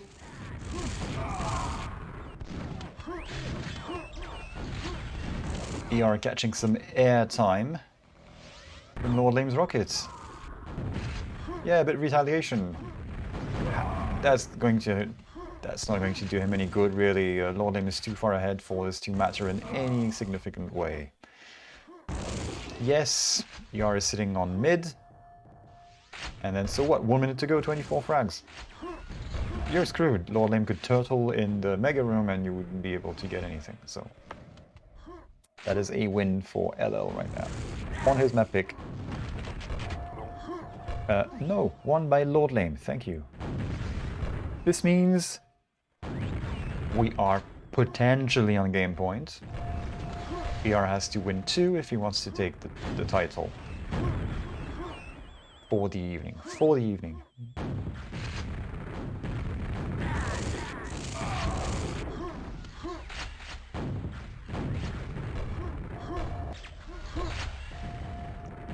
Yeah, just, you can spam all of the angles. You've got a lot of rockets, a lot of explosives, so rockets, or spam around the corners with the nades. There we go. That shows him. Can't even get the revenge frag. Ah. Well. Yeah, that's a good amount of damage extra for Lord Lame. ER goes for aerowalk. Splash says ER can probably win aerowalk Audience 2. Well, we'll see about that right now.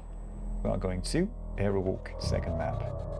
Potentially the decider, so ER has to get his stuff in order. 3, 2, 1. Fight. Shit spawn for ER. At least he can get a red armor. So makes the best of it. Nice save, although Lord Lame, having touched the rocket launcher first, is going to be able to get a leg up in that rocket fight.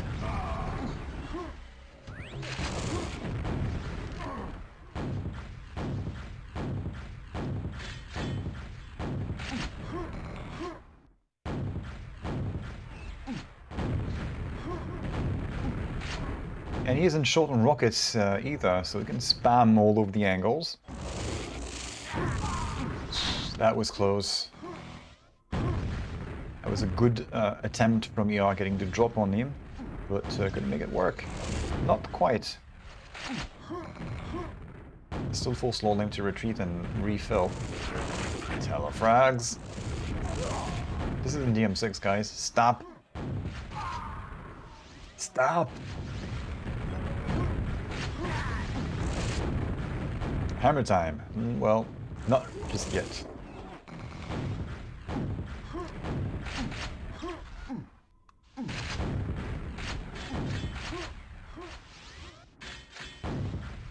And while Hammer is actually playing again these days, we are still not in any capacity to run the Hammer Time leagues just yet, but it'll happen.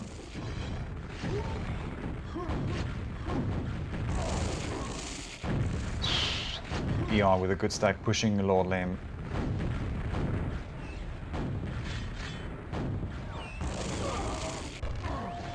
And LL still makes it work. Respect.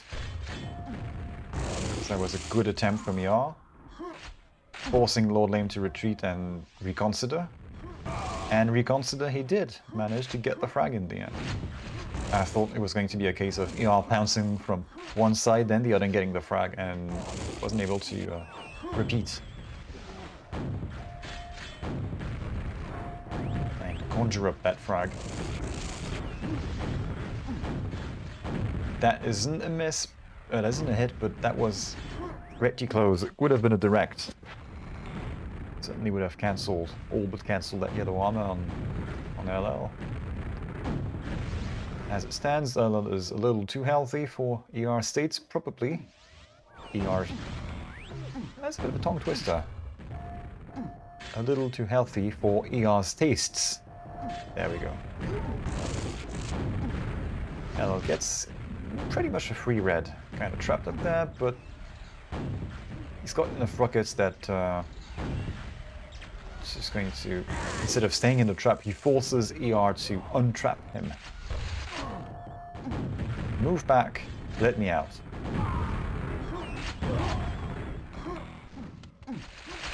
Some frags for ER. Only 5 behind, never mind. Oh, that read.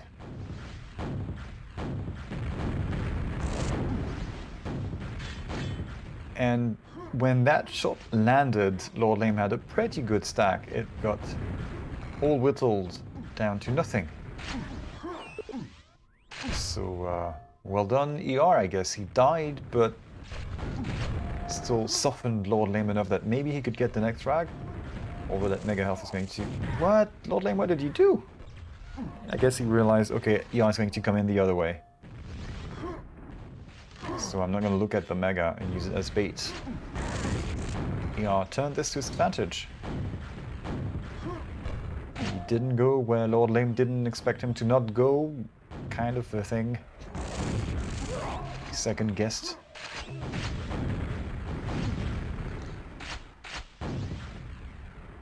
.420 has to be said. And a lot of rockets.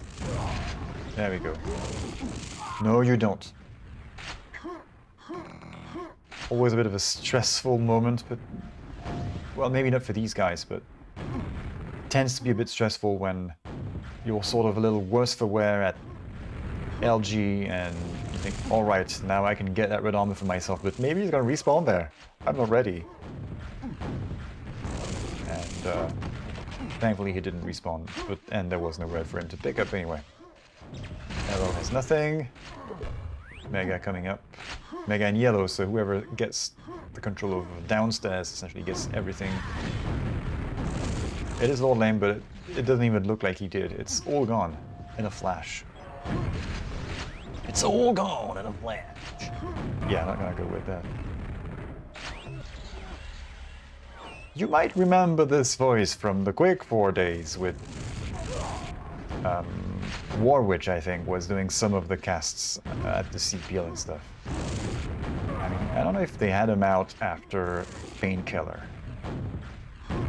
But that's a hell of a comeback from ER. Hits him with the shaft! Wham bam shazam! 100,000 volts to the pants! Oh my god, I'm so glad we don't have kind of stuff anymore. We have some of it, but not to that extent. It's not worldwide wrestling federation, where everything is fake and the hype is omnipresent.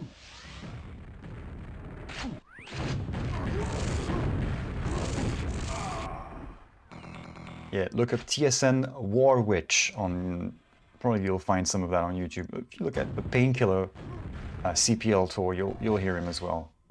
You will recognize him.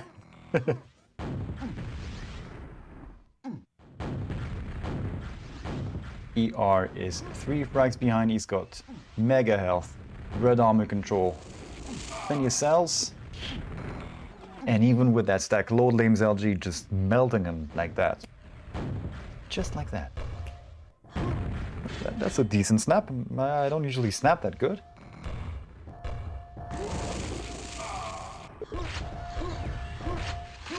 But might be the end of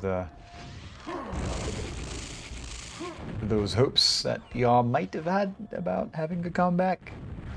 Continuing that comeback that he was on. Nice. Gets the spam shot on the drop. I think Yar did get the red though. Yeah, he did.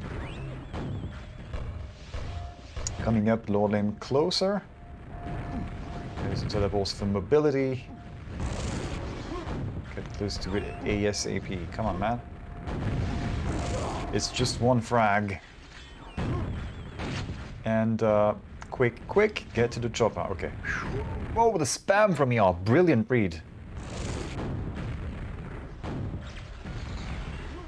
You can have that red armor, but you gotta pry it off my dead hands.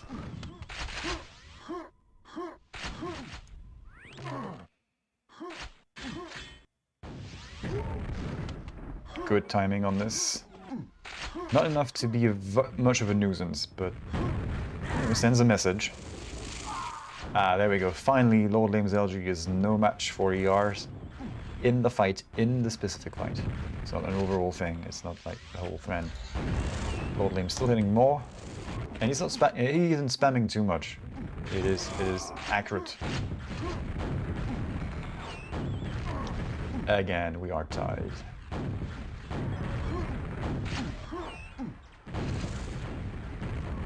Well, if you masked the names, I probably wouldn't be able to tell that it's Lord Lane playing here.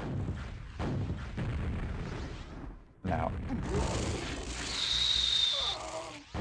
That was close. So close. 19 HP, one more cell would have done it. The other side of that coin is, if you hide the names, I probably wouldn't be able to tell who it is. Period. Well, I guess I would be able to recognize Spectral Bankor playing due to the snazzy movement. Okay, so that's risky. Running out of rockets to deny the yellow. It pays off. You guys in the lead. Less than a minute to go. Red as well is for him. So that could be ER's lifeline in this final, if he is able to hang on to that tenuous lead. We will go to a third map. Keeping Lord Lame at bay. Yeah, he's got all of the rockets in the world. He can do this.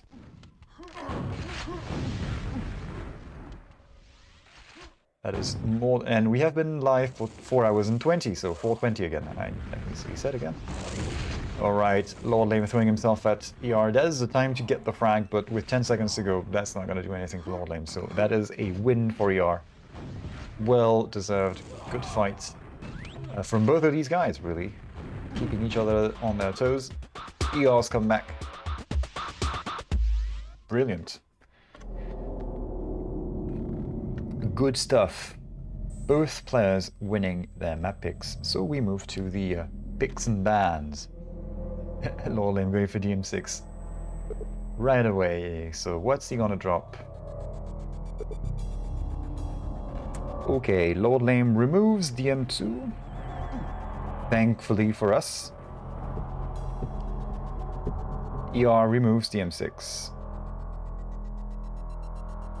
to get to Zetian. I need to automate this thing.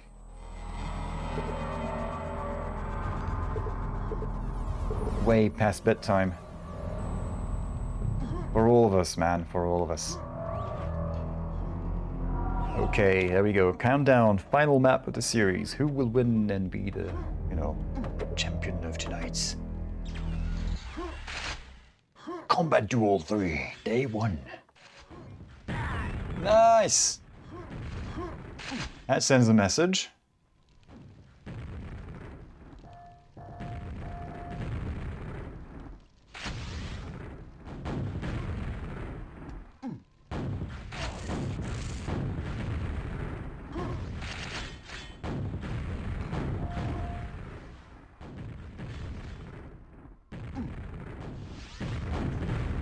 Close call, that rocket.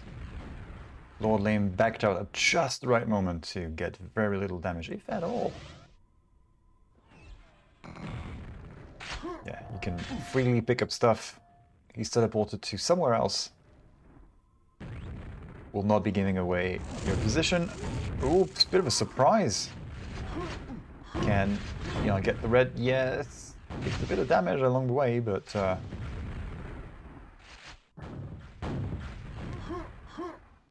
He will be okay. Did that hit? Yes.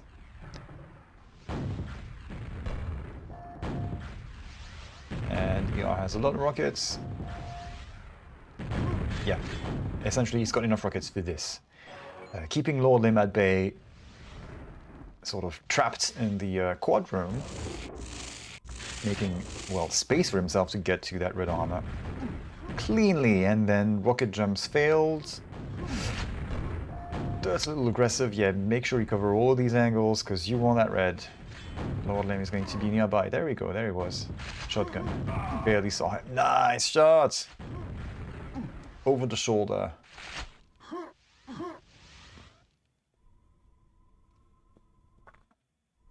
To frag lead. Deny the yellow. Get the red. Oh, he's going to push in a little bit. No, you get out of here. Well, the risk is that Lord Lim is going to peek out from the T-junction. And yeah, I guess that was too obvious a move, so Lord Lim didn't go ahead and do that. No spawn frags on ZTN. Replay the game, server's bugged. We're just 2 minutes in.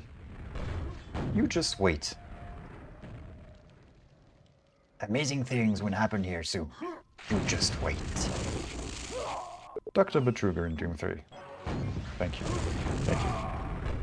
I guess I should have said, and scene.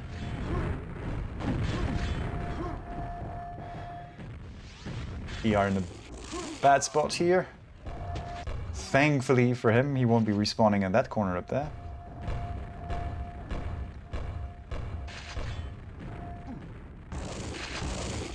Ooh, that was a little uncharacteristic. LG from Milal, not quite getting it straight away. I would have expected him to get it locked on a bit earlier, but I guess it was a bit of a tricky dodge with the stair and the ramp. Link hacked the server.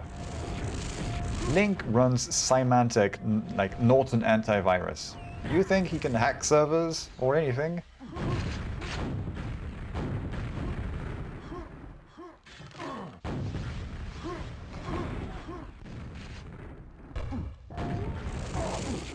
Okay, that was a cheap blow, but come on. Norton antivirus.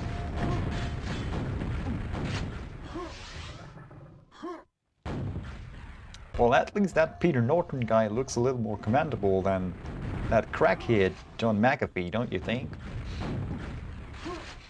Or whatever he was on. Enough of that. Lord Lim is just about one frag ahead, and he's quite behind in red control. That belongs to ER. And yet, Lord Lim getting the frags. What you doing? Okay, he's on the hunt now. 2 frag lead, not enough for him. Good timing on this. Can't quite get the spawn frag, but good timing, gets the frag, makes the red armor available for himself, essentially. So that's pretty sweet for him. And I have to give him credit for tossing DM2 out of the final. I'm not quite sure I would have been able to withstand the full magnitude of these camping stations. A little Lord Lim rocket jump to red. Let's just pretend that didn't happen.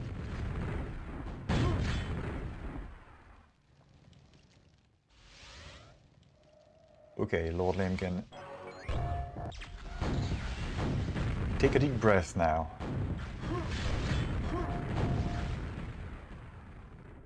He's made a little more room for himself, space for himself, let's say, in the scores. So you can pause a little bit. And then just prevent ER from getting anything. Without overextending himself into, pursuing frags aggressively. That's what he's been doing before. Now, not so much. And a 7 frag lead on that end with, the spawning pool at mid. Maybe a little too narrow of a gap. But yeah, it's increasing, There we go. The spawning pool delivers.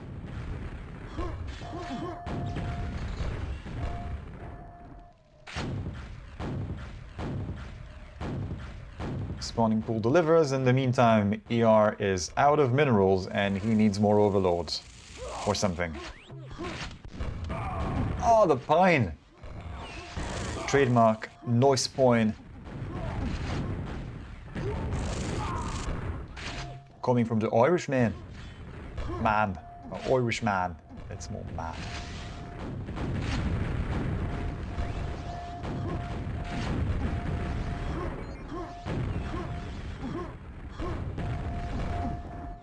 Yeah, that's an accent I have to look into sometime. What?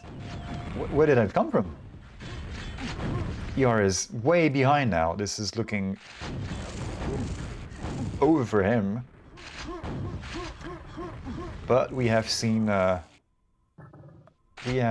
good comebacks to the tune of, you know, 15 frags. Now the problem is he's got 3 minutes to do this, and well, it's Lord Lame he's playing against. It's not Lord Lame on DM2 or 6. But Lord Lame can, you know, he has this thing, his superpower is making himself invisible. Some maps do not lend themselves to him doing that as well, but he could vanish.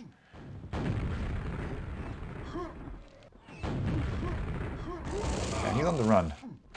And he damn well should. Just green armor when the other guy has everything. Yes. That's lucky, come on. Respawns right there to finish the other guy off with broomstick. Lucky. Wouldn't have changed the outcome of the game though, so it's fine. Seems like this would have little impact. What's one frag in that situation in the grand scheme of things? Lord Lame's still comfortably ahead.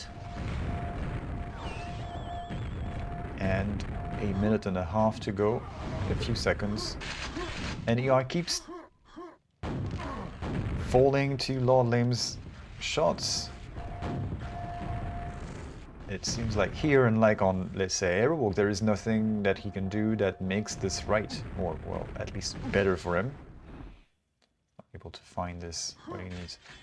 Well, that's the red. That's the kind of stuff he needs. What he needs more than a red armor right now is frags. A lot of them. Quick, 1 minute to go. Okay, do I have enough resources to say 1 minute warning? That wasn't great. And you're going to get melted, raccooned. This is ER stacking that fight. He was overstacking Lord Lame and got melted.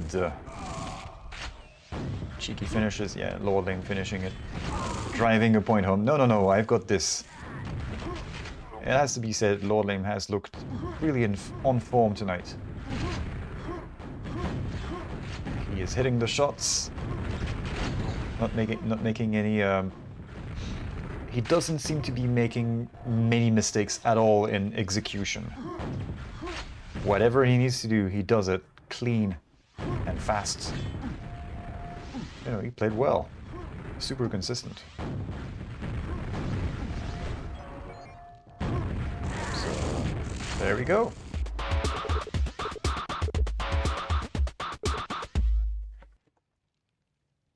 All right, that is it.